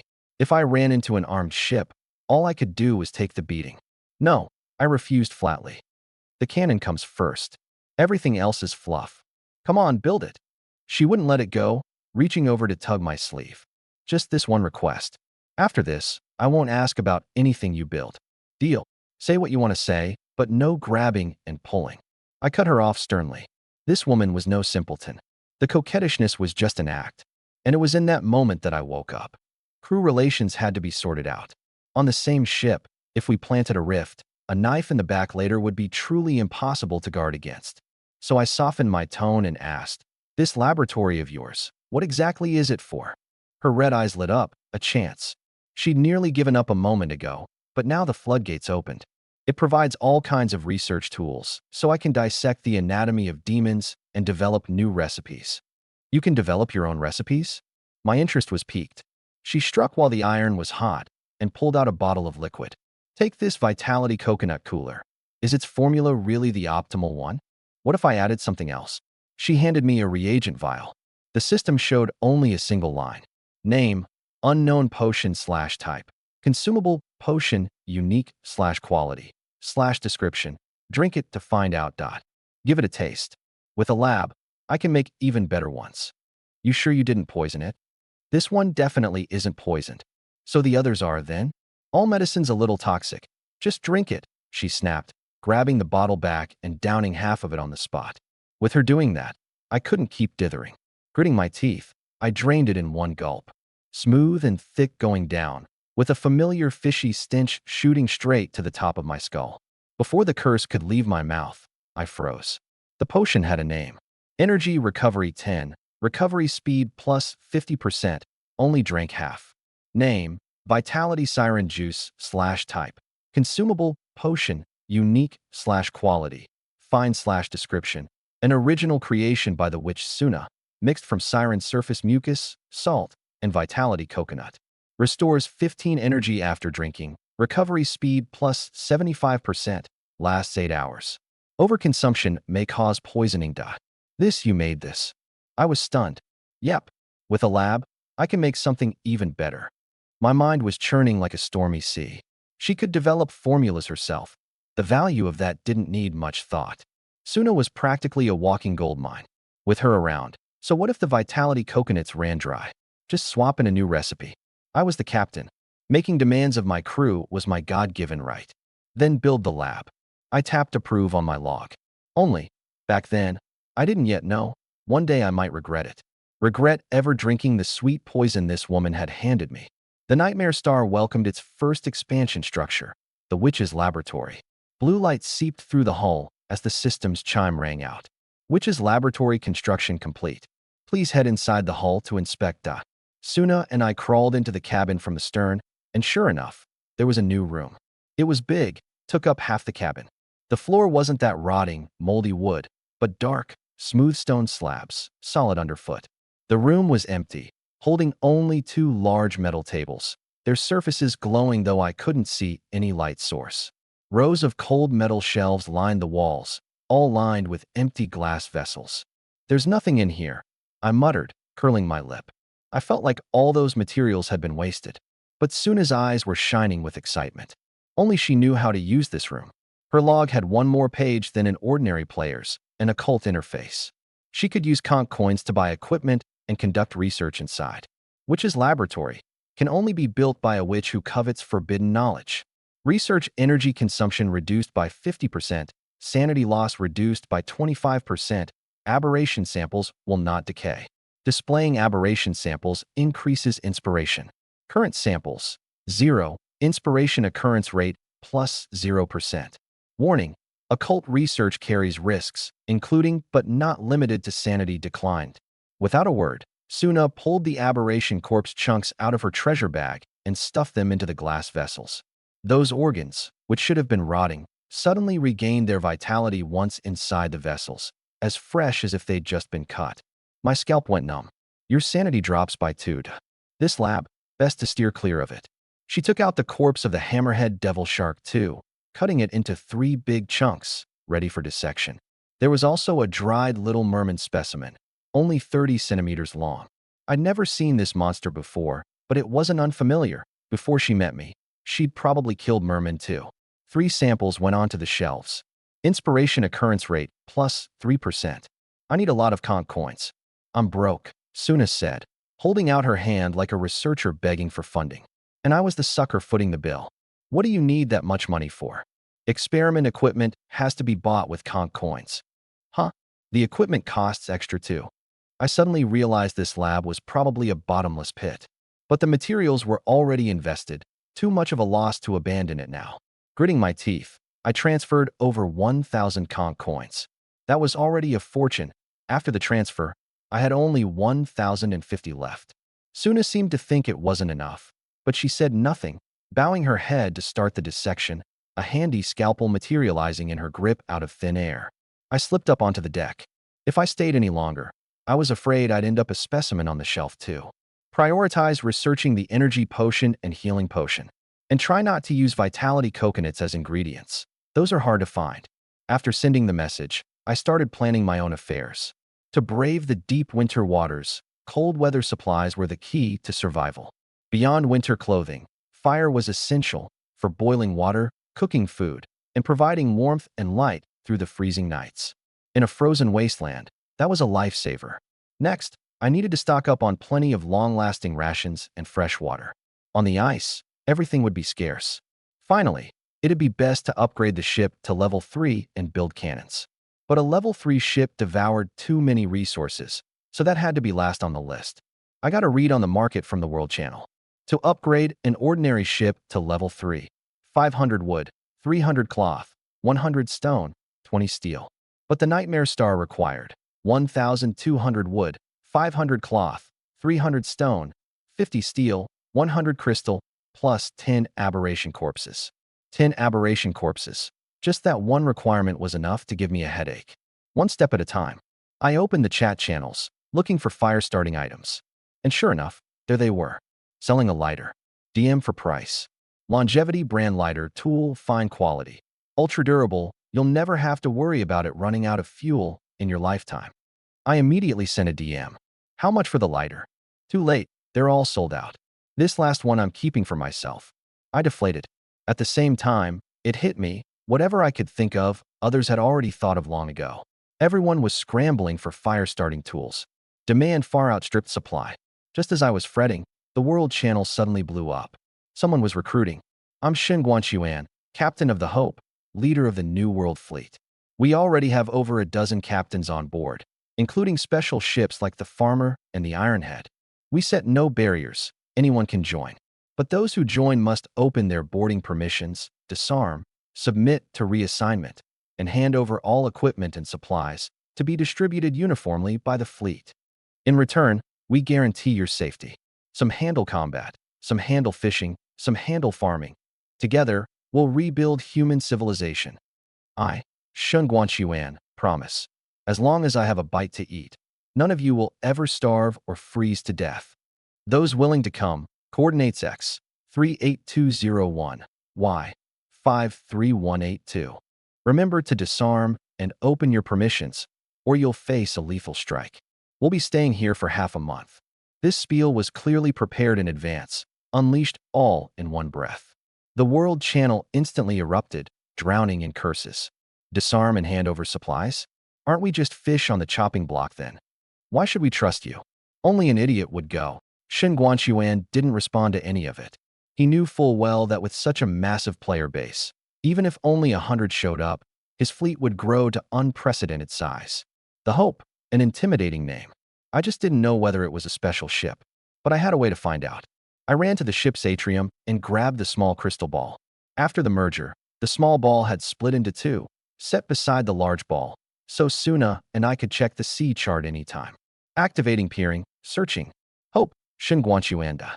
An image of the Hope quickly surfaced within the crystal ball. Shin Guanchuan would never have guessed that someone could spy on him like this. That captain wasn't lying. He really was anchored at these coordinates. But his ship wasn't a special ship at all. It was just an ordinary, run-of-the-mill galleon, utterly unremarkable. The word Hope on the sail was probably something he'd painted himself, and the ship's name was one he'd changed himself. Ordinary ships got one chance to rename, while special ships couldn't, unless they merged. Around the Hope, ropes connected it to several other ships. The image wasn't perfectly clear, but I could make a rough guess. The one with fields and people tilling them was the Farmer. The one with a black hull, clad in iron armor, sporting a sharp ram, was the Ironhead. And there was another that had just surfaced from the sea, its hull sealed, capable of diving. I didn't know its name, so for now I'll call it the Submarine. Shin Guanchuan himself made an appearance too. White captain's uniform, immaculate, commanding, and imposing. I really couldn't figure out how he'd wrangled this crowd together. The Grand Sea chart had only been open for less than a day. Gathering this many players in such a short time was flat out impossible. The only explanation was that they'd banded together before the chart even opened. Maybe a chance meeting. Maybe they'd been caught up in the same incident. I had no way of knowing. Forming cliques, I had no interest in that for now. Without cannons, I didn't want to run into other players.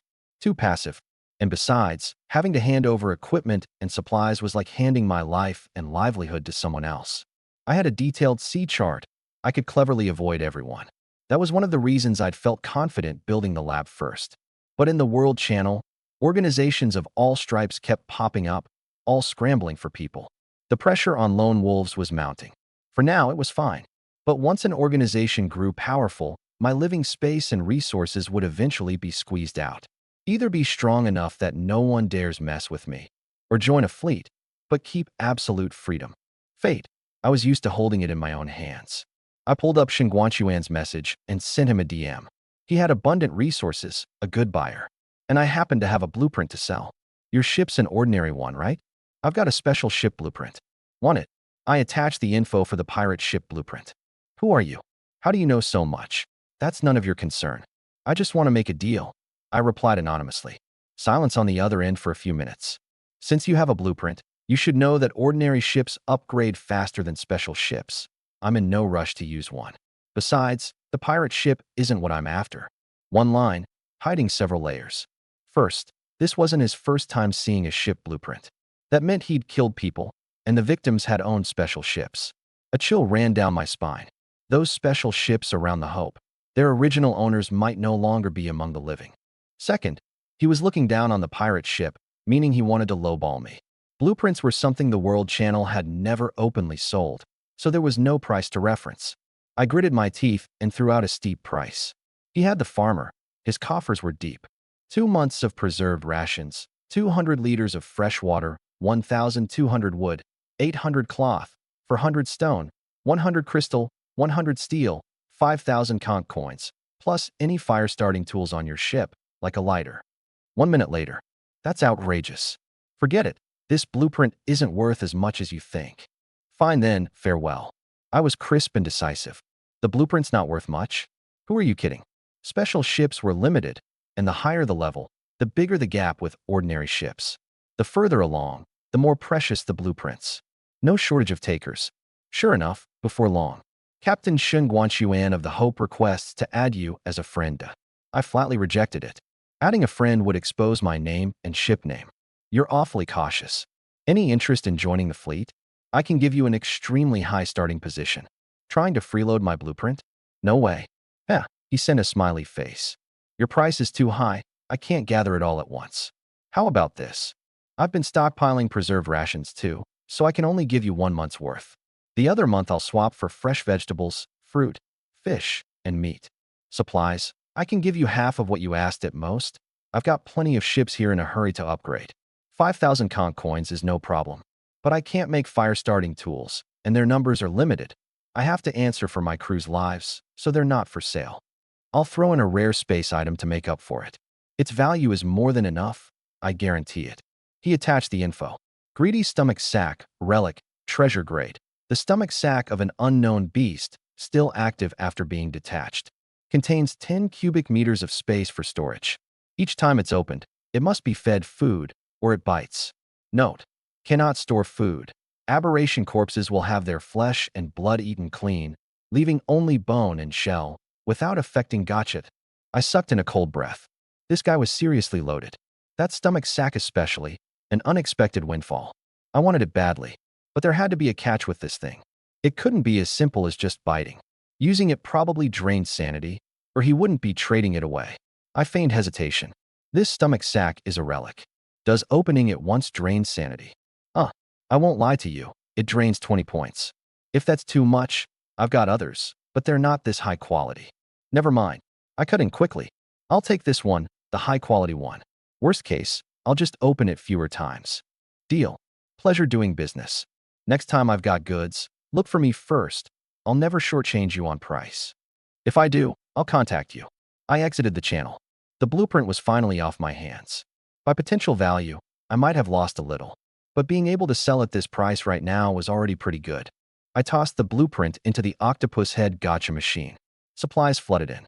The octopus's mouth kept spitting things out: 20 loaves of black bread, 10 sausages, a pile of dried fish, plus 5 cabbages, 5 cucumbers, 1 apple, 1 pear, and a fresh, big tuna. Enough to feed one person for a full 60 days. The last thing it spat out was a palm-sized black sack, smooth as a preserved egg, the greedy stomach sack. I tried to pry it open, straining with everything I had, and only managed to crack open a sliver. The sack let out a sudden howl, startling me. Strange commotion. Your sanity drops by 5. How the hell do you even use this junk? I brought over a piece of dried fish. This time it reacted, sucked it in with 1 gulp, then obediently opened up. I reached my hand inside. Tingly, slimy, thoroughly disgusting. The sack even giggled, like it was being tickled. You feel inexplicably nauseous. Sanity drops by 10. The side effects were no small thing. Probably not many people would dare use it. But the space inside was astonishingly large. From now on, I'd never lack a place to store cargo, and I could even hang it on my belt. Convenient. I opened my log. The cabin supplies were in place, and the conch coins had been credited. Did you sell something again? Give me some more conch coins. Suna's message came almost as if she'd sniffed it out. That was the annoying part about the shared ship interface. You couldn't hide any goods.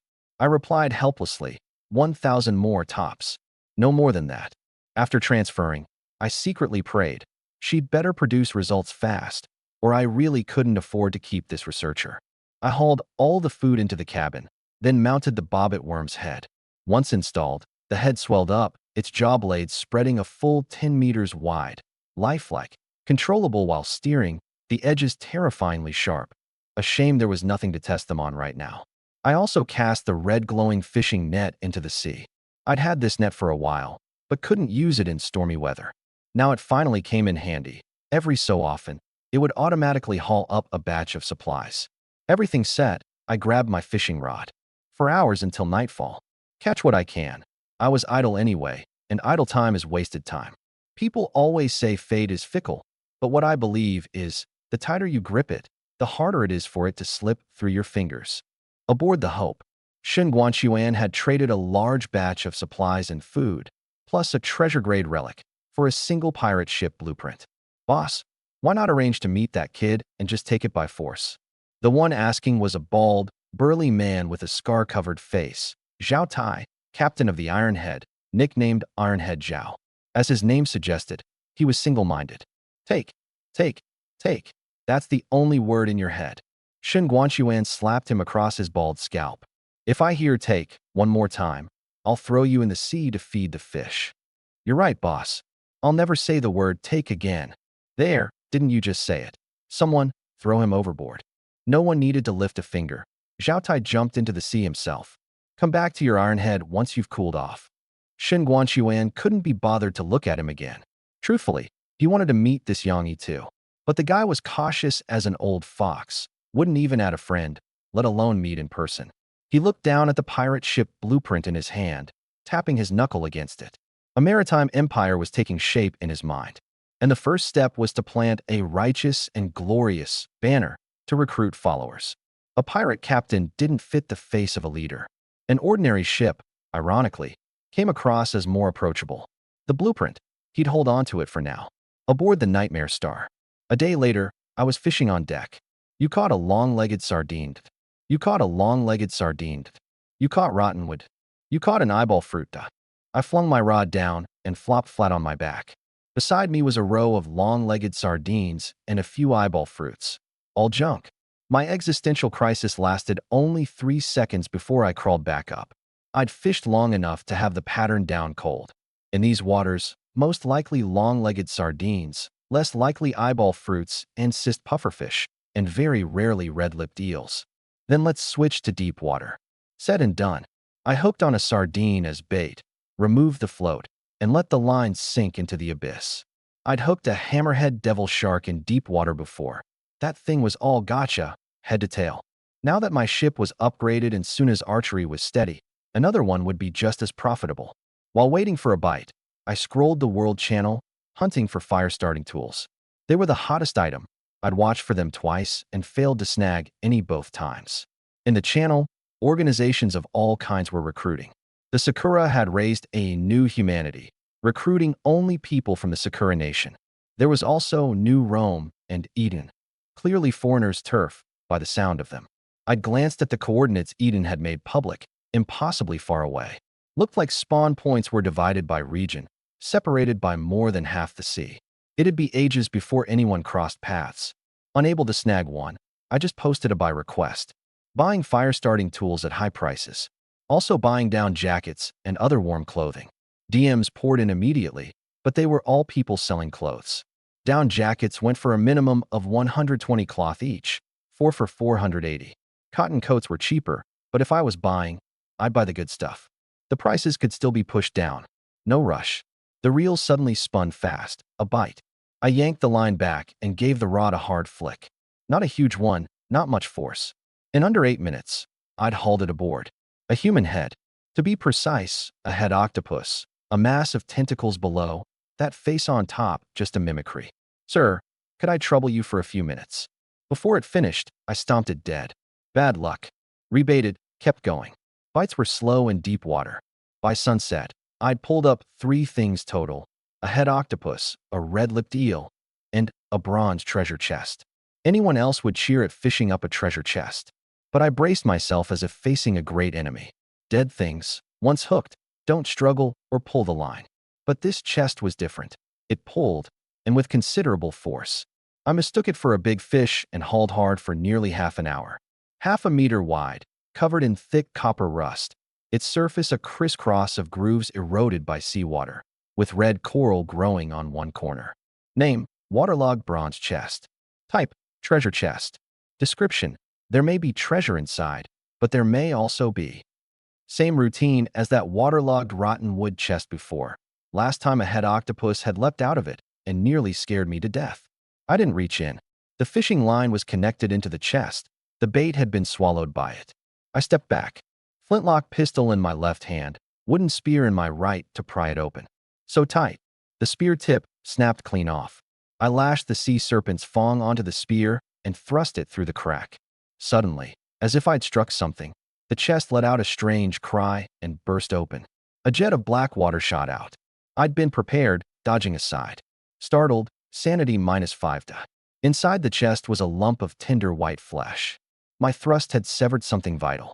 After spitting out that water jet, it stopped closing, as if dead. To guard against playing dead, I stabbed it a few more times. Clear fluid seeped out. It stopped moving entirely. That water jet had been its only weapon, corrosive, burning up a wisp of white smoke where it landed. Name: chest clam. Type: food. Description: a mollusk clam that, upon reaching adulthood, likes to occupy treasure chests as its shell. Sprays corrosive acid to prey on small fish. Favors collecting shiny things. Conch coins and glittering treasures can be found within its body. Non-toxic, edible once cleaned. So it's just a clam. I sliced open the clam meat with the sea serpent's fong, a thin layer, and beneath it was all the shiny loot it had hoarded, with a fist-sized pearl pressed underneath. You obtained 600 conch coins. You obtained a healing pearl. You obtained 50 crystal. You obtained stone x20. Name: healing pearl. Type: treasure. Quality: treasure grade. Description: soak in 1 L of water.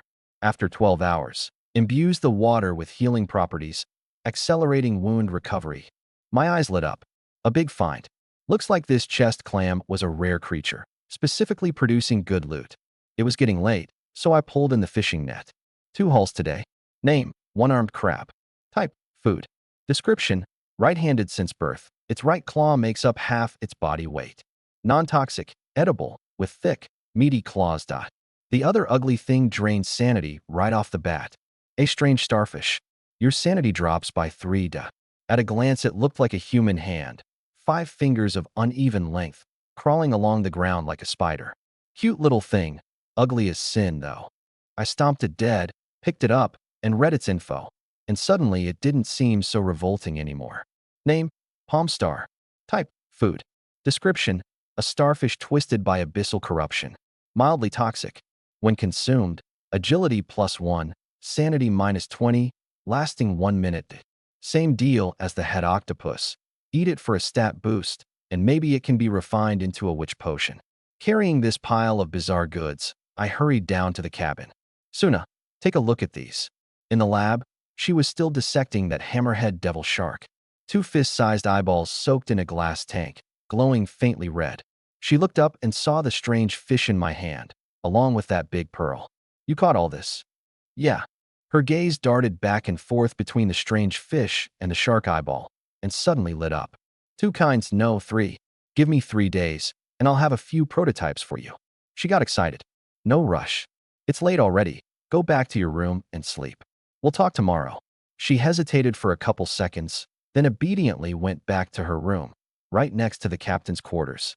If anything happened during the night, we could just shout for each other. I grabbed the crystal ball and headed to my room. This ball could vibrate as an alarm. The moment a player's ship got close, it would tremble. Kept by my pillow, it could sniff out danger ahead of time, so I wouldn't get surrounded in the dead of night without a clue.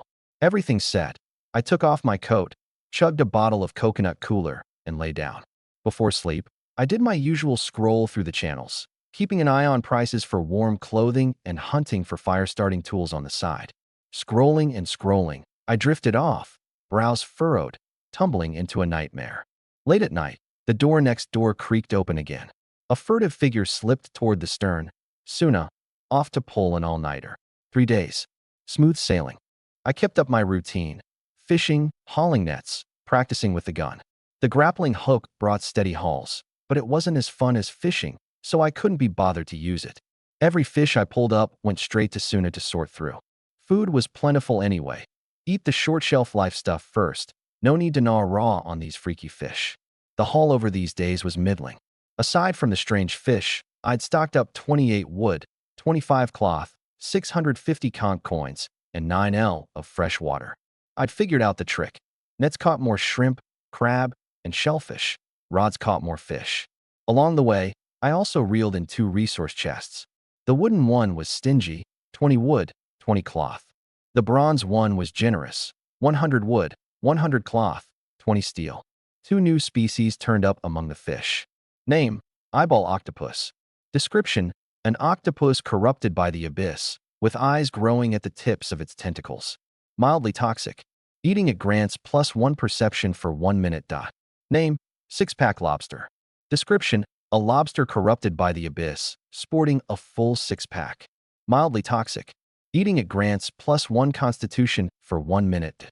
Add in the human head octopus and the palm starfish, and I had a full set: strength, agility, constitution, perception. The only one missing was spirit. I handed them all over to Suna. By evening, the fish had gone quiet, so I flipped through the messages. As expected, down jacket prices kept sliding. More and more people knew how to make them. Now you could buy one for just 105 cloth. My guess was the production cost hovered around 100, so that was rock bottom. I took stock of my assets. 841 wood, 560 cloth, for 108 stone, 5,700 conch coins, 208 fresh water, 77 steel, 51 crystal, 40 sulfur. Looked flush, but really I was scraping by. For pieces of warm clothing would eat over 400 cloth, and upgrading the ship to level 3 was a bottomless pit. Conch coins could buy them too, roughly 600 apiece, but players trusted cloth more. The conch coin exchange rate swung wildly. Right now, basic materials ran about 5:1, high-end materials about 25:1, and actual deals pushed even higher. In a word, on paper I was a rich man, but in my pockets I was broke, and I didn't dare spend a single coin carelessly.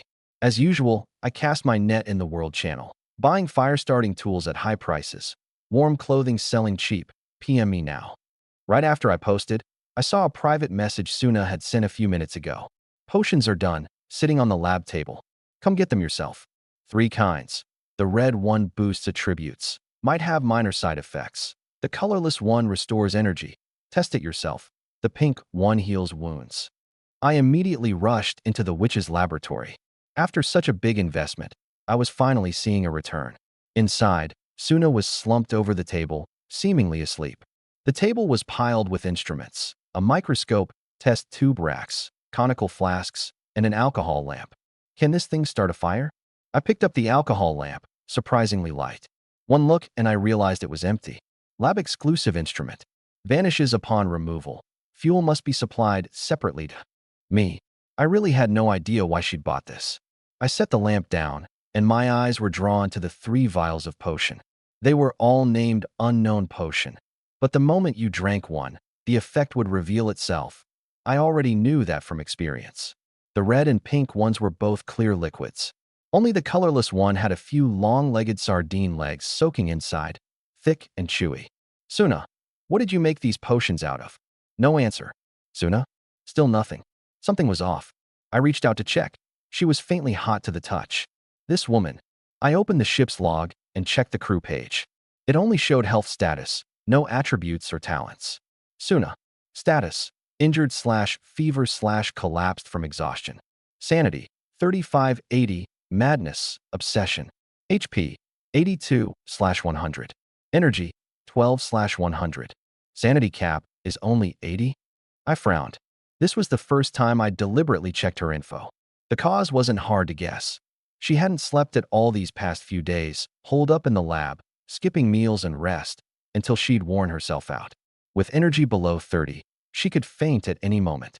Obsession: first time seeing the madness status. Looked like it came in several types.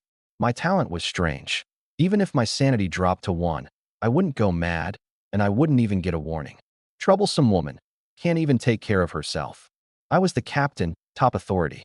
I straight up put her on lockdown, temporarily revoking her access to the lab.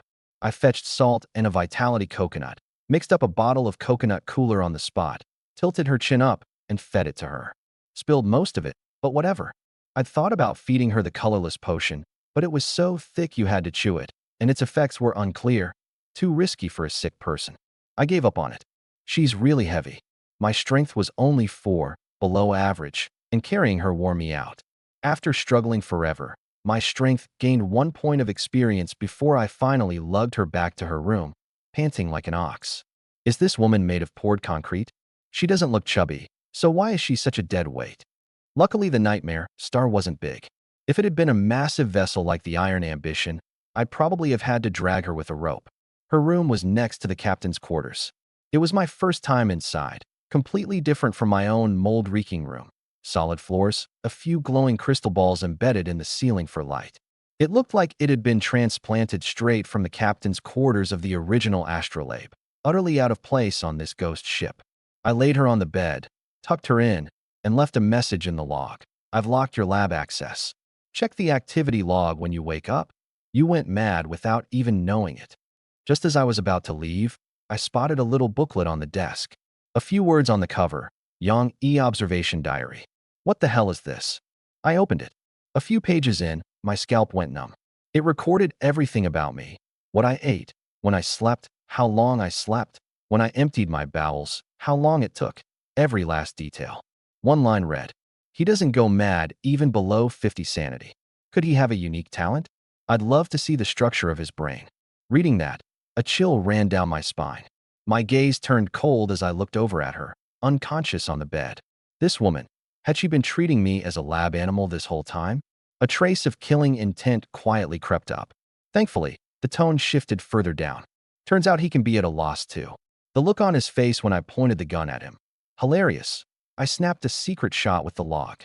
He thought merging meant that. Of course he misunderstood. Haha, what a perv. He agreed to build me a witch's lab. I've got to produce results fast. By the time I finished, the killing intent in my eyes had dissolved. At the end of the day, the human heart was never a booklet you could read in one sitting. The hostility you think you've seen through. Flip the page, and it might just be clumsy curiosity and gratitude. I put the booklet back the way it was and quietly slipped out. She wasn't injured. The fever was just from lack of sleep. A full day's rest, and she'd be fine. With a few hours left before dark, I set up my rod again. Buying lighters and other fire-starting tools, top dollar. Also buying cold weather clothing. Posted the usual, waiting for sellers to come knocking, and to round out my 4-down jackets while I was at it. Private messages flooded in. But right as I was about to snag 4 jackets at 105 cloth each, a different kind of message popped up. Want a fireweed sweater? Lighter than a down jacket. Even warmer, and I'll only charge 100 conch coins in labor. Name, fireweed sweater. Type, treasure. Quality, fine. Description, woven from fireweed, exceptional warmth. Wearing it feels like sticking on a heat pack, light and neat. Note, warmth plummets on contact with water. Be sure to avoid wind and snow. My eyes lit up. This was way better than a down jacket. Thin, could be worn underneath, with the pirate coat over it.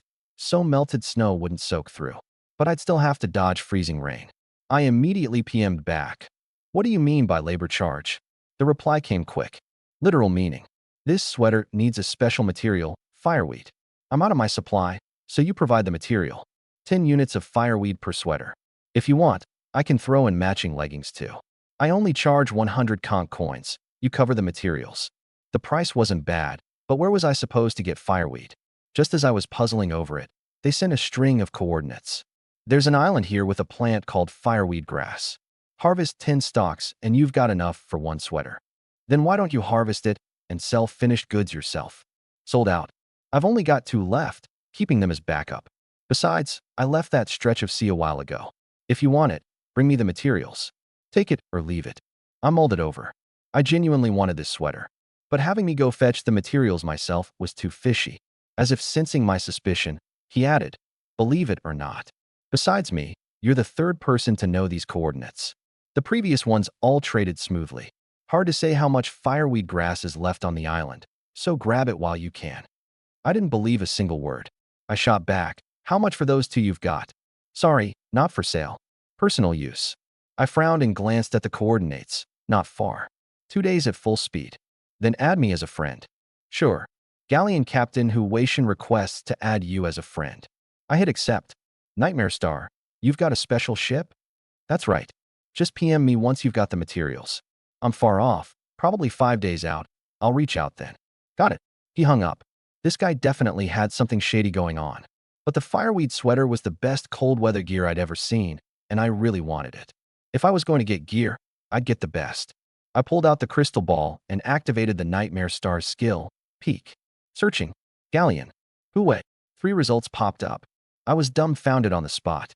Ordinary ships sharing a name was no surprise, but even players had collided on names, 3 of them, no less. Looked like there really were a lot of people online. Each result came with a number 1 through number 3. I randomly opened one, and an image surfaced, a level 2 ship, far, far from that island. Not the guy I was looking for. After watching for a dozen minutes or so, I shut off the ball. I'll check the next one tomorrow. I set my course toward that island. Head there first. With the sea chart in my hands, the initiative was mine. Even if there really was an ambush, I could steer clear ahead of time. Night fell, and I lay in bed. Before sleep, I drank a bottle of Vitality Coconut Cooler as usual, an old habit of mine. But tonight, I had an extra option, that vial of colorless potion. Suna said it restored energy, so she probably wasn't lying to me. Drink it, or not. I held the potion up to my eyes and examined it. Colorless and transparent, thick as glue, with a few slender legs floating inside. Held up in the dark, it even gave off a faint glow. After only a few minutes of hesitation, I made up my mind, test it. With this big an investment, not testing it would be a waste. Drink half first. I pinched my nose, refusing to think about what this thing was actually made of, unscrewed the cap, and tried to suck out a bit. But the liquid was absurdly sticky. I couldn't even bite through it. Worse was the stench, like a lump of slime that had been soaking in a sewer for 3 days. I forced down the urge to gag, chewed up those legs, and swallowed it all in one gulp. You drank an unknown potion.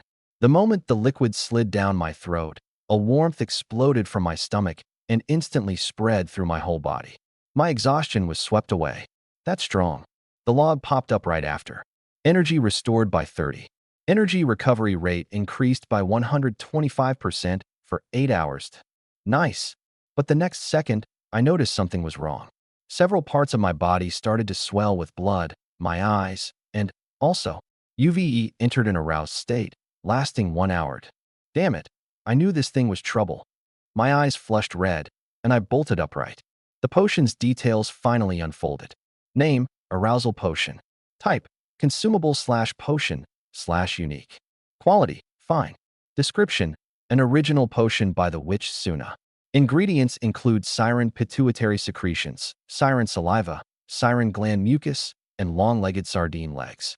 After drinking, energy plus 30, sanity minus 20, energy recovery rate plus 125% for 8 hours, with effects triggering at 24-hour intervals. Induces an aroused state lasting 1 hour. Repeated use can extend it, but carries a risk of poisoning. That side effect, I couldn't even find the words for it. Put it up for sale, and people would go absolutely wild for it. But I wasn't planning to sell it. Because the description plainly listed the maker's name, that wasn't a good thing, easily inviting trouble.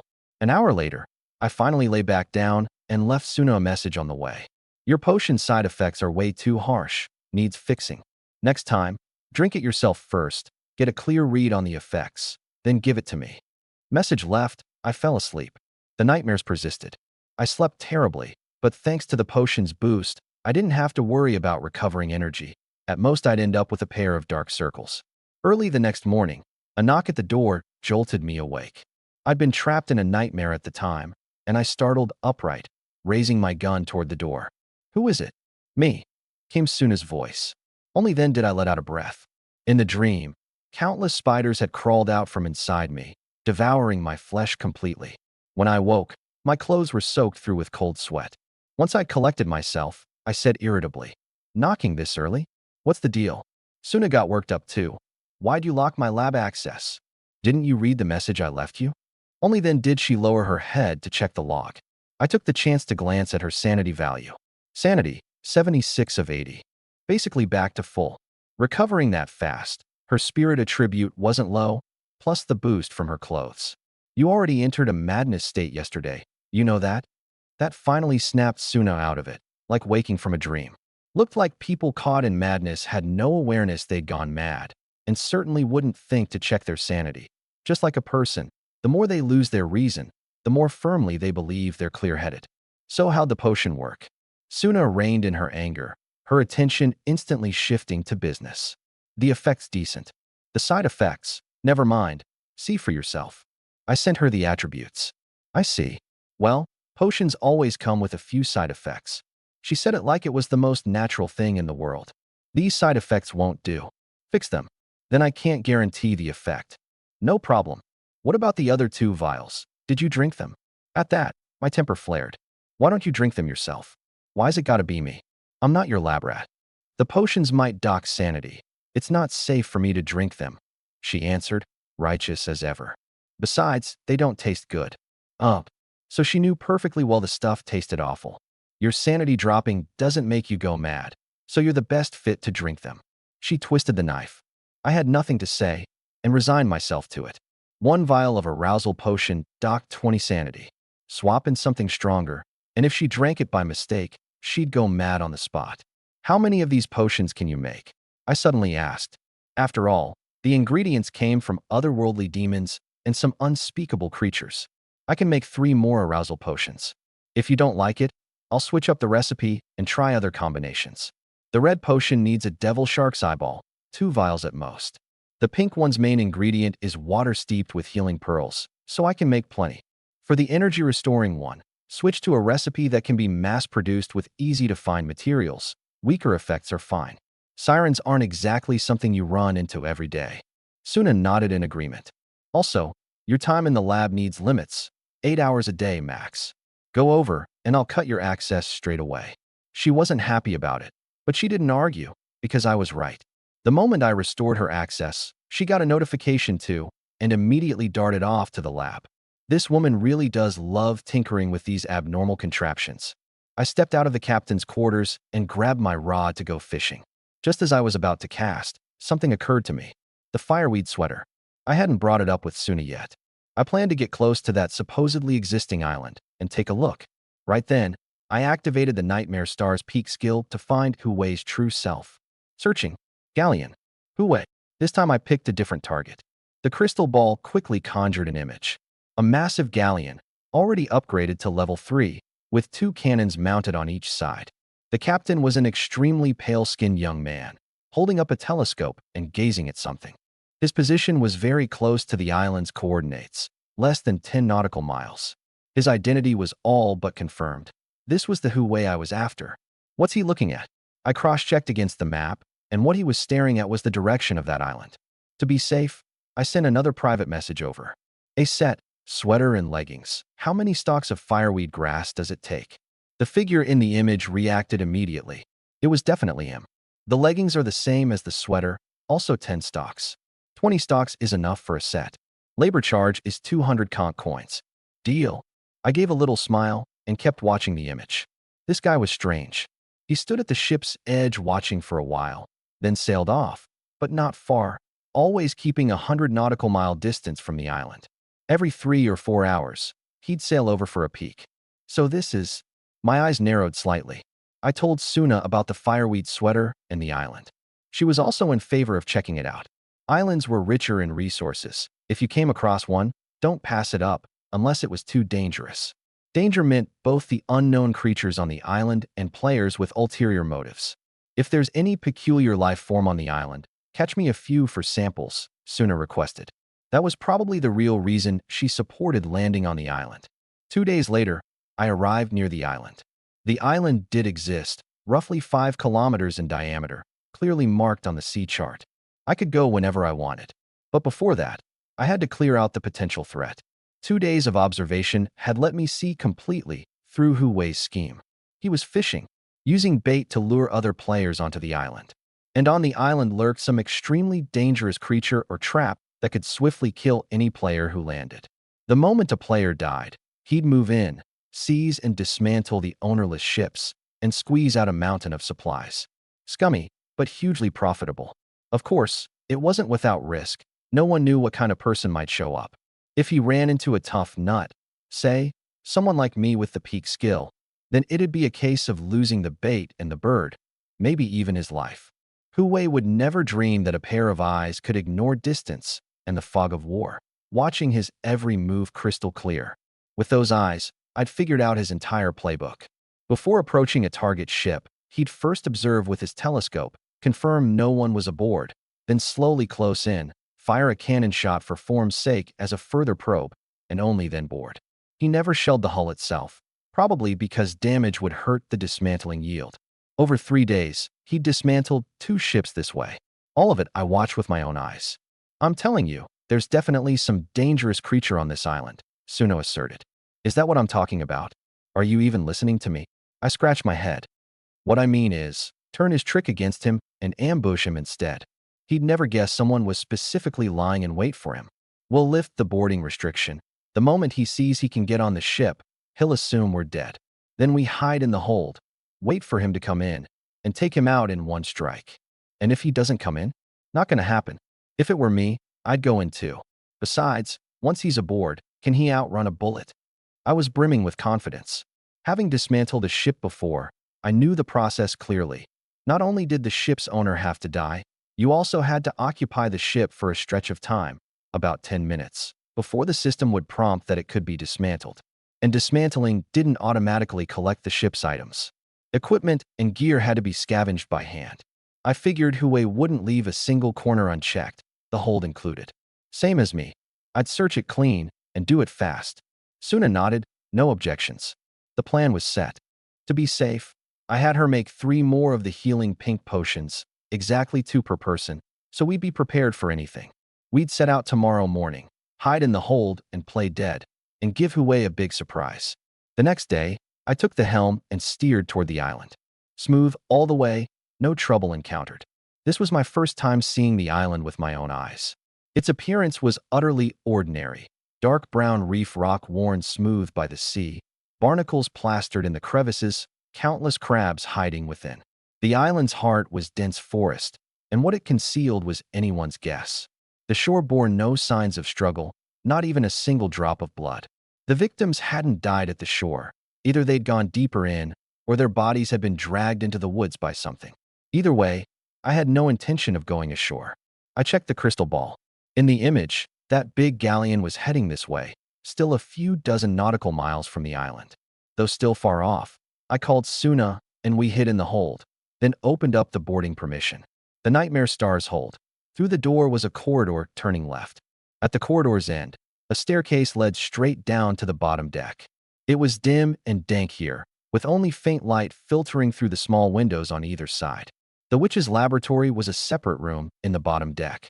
We each took our positions. Suna hid in the shadows of the lower deck, gripping her pirate longbow, eyes locked on the doorway. Her back quiver held over 30 steel-tipped arrows, far sharper than wooden ones. Ever since she'd shown off her astonishing archery, I'd swapped in better arrows for her, each tempered with the bodily fluids of a cyst pufferfish, lethal at the first sign of blood. I stood at the end of the corridor, atop the staircase, less than 4 meters from the door. I'd strike first. If the flintlock misfired, that's when she'd loose her arrows. Give the target no time to even react, dead as a doornail.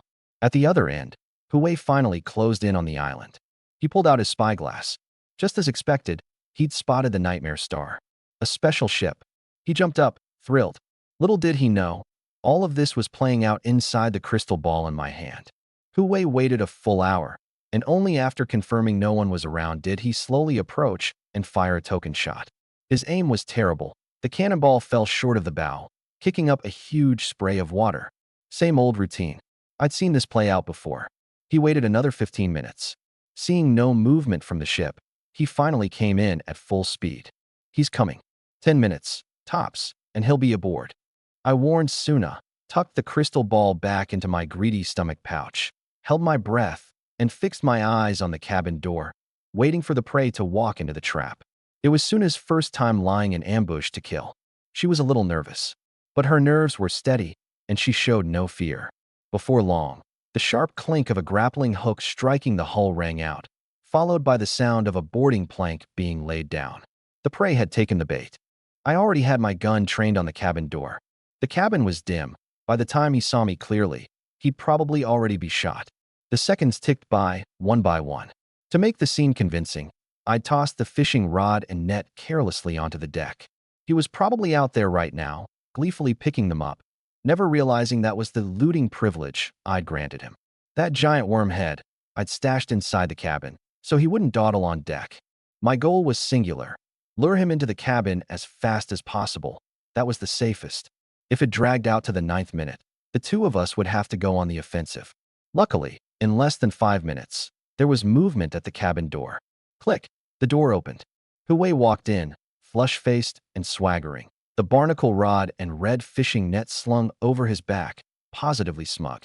He was still marveling at what a good haul this trip had been when, the very next second, a gunshot exploded to his left. Bang! Shot in the gut. He crumpled to the ground, both hands clamped desperately over the wound. Only then did he notice the person standing to his left, holding a flintlock, gun smoke still curling from the muzzle. "You how?" He couldn't believe his eyes. "I've been waiting here for you a long time," I said with a smile. I hadn't shot him in the head. 1, I was afraid of missing. And 2, I still had questions for him. "What's on this island?" I asked coldly. The only reason I hadn't put a bullet through him was for this. "If I tell you, will you let me go?" Hui sat slumped on the floor, struggling to lift his head to look at me. "You can trust me," I said, lowering the muzzle. "Liar. Those are killer's eyes if I ever saw them." He started coughing, barely able to get the words out. I frowned. True enough, I'd never planned to leave him alive. "You're good. I'll take the loss. No need to trouble yourself. As for what's on the island, I'll leave that for you to find out yourself." He gave a sinister smile, his mouth full of blood, a crimson mess. "What do you mean?" He didn't answer. Instead, he drew a kitchen cleaver from behind his back. I went on alert instantly, raising my gun, but I didn't fire, because he'd already taken his own life. Clean and decisive, using the last of his strength, he drove the blade into his own throat, without a moment's hesitation. This guy turned out to be a hard case too. Though I couldn't see it, Hui's log still updated with new information. "You have died. The Oath's prerequisite quest has failed. Completion June 10th. 2 orbs of light dropped beside his body. The loot a player leaves behind when they die."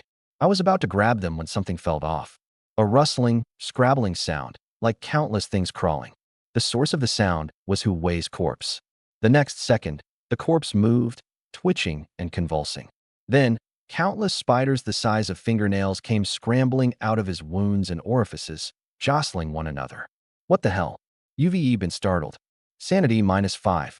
I pulled the trigger, just in case, using the most powerful cannon mode. Boom. The shot was earth-shattering. Hui's corpse, along with the cabin door, was blasted to pieces. A gaping hole ripped open in the hull, and sunlight came pouring in. The recoil sent me flying, and I slammed hard into the wall. "What are you doing?" "He's already dead." Suna ran over, her face dark. If that shot had been just a little lower, her beloved lab would have had a skylight. There were spiders inside him. A whole lot of spiders, I explained, still shaken. In the nightmare, my fate had been exactly the same as Hui's. But how could spiders come pouring out of a human body? Suna looked at the wreckage. "Spiders? Where? I don't see any." She scanned left and right. "They're right." I pointed at the debris not far off, then froze. I could have sworn the ground had been crawling with spiders just now. Tiny, but impossible to miss. Yet now, apart from shredded flesh, splintered wood, and spattered blood, there was nothing. I definitely just saw spiders. I insisted.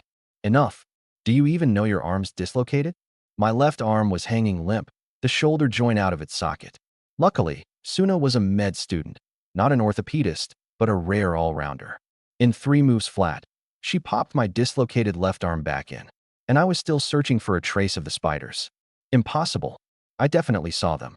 Suddenly, my nose itched, and a few drops of blood trickled out, probably injured by the recoil. But the itch wouldn't stop, like something was crawling around in there.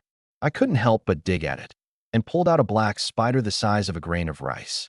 A spider crawled out of your body. Sanity -10. It gave me a fright. I crushed it on the spot, then kept digging. Thankfully, there wasn't a second one. There really was one. "When did you inhale it?" Suna bent down and picked up the spider corpse from the ground. "Inhale it." I had a feeling it wasn't that simple. This spider had definitely crawled out from inside me. I immediately checked my status. Status: injured. On the body diagram, the back and left arm glowed faintly yellow. Sanity: 85/100. Energy: 94/100. Vitality: 93 out of 100. So far, all normal.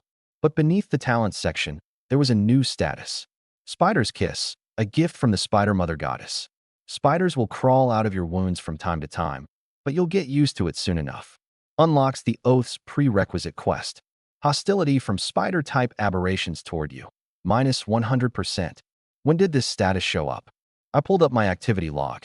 You have obtained Spider's Kiss. Judging by the timestamp, it was the exact instant Hui died. The moment he died, this status transferred to me? My eyes narrowed slightly. Suna wasn't afraid of spiders.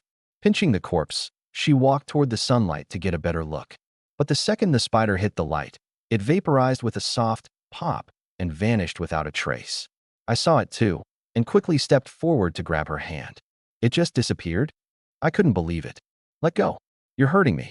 She pulled her hand back, displeased. I ignored her, my mind racing. This status was absolutely tied to Hui's death.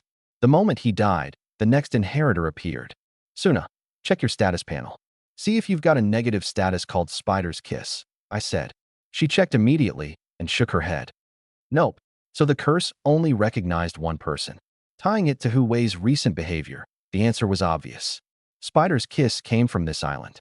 Some things are just like this curse. You think you're getting one over on someone else, only to realize, the moment you take it, that it's a scalding hot inheritance. That sinister smile Hui gave before he died, I finally understood it now. Let's get out of here first.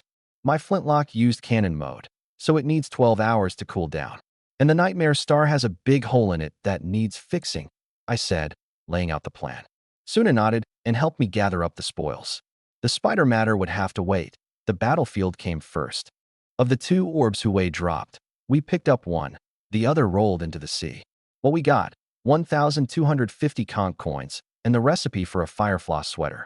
Firefloss sweater requires Firefloss spider silk times 100. One adult Firefloss spider yields 8 to 12 units of silk. Firefloss grass, my ass. Hui had made that up. That island definitely had these Firefloss spider monsters hidden on it. Even more surprising, when a player dies, they actually drop recipes. At that thought, I turned to look at Suna. This woman had a special talent for creating unique recipes. If she died, would those recipes drop too? That'd be far too dangerous. She'd become a target. I immediately warned her. Suna, don't sell the potions you make. And don't give them away either. So you're saying I should give them all to you to drink? She replied. We'll discuss that another time. Remembering that bottle of tear-proof stimulant potion, I suddenly felt a little queasy. Once we'd cleaned up the battlefield, we'd found 3 pieces of equipment and items in all. Name: spiderweb gloves. Type: treasure. Quality: fine. Description: enhances grip, allowing you to scale cliff faces without getting stuck in spider silk. With these, you can walk on walls and leap across rooftops. Name: delicious chef's knife. Type: relic. Quality: superior. Description: a sharp kitchen cleaver. Anything it cuts becomes extraordinarily delicious and highly addictive, a favorite of anorexics. The deliciousness lasts 5 days. For giant objects over 3 cubic meters, it only takes localized effect. Name: healing spray. Type: consumable. Quality: superior. Description: sprayed on a wound to accelerate healing. Uses remaining: 3 out of 10. I picked up the chef's knife, no more than 30 centimeters long. Get slashed by this knife and you turn delicious? My expression turned a little odd. I could actually smell a hint of sweetness in the air. Hui's ship was a Tier 3 vessel, and he'd sunk both of its expansion slots into cannons. Name: ordinary cannon. Type: ship equipment. Quality: ordinary. Description: range 200 meters. Fixed in the war room, cannot be removed. I'd meant to move the cannon onto my own ship, but after reading that last line, I dropped the idea entirely. Still, this guy Hui was loaded. His supplies were piled up like a small mountain. 912 lumber, 808 cloth, 995 stone, 83 steel, 63 crystal, 35 sulfur, 50 liters of fresh water, plus a heap of sausages and bread. Enough to feed me and Suna for half a month. For equipment, there was an ordinary spyglass, a crude fishing rod, and 2 Firefloss sweaters. I did the math quickly. This stuff was more than enough to upgrade the Nightmare Star to Tier 3. Too bad the upgrade required an aberration corpse, and I had no leads on that yet. Dismantle this Tier 3 galleon, and I could still scrape out 520 lumber, 233 cloth, 240 stone, and 20 steel, the total already exceeding the Nightmare Star's storage cap. The most cost-effective move was clear: don't dismantle it yet. Use it as a warehouse and tow it behind me, then deal with it once I had an aberration corpse. Suna and I moved the food, fresh water, and high-grade supplies onto the Nightmare Star, then turned the ship around and sailed away from the island. When the ship was 200 nautical miles out, my expression suddenly changed. My whole body itched, like millions of insects were crawling and biting beneath my skin. I immediately stopped the ship and turned back. As I sailed back, the itch instantly faded. I got it. Huey had stayed guarding this island not because he didn't want to leave, but because he couldn't. What happened? Suna came out of the cabin. The spiders inside me won't let me leave this island. She frowned, silent for a moment. Stop the ship. Come with me. She dragged me all the way to the lab. There were two large metal tables, one covered with instruments, and on top of it, a pile of shredded flesh. Huey's dismembered corpse, which she'd collected. I've finished my examination. This corpse is empty. Her expression was graver than I'd ever seen it. Empty. No organs, no bones. Just a thin shell of skin. She picked up a piece of flesh with tweezers. Didn't you notice? There was abnormally little shredded flesh, and hardly any blood. At first I thought some of it had fallen into the sea, but after examining piece by piece, I realized there's nothing inside. It's all superficial skin and muscle. I understood in an instant. The moment he died, Suna concluded, all his organs and bones were devoured clean by the spiders. Cold sweat beaded on my forehead. Inside me, that same thing was probably lying dormant. Life and death no longer up to me. I could be gnawed down to a hollow shell at any moment. Suddenly, a fragrant smell drifted into my nostrils. Once you caught that scent, it was impossible to ignore. It made your mouth water, your throat swallow involuntarily. This was the power of the delicious chef's knife, turning Huey's corpse into a delicacy. Suna, you didn't sneak a taste, did you? My heart clenched. Knowing her personality, it wouldn't surprise me at all if she'd sampled a piece just to taste it. What are you talking about? This is a valuable specimen. She sounded a little offended. I let out a breath of relief. Who knew what would happen if you ate something prepared by that knife? You might get addicted. All right, your turn. She swept the shredded corpse into a glass container, cleared off the table, and gestured for me to lie down. This is to examine your body and figure out how those spiders are coming out. I hesitated, but in the end I laid down. I wanted to know, too, what exactly was hidden inside me. She felt over the surface of my body. Skin's normal. Open your mouth. I did as told. She looked with a magnifying glass, scraped off a bit of mucous membrane, made it into a slide, and put it under the microscope. Her brow furrowed tighter and tighter. I sat there on pins and needles, like a patient waiting for a doctor's diagnosis. The more the doctor hesitates, the more the patient panics. A few minutes later, she came over, now holding a dagger. What are you doing? I shot upright and scrambled back. What are you so nervous about? If you're afraid of pain, then pay up. I'm out of conch coins. She stood there, blade in hand, commanding without even trying. I promptly transferred her 2,000 conch coins. She fiddled around in her log, and a full modern blood draw kit materialized in her hand. Drawing blood. Yeah, I was going to cut you, but since you're so afraid of pain, we'll do this instead. Damn it. This woman was probably putting on an act to con me out of my money. No proof, but I'd bet on it. While she drew my blood, I started asking about the lab. Can this place make any kind of tool? There are big limits. Basically just lab equipment and medical tools. The more complex, the more expensive. What about a lighter? Can make it, but there's no fuel. The lab only produces glass, metal, ceramics, plastic, that sort of thing. No alcohol at all. And you can't take anything you buy out of the lab. No wonder that alcohol lamp from before had been empty. What about flint or some other fire-starting tool? No good. You could try making fire by drilling wood. Forget it.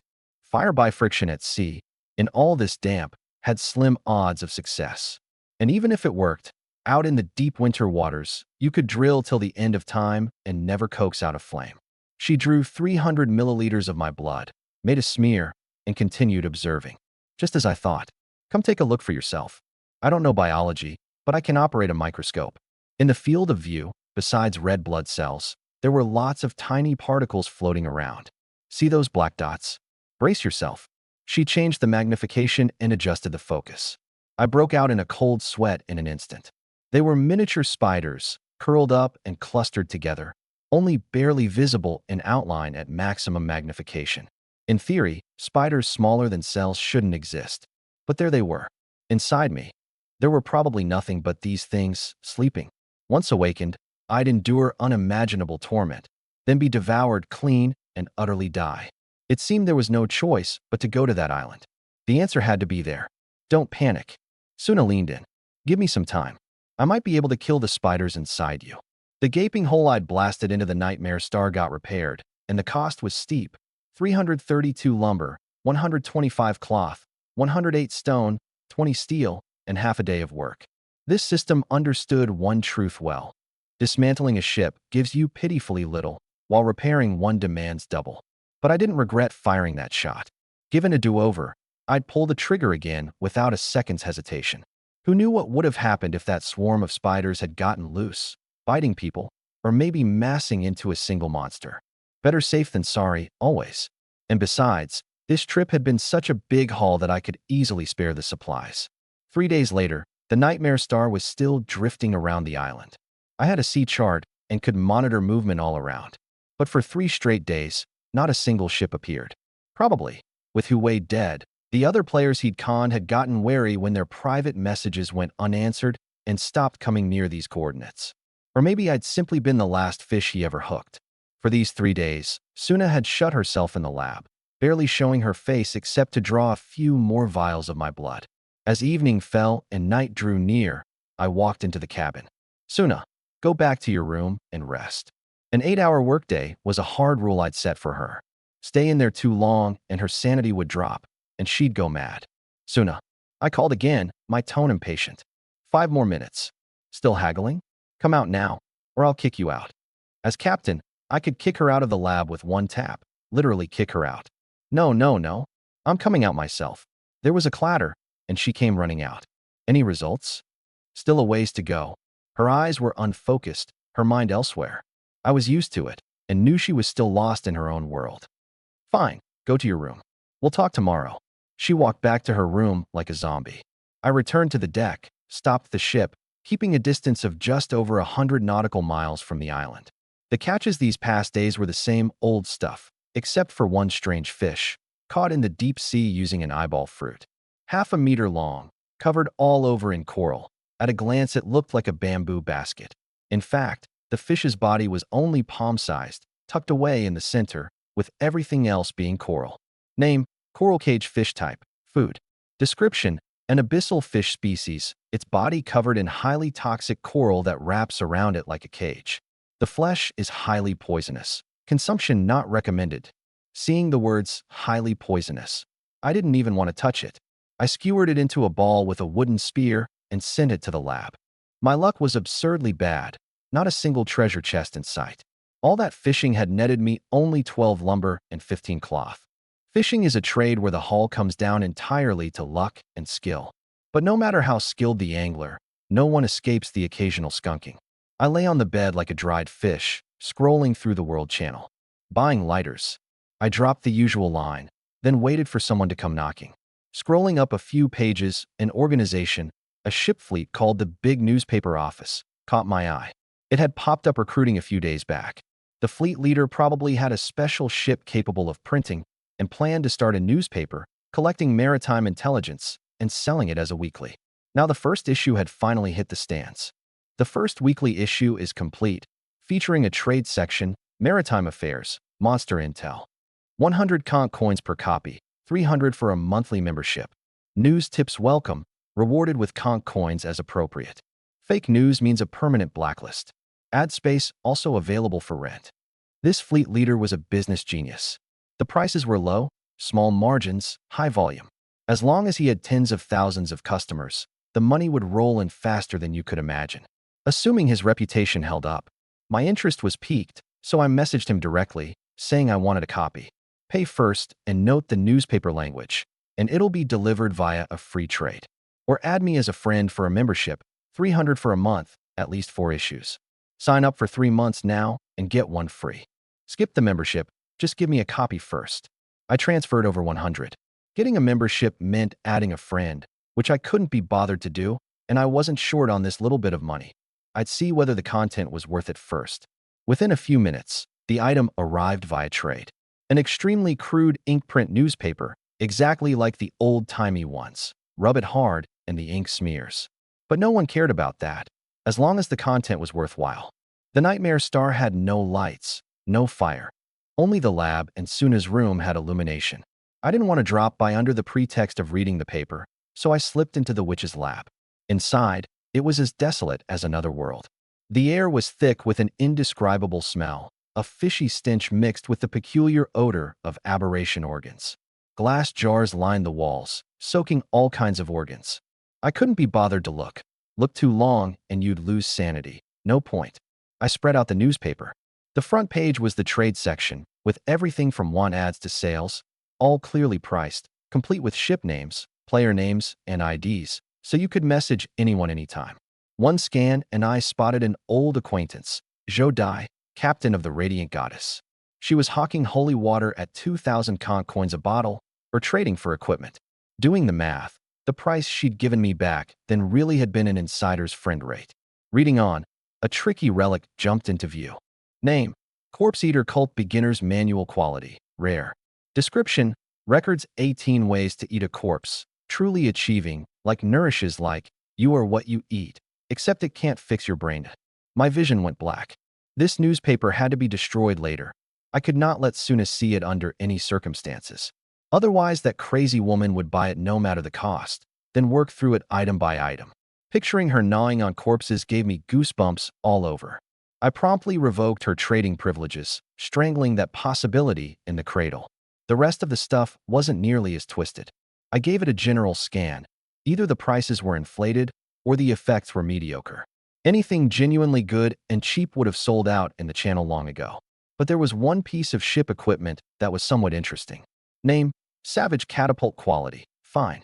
Description: Hurls objects for range strikes, effective range 0 to 500 meters. Too heavy to launch, counts as 0. Installation requires 1 square meter of deck space. What the Nightmare Star lacked most was ranged capability. If the price was low, it could serve in a pinch. Then I saw the price, 2,000. Highway robbery. Upgrade the ship and I could make cannons. Easier to aim, more powerful. The catapult's only advantage was slightly longer range, but stones fly slow, one dodge, and they miss. This thing wasn't worth 2,000 at all. 500, and I could live with it. I sent a private message, 500 a unit. Message me if interested. No reply. The other party was probably asleep. I'd check again tomorrow. Flipping to the want ads section, it was all familiar organizations. New World, New Humanity, the Iron Brotherhood, buying supplies, equipment, fire-starting tools, at prices slightly below market, geared toward quick cash conversion. Everyone's snapping up fire-starting tools. No wonder I can't grab a single one. I clicked my tongue. In terms of financial muscle, I couldn't outcompete these fleets alone. My warehouse was only so big. Having finished this page, I flipped to the back, Maritime Affairs and Monster Intel. These two sections were thin on substance. The editor had blown up the font size, but that couldn't hide how little real content there was.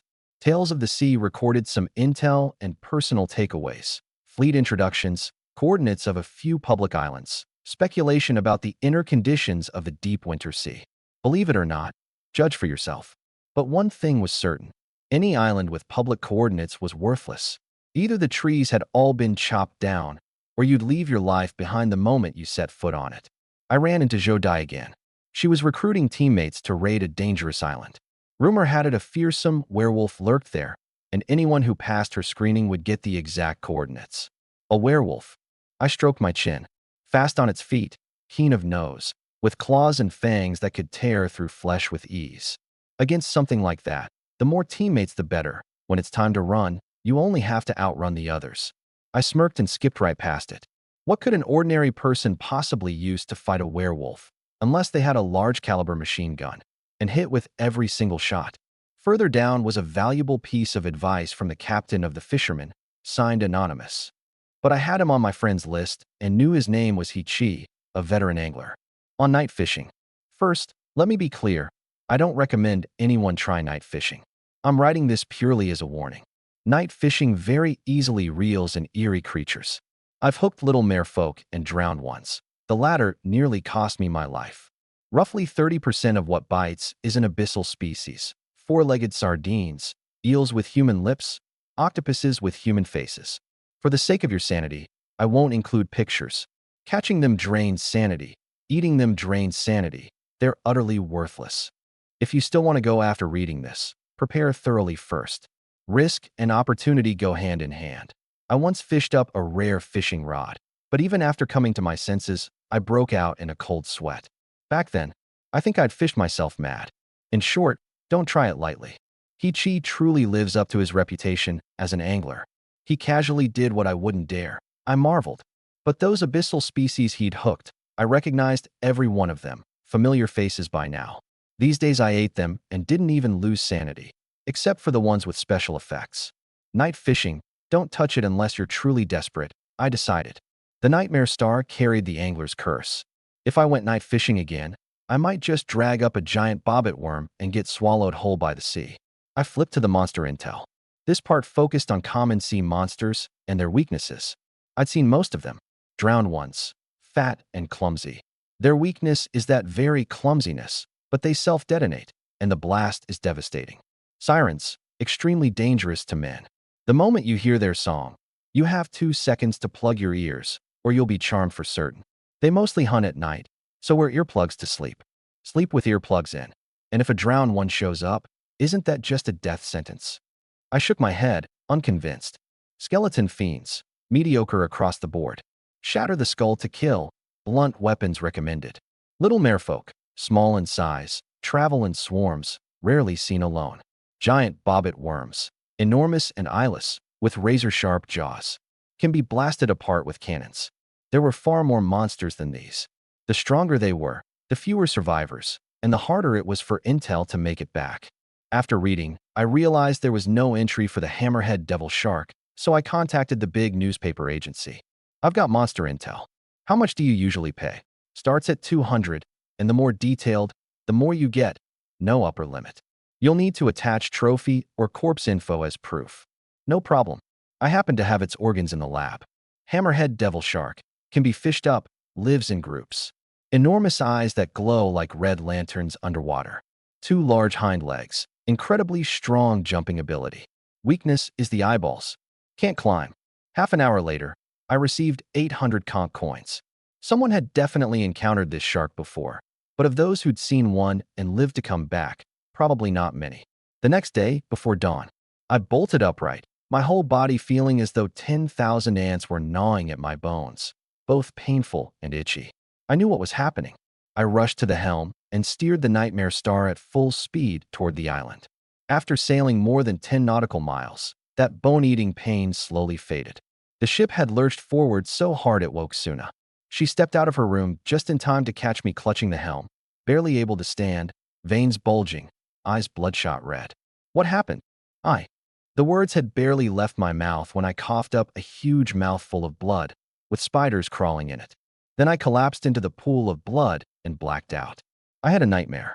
In the dream, I lay on a metal table. Suna wore a medieval plague doctor's beaked mask and walked toward me, scalpel in hand. What are you going to do? I struggled in terror, but it was like sleep paralysis. I couldn't move an inch. You're sick.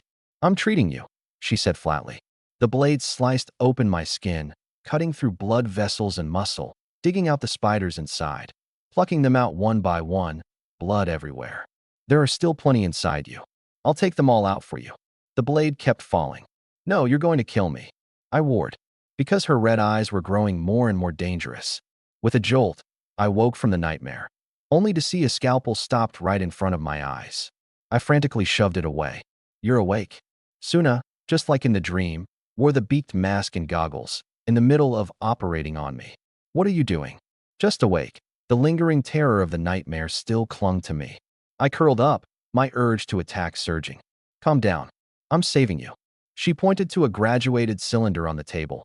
Inside was a heap of dead little spiders, nearly filling it, stained with blood. If I don't take these foreign bodies out, you'll be in big trouble. Seeing the situation clearly, I gradually calmed down.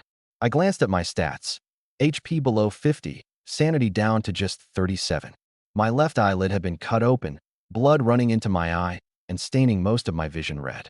When I touched it, 2 more little spiders dropped out of the eyelid. Sorry, I just had a nightmare. I apologized quickly, now fully awake. Good that you're up, she smiled, unbothered. But her left hand was hidden behind her back, gripping the witch's dagger, her 5 fingers trembling faintly with excitement. The first thing I did when I opened my eyes was examine my body. The stitched-up wounds were so dense I couldn't be bothered to count them. Outside the window it was deep night, but the lab's lights never went out. How long was I unconscious? 35 hours and 17 minutes. It's already the second day, Sune answered. I nodded and checked the activity log. Turned out that after I'd collapsed, the captain's authority had been temporarily transferred to the first mate. And since only Suna and I were aboard the Nightmare Star, all those permissions naturally fell to her. That was how she'd been able to operate on me. I flipped over and hopped off the metal table, pulled on the pirate outfit lying nearby, and fished out the healing spray Huwei had left behind. The cool mist sprayed onto the deepest wound, an icy relief seeping into my flesh. Not bad, but there was too little of it, and after 3 sprays it ran dry. I stared at the pink potion in my hand, gritted my teeth, and gulped it down. Spicy, like swallowing an entire bottle of chili oil. You drank an unknown potion. HP restored by 20, wound healing accelerated, HP regenerating over time. Wounds are unbearably itchy, sanity -20. My sanity dropped straight to 17. The next second, I was writhing on the floor like a maggot, my wounds healing rapidly as I rolled. But the maddening itch was so intense I nearly wanted to tear off my own skin. Suna stared at me, scribbling nonstop in her notebook, and asked with a completely straight face, "How does it feel? I see all your wounds have scabbed over. Pretty good effect, right? On a scale of 1 to 10, what would you give it?" Soaked in sweat, I glared at her, eyes bulging. I really wanted to curse, but if I opened my mouth, I'd probably let out a blood-curdling howl. And I didn't dare scratch, afraid it would make the wounds worse. 10-odd minutes later, I finally stopped and stood up like nothing had happened. My HP had climbed from just over 40 to nearly 70. As far as efficacy went, this stuff was even more potent than holy water. Name: Regeneration Potion. Type: Consumable, Potion unique. Quality: Fine. Description: Suna's original creation, spicy in flavor. Upon drinking, restores 20 HP, sanity -20, HP regenerates over time, wound healing accelerated. Unbearably itchy. If you resist scratching, the healing effect is enhanced. My face was expressionless. 0 points. 0. The effect is clearly great. You can't ignore the efficacy just because it tastes bad. Suna protested loudly. I had no comeback. To be fair, the results were outstanding, but that side effect really made me wish I were dead. I sent you the info, read it yourself. I paused. By the way, I'm preparing to go ashore. Time's running out. This flare-up was a warning. The spider's kiss was pushing me to land on the island, forcibly compressing my safe distance from 200 nautical miles down to 100. One more flare-up, and I might just die outright. Actually, I've already developed a potion that can kill the spiders inside you, Suna said, producing a bottle of black elixir. Otherwise, I might not have been able to save you this time. What's this? A poison I made specially. The base is cyst-spine pufferfish, plus that coral cage fish you just caught. I've formulated the toxin so it's almost harmless to humans, but lethal to spiders. I took it and looked it over. Name: Spider Death Potion. Type: Consumable, Potion unique. Quality: Good. Description: A potent poison formulated specifically against spiders. Low toxicity to the human body. Must not be consumed in large quantities. This can cure me? I asked, delighted. Unfortunately, no. Suna shook her head. It can only temporarily kill the spiders inside you. Once the toxin is metabolized, new ones grow back. To truly cure it, you'd have to find the source of the spiders and cut it off at the root. The root. I chewed on the word. Treating the symptoms instead of the cause was always the most exhausting way to live. To survive, I'd have to dare to head straight for the source. I walked out of the lab, grabbed a chunk of dark bread with a sausage, stuffed it in my mouth, and pried open a Vitality coconut to chug it down. I hadn't eaten in nearly 2 days, and only once the food hit my stomach did I feel like I'd come back to life. Chewing away, I suddenly remembered something, spun around, and rushed back into the lab. Suna, does this poison really work on spiders? That's right. How many can you make? Even the giant spiders from urban legends. Could it poison those to death too? Yes. As long as its physiology is classified as a spider, it works. Cyst-spine pufferfish is plentiful, but I only have one coral cage fish, so I can make 10 bottles at most, about 1 liter.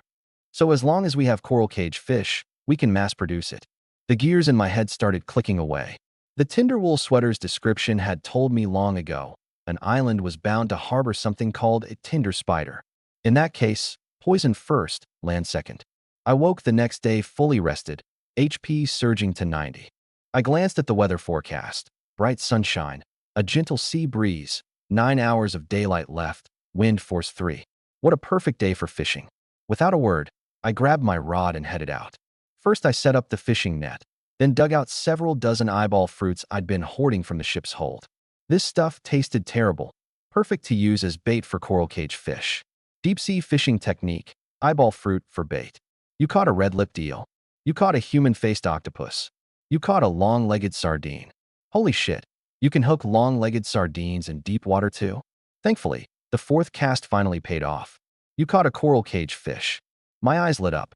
With a flick of my wooden spear, I sent the flopping coral cage fish straight into the lab. At this rate, I'd have all 10 in no time, yielding 100 bottles of spider death potion. As I kept fishing, a private message popped in. It was the guy who'd sold catapults before. His opening line, "You really want to buy?" Obviously, I won't lie to you. I've got a recipe to build these things. But at 500 conch coins each, I make zero profit.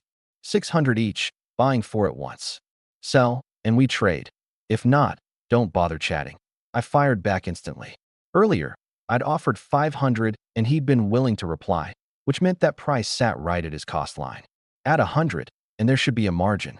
Besides, catapults were far less effective than cannons. Few players wanted to buy them. Soon, his reply came. 700, that's my floor. It takes me time to build these too. 650, not a coin more. You know it.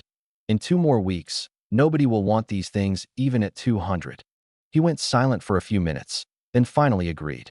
By the time the morning was over, I'd caught 4 coral cage fish. Another push in the afternoon, and I'd have all 10. The goal was clear: 10 fish, 100 bottles of spider death potion, a full 10 liters. A private message chimed. The second catapult was done and ready to trade. The guy was making them to order and selling on the spot, 650 apiece, for a total of 2,600. The fortune I'd saved up shrank back down to 1,600 in the blink of an eye. At least I had plenty of food and water, so I wouldn't go hungry. The afternoon went smoothly, 5 fish in hand, but the eyeball fruit ran out. Just as I thought I wouldn't make the count, I pulled in the net and found a coral cage fish lying inside. 10. Exactly. I handed all the fish to Suna, then turned and headed to the Nightmare Star's central courtyard, looking for spots to install the catapults. Before assembly, a catapult was only a few centimeters tall, like a pocket-sized figurine, light and easy to carry. I made a round of the ship and finally set them up symmetrically on the left and right sides of the courtyard. The Nightmare Star finally had claws and fangs for ranged strikes, but I'd bought them with another clever use in mind. I opened the chat channel and, as usual, posted, buying fire-starting tools at premium prices, lighters, and the like. Then I added another line. Recycling stinky fish and rotten shrimp, spoiled meat, wilted vegetables, rotten fruit, and moldy bread. Only the stinky stuff. PM me if interested. Damn, you want fish that's moldy and growing fur? Yes, absolutely. Bro, your taste is way too heavy. Are you composting to farm or something? I couldn't be bothered to explain. I just kept buying, at prices absurdly low. It was all junk headed for the sea anyway. People were willing to sell it for even a single conch coin. In the end, I spent 100 conch coins to collect several hundred pounds of stinky fish and rotten shrimp, 1 whole rotting sheep, plus a heap of wilted vegetable leaves. Suddenly, Yu Dawei, captain of the Iron Will, sent me a private message. You want rotten whale meat? I'll just give it to you. Yes. Not too much though, my ship's small. These 3 chunks I hadn't gotten around to tossing. They're yours." In a flash, 3 chunks of whale meat rolled out of the gotcha machine, each a good meter long. I gazed at the rotting meat and stinky fish piled high on the deck, and I smiled. That'll do. I was going to use the gourmet chef's knife to turn all this spoiled food into something mouth-wateringly fragrant, then coat it with spider death potion and catapult it deep into the island's dense forest. I gave this trick a name, delicious poison. It reeks. What on earth are you doing? I'd worked up quite a sweat dragging the rotten meat into the hold. Suna came bursting out, pinching her nose. Her lab connected directly to the hold. "Don't worry, in a bit you'll think it smells amazing." I grinned like a scoundrel. "Let me warn you now, don't sneak a bite. Don't blame me later for not telling you." Suna seemed to have guessed something. She wrinkled her nose and put on that beaked mask. We divided the work. She mixed the poison. I did the reheating. Where the blade passed, the rot and stench transformed into a rich, nose-filling aroma. I portioned the food by weight into 1-pound servings, wrapped each in cloth, and made them into ammunition. Over 1,000 pounds of food, packed into a full 1,100 servings. The night grew deep. The hold was crammed full, yet there wasn't a trace of stench, only an alluring fragrance that made my mouth water. This was the power of the gourmet chef's knife. It looked utterly ordinary, and its offensive power was weak, but in my eyes it was more dangerous than any of my other relics. Even I, the one wielding it, had to stay on high alert. One lapse in focus, and I might just take a bite out of this pile of delicacies. "The potion's ready," Suna said, handing over a batch. 104 bottles. "Good. You go rest first. I'll work overtime. Do you want my help?" "No need. I'm afraid you won't be able to resist and stuff yourself." I declined with a teasing grin. What I didn't spell out, smelling this rotting meat's strange aroma for too long drained sanity. My spirit was high and my resistance strong. No matter how low my sanity dropped, I wouldn't go mad. But Suna's sanity was under 60. If she truly lost it, she'd probably grab this pile and eat until she was stuffed. After she left, I spent 10 units of lumber to build a simple wooden barrel and poured the spider death potion in. Over 10 liters filled only half the barrel. I soaked the cloth bundles in the poison, then took them out. Left overnight, they'd be marinated through and through. 10 liters of spider death potion made 462 rotten meat shells. The bottom of the barrel ran dry, every last drop absorbed. The leftover rotten meat I saved for tomorrow. Coral cage fish could still be caught, and more potion could still be brewed. I checked the weather. Only 2 hours until dawn. Tomorrow would likely be a day of stretch-thin energy. I'd have to push Suna to hurry and develop an energy-restoring potion. The side effects of the stimulant potion were truly unbearable. I slept straight through to dawn. In those brief 2 hours, I had a nightmare that left a deep impression. I say deep, but I couldn't clearly recall what I'd dreamed. Only that the dream's presence weighed on me, oppressive, as if there were an enormous spider, so large it couldn't be measured by any dimension. The moment I tried to remember, my head split with pain and my stomach churned like I was going to vomit. There's something like that hidden on the island too. A chill of fear crept up my spine. My resolve to poison these spiders to death grew even firmer. My energy was under 70, but as long as I didn't go ashore today, it would be enough. I was now less than 50 nautical miles from the island. Towing the undismantled galleon, the Nightmare Star closed in on the island in under 2 hours. Along the way, I didn't forget to fish, sending 3 freshly caught coral cage fish into the lab, then using a large cloth to haul the 462 rotten meat shells up to the courtyard in batches. "Here, let me treat you to a meal." Grinning wickedly, I flung out the first bundle of delicacies, launching it into the dense forest. The catapult wasn't bad. A 1-pound chunk of rotten meat could be hurled 400 meters. For an island 5 kilometers in diameter, a few hundred meters was just the outer edge. But I was betting these spiders would follow the scent and come to me on their own.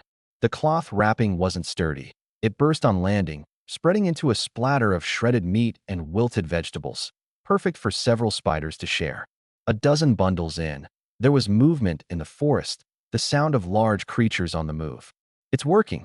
I worked the helm, shifting angle and bearing, launching volley after volley. The 400-plus bundles were gone in a blink, leaving only a few dozen. The Nightmare Star had also circled around to the other side of the island. Somehow, those spiders actually spotted the ship and came surging out of the woods in droves.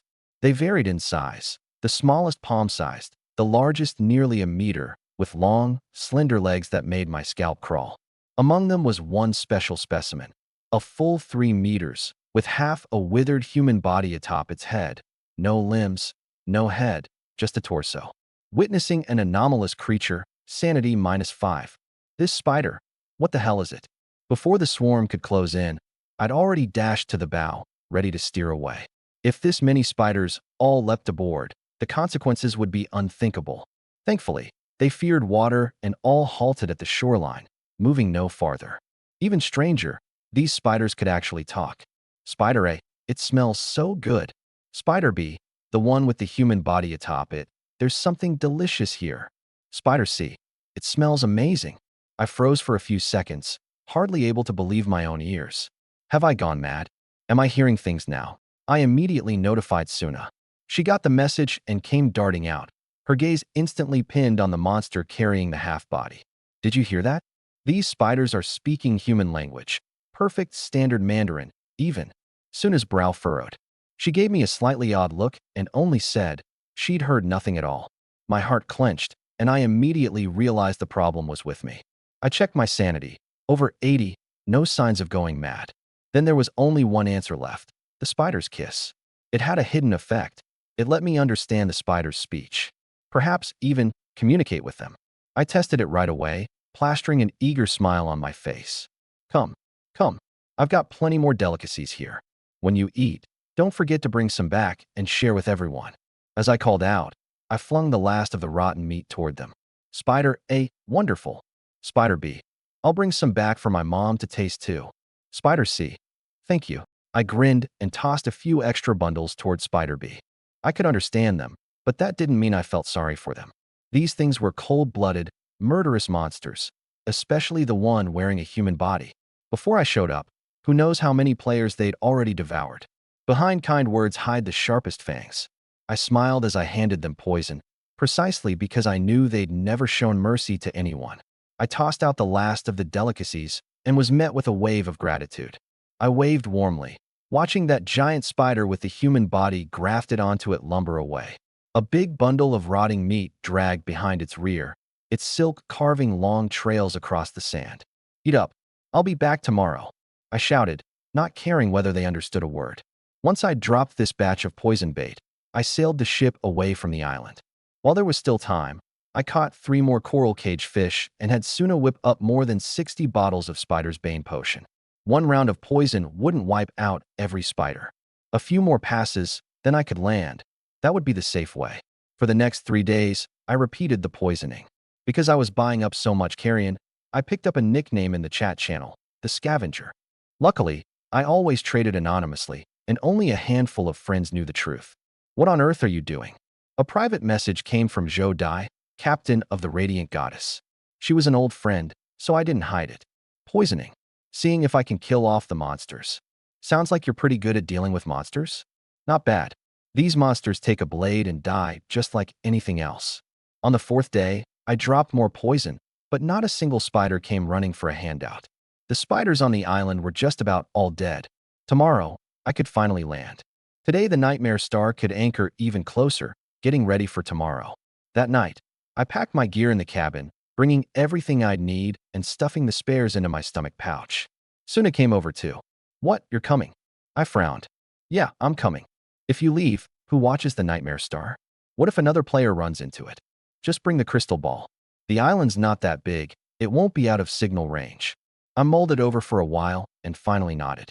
Knowing her temperament, even if I refused, she'd probably just sneak along after me. Better to go together than deal with that. The 2 of us took inventory, weapons, potions, dry rations, fresh water. I brought the flintlock, the tainted sea serpent's fong, a spare chef's knife, 1 bottle of the unknown red potion, 2 bottles of regeneration potion, 2 bottles of cocoa cooler, and 2 bottles of Spider's Bane potion. The spares went into my stomach pouch, and I kept a few long-legged sardines on me for easy access. Suna brought the pirate longbow, more than 40 poison-tipped iron arrows, 2 bottles of regeneration potion, 2 bottles of cocoa cooler, 2 bottles of Spider's Bane potion, the witch's dagger, and her satchel of holding stuffed with black bread and sausages. Fresh water, 2 liters each. Everything ready, we each returned to our rooms to rest, wanting nothing more than to face tomorrow in peak condition. I've always been a light sleeper, plagued by nightmares, relying on cocoa cooler to restore my energy. But not long after I closed my eyes, a violent shaking jolted me awake. The crystal ball by the bed was trembling wildly. A player had appeared nearby. I was instantly on alert and checked the sea chart. The other ship's name was displayed too, the Good Luck. I immediately searched the ship name and activated Peak. Searching. Good luck. More than a dozen results popped up. That meant it was just an ordinary ship, its name chosen by the player. I tried one at random. Wrong pick. No lock on target. I closed the image and stared at the chart, trying to deduce what this good luck was after. Speed about 40 knots, maybe not full throttle. This route, it's headed straight for the island. It was still 100 nautical miles out, but its heading was dead on, driving straight toward the island. This was no coincidence. Whoever it was, they almost certainly had the island's coordinates. I made up my mind at once and steered to follow. I'd made thorough preparations to conquer this island, and the lurking danger of the spider's kiss still needed solving once I landed. I couldn't let anyone beat me to it. Sunrise is in 5 hours. He won't dare land in the dark. I brought the Nightmare Star in from the flank of the Good Luck, keeping a safe distance, planning to wait until daylight to size up the situation before deciding what to do. If they had cannons, I'd find a secluded spot to land quietly and have a nice little chat with them on shore. If they didn't, then it was simple. Charge straight in. Don't forget, my ship had a catapult, and the Nightmare Star was packing a rare piece of ship equipment, the head of a giant bobbit worm, which could take one bite and blow a massive hole in him. Another player? Suna had woken up too, and saw me staring intently at the crystal ball while manning the helm. Yeah, I'll follow at daybreak and take a look. However bold he is, he won't dare land at night. No rush. Several hours later, the sky brightened quickly. I leaned back against the helm, having watched the crystal ball all night. After nearing the island, the Good Luck hadn't budged, leaving me to stare at nothing the whole night through. I woke Suna to take the helm and steer closer, then pulled out my spyglass and climbed the mast. Name: ordinary spyglass. Quality: common. Description: in good light, can clearly see ships up to 10 nautical miles away. As the distance closed, the other ship gradually came into focus. No cannons at all, and just a Tier 2 common ship? I couldn't help a wry laugh, feeling I'd been overly cautious just now. This ship was the same model as Huawei's galleon, but a size smaller, Tier 2 at most.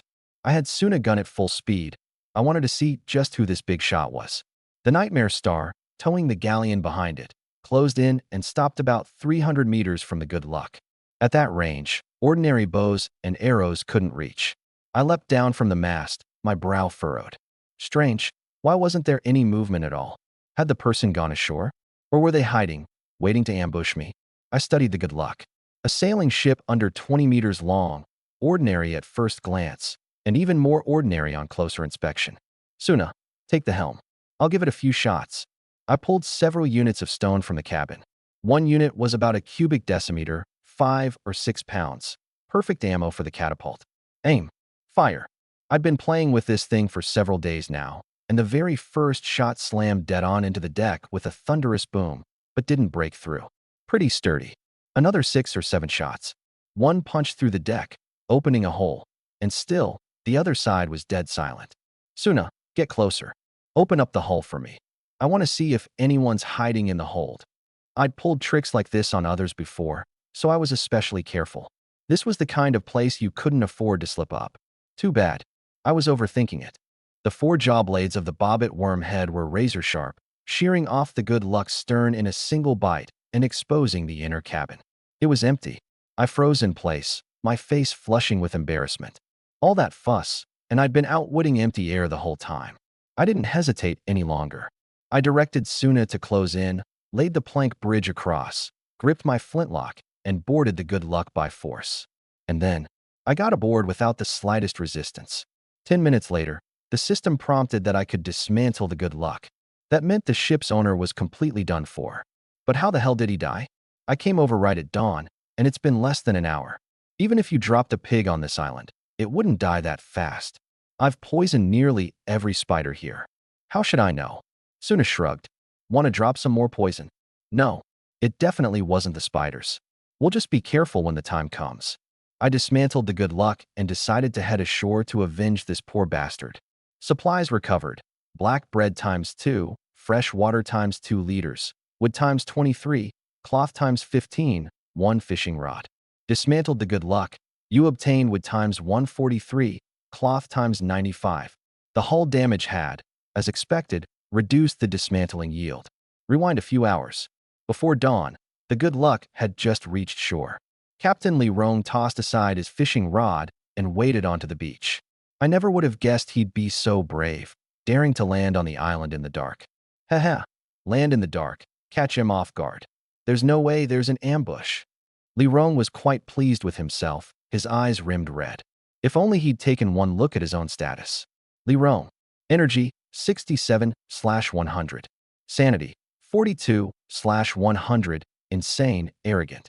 Health, 100/100. Li Rong pulled out his machete and swaggered inland, planning to search in the dark for tinder-down grass and try his luck at finding a treasure chest. If he lucked into the recipe for a tinder-down sweater, he'd be set. But he hadn't gone 2 steps when he stopped. A fragrance drifted into his nose, so delicious he couldn't resist. That smells amazing. You smell a sweet aroma, sanity -10. He followed the scent and found a puddle of chocolate stuck to the ground. It was crawling with maggots. He took no notice. Li Rong scooped it up in both hands and took a deep sniff. So good. The aroma fills the air, sanity -10. Sanity below 30. You fall into an abnormal hunger. He swallowed it in one gulp, his face brimming with unprecedented satisfaction. Delicious, ravenous now, he scoured the ground clean of the chocolate, even scraping off a layer of dirt. His belly gradually swelled, and his nails averted. The machete had long since been tossed who knows where. Thank you, Mother Nature, for this bounty. His face contorted with the ecstasy of the flavor, his nose twitching. There's more. Li Rong rushed to the next spot, scooped up a pile of rotting leaves, and stuffed them into his mouth, his face full of bliss. You eat the most delicious thing you've ever tasted, body and soul satisfied, sanity -20. Sanity below 10. Before landing, I checked my status. Status, healthy. Strength, 4, 97/100. Spirit, 7+1, 2388/8000, talent bonus. Agility, 5+1, 23/200, pirate garb bonus. Constitution, 4, 99/100. Perception, 5, 172/200. Sanity, 100/100. Energy, 72/100. Health, 100/100. Talents, Iron Will, Refuse Death. Special status, Spider's Kiss. Over these days, my agility had climbed to the human average. I ran faster and moved more nimbly. Strength, constitution, and perception were all nearly maxed. Only spirit refused to budge.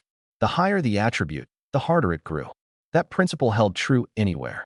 Suna and I exchanged a glance and nodded. We were ready. We went ashore and slipped into the woods. I searched for the captain's tracks the whole way. Not hard, since anyone who wades ashore always leaves clear footprints in the mud. This guy landed and died fast. Stay alert. I walked in front, keeping my voice low. To this day, I don't know that it was losing his mind that led him to land at night. We hadn't gone far when I spotted the machete he dropped off to one side. Name, ordinary machete. Category, treasure quality, common. Description, an ordinary machete. Low quality. Landing on the island with a plain weapon like this meant the guy either had admirable courage or genuinely had some skill. Ahead was a patch of unusual disturbance, a layer of soil scraped away, but not deep, with nothing buried. For a moment I was stumped. Suna's sense of smell was keener than mine. She wrinkled her nose and looked upward. This is... She fixed her gaze on a scrap of torn cloth hanging from a branch, and in an instant she understood. Yang Yi, it looks like this guy ate the rotting meat you dropped in here. What? No way. That meat was full of maggots. No matter how good it smelled, he wouldn't actually eat it. I looked in the direction she pointed and saw the scrap of cloth too. He really ate it? A chill ran down my back. He swallowed it without even seeing what it was. I spread my hands. You can't pin that on me. We followed the tracks deeper, finding more and more traces of delicacies that had been swept clean along the way. But the spiders, and any other large creatures, were nowhere to be seen. Only a pile of hollowed-out spider shells remained. Like the leftovers of a crab, the meat and organs scooped clean, leaving only the weightless shells reeking of rot. The spiders had been dead for some time, their corpses eaten by something. I picked up one of the larger shells. Name: Tinderdown Spider Monster, Adult. Description: a large carnivorous spider, social by nature, hunts large creatures in groups. Its body down provides excellent insulation. Can be fed into the monster gotcha machine. On one section of the belly plate, a tuft of down still clung. Name: Tinderdown Spider Fur. Category: Material quality, fine. Description: insulates better than wool or goose down. Can be made into sweaters. I stuffed all the shells and down into my stomach pouch. Whether to gotcha or weave it, I decide once I saw the drop rate. Suna paid none of that any mind. She was staring at a footprint on the ground, holding up her hand to measure it. What is it? I walked over. Don't you think this footprint is bigger and deeper than the earlier ones? He seems to be barefoot. She pressed her hand into the print, feeling it carefully. I took one look, and my brow tightened. She was right. We'd been following the same trail of footprints the whole way. The owner couldn't have changed. It was that captain. But his body seemed to have undergone some change that defied all reason. A normal person couldn't be reborn in such a short time. That was the exclusive domain of insects. A caterpillar breaking its cocoon to become a butterfly. But even an insect couldn't do it this fast. So, could the owner of these footprints still be called human? I stared at the footprint, lost in thought for a long while, before finally speaking. Come on, let's follow and take a look. I wanted to figure out exactly what this player had run into. Knowing in advance would help me guard against it later. Besides, I had no way out anyway. We pressed on, me in front, Suna close behind. Her gaze kept drifting to the chef's knife at my waist. I couldn't tell what she was thinking. The deeper we went, the denser the spider shells became, all gnawed completely clean. And the footprints reached an absurd extreme. Swollen and bloated, irregular in shape, nearly as thick as an elephant's leg. The whole way, there wasn't a trace of excrement. Eating without ever excreting, and eating this much. Isn't his digestive ability a bit too monstrous? I sucked in a cold breath. After another few hundred meters, I suddenly stopped and raised a hand to halt Suna. Shoo! Soon she heard it too, the violent panting and swallowing. I made a gesture, one we'd agreed on, meaning I'll go look first. I advanced a few meters, crested a thicket of brush, and finally saw the source of the sound. UVE discovered a repulsive monster, sanity -5. It was a bloated, hulking giant, its body over 3 meters tall. Its flesh, from the frenzied overgrowth, had burst through its skin. At a glance it looked skinned alive, raw flesh dripping. Its belly was down to a single translucent membrane, filled with a yellowish fluid, like fat, or like something else. Even from 5 meters away, I caught the stench of rancid oil. And this monster could actually speak. Meat. Where did you hide all the delicious meat? As it wailed, it tore into a Tinderdown spider beside it. It was a special specimen. Its head should have had a shriveled human body grafted onto it, but now there was only a crater there. It had surely eaten that too. With some effort, the giant ripped the intestines out of the spider's abdomen, squeezed out the undigested residue inside, and poured it into its own mouth. That residue was laced with spider's bane potion, deadly poison to spiders. But it didn't care in the slightest, swallowing it all down and gnawing the spider corpse clean, terrifyingly fast. This person has mutated. Suna sent a private message. Seeing that I hadn't moved, she quietly crept up too, crouching half a body length behind me. How did he turn into this kind of monster? I replied in the log. We communicated silently through the log. Not sure. We'll only know after dissecting it. But I guess it has everything to do with that rotting meat you dropped in here. So it's my fault then. I curled my lip. At the same time, I understood one thing. In this world, a player's death might come in two forms. One was physical death, simply being killed.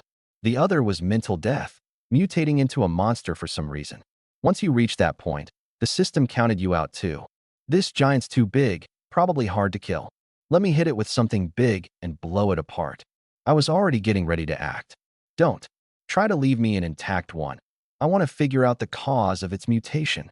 I thought about it and agreed. Because I wanted to know too. Only by understanding it would I not fear the unknown. Having finished the spider, the giant suddenly raised its head and began sniffing the air. Damn, it might have found us. Suna messaged. I didn't reply. I struck first. At just over 5 meters, aiming at that pig-like head, there was no way I'd miss. Bang! The gunshot roared, flame bursting. It hit the cheek square on, blowing away half its face. But its skull was hard. This shot didn't reach the brain, only disfigured it. 2 eyeballs flew out. The cheek tore open, revealing the ghastly, bare gums. One shot in standard mode couldn't kill this monster, and our position was now exposed. Meat. The giant howled from its split mouth and charged toward us with heavy strides.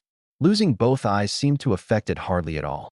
We immediately retreated, using the trees to keep it at bay. Suna loosed 2 poison-tipped iron arrows, which stuck in its belly. No reaction at all. The giant barreled forward like a maniac, snapping every tree in its path. If it hit a person, the result would be unthinkable. Bang! Another shot struck the knee, and it dropped to the ground on the spot. Enraged, it spat a huge mouthful of pus at me. I'd been ready and dodged aside. The tree behind me caught it instead, as if doused in strong acid. White smoke rose, and the bark peeled away layer by layer. Watch out for the yellow fluid inside it. Suna shouted. That might be digestive fluid. It even dissolved the arrows. I raised an eyebrow and realized the arrows stuck in its belly were already gone, fallen to the ground. Arrowheads completely vanished, the broken ends still smoking white. Fresh meat. The giant lunged again. The wounds on its face were slowly healing. I didn't dare slack. I turned and ran, my mind racing for a plan. As I ran, the movement behind me suddenly stopped. I turned to look. The giant was scooping up dirt from the ground and cramming it into its mouth. That was the delicious poison I dropped on the island earlier. Driven mad by the flavor, it paid no attention to what it was eating at all. It would even swallow dirt. My eyes lit up. An idea struck me. I pulled out the delicious chef's knife and slashed at a tree beside me. The tree instantly gave off a sweet aroma. The giant caught the scent and, as if possessed, threw itself at the trunk, gnawing it frantically. This giant seemed to be able to accelerate its regeneration by devouring. After chewing through a tree, new flesh buds had already sprouted on its face, reconstructing it. Except now the shape was utterly different from before. I slashed the ground with the chef's knife again. The giant immediately lunged over to eat dirt, digging out a big pit. It can eat anything? Refusing to believe it, I slashed at a large rock jutting from the ground, leaving a white mark with a bit of force. The giant threw itself over, wrapped around the rock, and started gnawing, not caring that it cracked several of its teeth. Strangely enough, that hard rock, soaked in its saliva, gradually softened and was chewed away bit by bit. My heart tightened. Wood, dirt, rock. This giant would eat almost anything, its digestive power absurdly strong. But it seemed to have lost all discernment. As long as something gave off a sweet scent, it would fight to the death to devour it, never caring what it was. So then, what if it discovered that it was the most delicious thing of all? My eyes narrowed, a cold light flashing through them. The chef's knife left my hand, flying out to sink into its flesh. The giant immediately stopped, sniffing all around like a dog, and finally, it locked onto itself. It clamped down on its own left hand, biting with such force that it severed it clean off. Then the left arm, then the right hand. The scene is horrifying, sanity -10. It chewed off both arms, then bit off a foot and half a shin. Then its neck began to stretch, trying to reach its own torso. I couldn't watch any longer. I fired from several meters away. After one misfire, the flintlock spat flame again, striking it right between the brows. From then on, every 10 seconds, I put another round into it. After 7 or 8 shots and 3 or 4 misfires, its brain was finally blown apart, and it fell completely still. Suna had been recording the whole time. The moment I started using the chef's knife on it, she knew the monster was no longer a threat. She'd wanted to stop me from blowing the head apart. An intact skull was better for dissection. But without destroying it, she couldn't think of another way to kill it, so she just watched in silence. The instant the giant died, a torrent of corrosive fluid poured out of its body, searing the ground until it billowed with white smoke. This looks like its stomach acid, Suna guessed, collecting some in a glass bottle. The stomach acid apparently couldn't dissolve glass, at least not yet. Once the fluid had mostly drained, I used a stick I'd picked up to pry out the chef's knife and rinsed it with fresh water. Its attributes had changed. Name: corroded delicious chef's knife, damaged. Type: relic quality, common. Description: soaked too long in acid, severely corroded, no longer sharp. Has a certain chance of making whatever it cuts delicious. This knife is basically ruined. I felt a pang. Dangerous as the chef's knife was, in the right hands it was a vicious piece of equipment. It had withstood the blast of my flintlock, but not that acid. To haul away the corpse, Suna and I dug up dirt and piled it onto the giant to suppress the corrosion, then bound it tight with makeshift rope and dragged it toward the ship together. Along the way, I read its info. Name, Gluttonous One, Lirong. Description, a human mutated by abyssal corruption due to excessively low sanity, gained unmatched digestive ability, and fell into endless, insatiable hunger. Can be fed into the monster gacha machine. I stared at those words, excessively low sanity. So, if sanity drops too low, a person mutates and becomes something inhuman. Terrifying. I'd never taken the sanity stat seriously, thinking a little low was fine. It could even boost attributes. But if it caused mutation, that was an entirely different matter. I had no desire to give up being human. Thankfully, up to now, my sanity had never dropped below 10. 10 sanity was probably that line, the boundary between human and inhuman. Below 50 was insanity, below 30 bred suicidal tendencies, below 10 meant inevitable mutation. Those who dropped below 30 and chose suicide, maybe they hadn't done the wrong thing. At least they could die as humans, rather than turning into monsters. I shared these thoughts with Suna, and she agreed wholeheartedly. No matter what, sanity could never fall below 10. 3 ropes wasted, we finally dragged the gluttonous one to the shore. Once aboard, one hook of the grapple and the corpse could be pulled into the cabin. I glanced at the time, less than 5 hours of daylight left. I decided to hold off on venturing deeper into the island and first go collect all the dead Tinderdown spiders. Suna had already dived into the lab, itching to dissect the corpse. I could probably shout myself hoarse and she still wouldn't come. So I went back to the island alone. The spider corpses came in 3 types: juvenile, adult, and giant. Juveniles couldn't be used for gacha, adults could, and giants naturally could too. Name, Giant Tinderdown Spider Monster, Evolving. Description, a special specimen of the Tinderdown spider monster, extremely rare, with the potential to evolve. Can leap to a higher tier of existence by transplanting a human body to.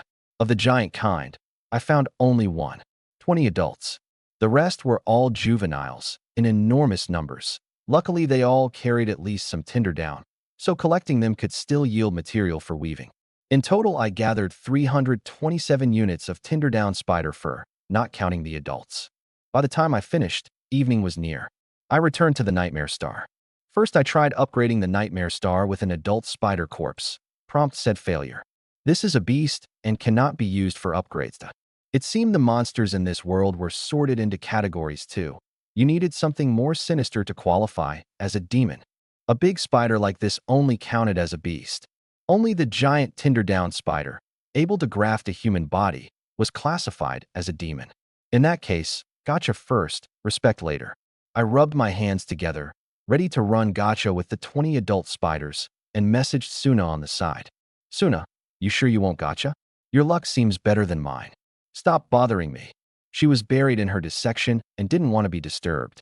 I shrugged. If she wouldn't gacha, that was her loss. Still, I saved 2 pulls for her. To verify one thing, the gacha machine almost always dropped something on the first 2 pulls, but I didn't know whether our pull counts were tallied independently. I fed in flesh and started pulling. This time I wouldn't stockpile. Open 1 for each pull. You obtained the insect carapace heart guard. You obtained a silk gland. You obtained with ×3. After that, it was all basic supplies and scattered conch coins, with just 1 extra bronze supply chest. Total, wood ×138, cloth ×112, stone ×10, steel ×1, sulfur ×21, crystal ×1, conch coins ×100. If not for that chest, the dozen-plus pulls afterward would have been a complete loss. I'd have been better off weaving all the adult spiders into Tinderdown sweaters. But I'd now fully cracked the gacha machine's rules. For the same kind of monster, the first 2 pulls almost always dropped something, and after that it was extremely rare. As for the golden legendaries, probably only the luckiest of the lucky could pull them, and it had nothing to do with which pull it was. Name, Insect Carapace Heart Guard. Category, Treasure Quality, Superior. Description, made from the hardest head carapace of the Tinderdown spider, Offers considerable protection for the heart. Name: silk gland. Type: consumable quality, fine. Description: squeeze to spray spider silk, stronger than ordinary rope, can bear 500 kilograms of weight. Light, extremely sticky, can bind enemies. Capacity 100/100. Vulnerable to fire.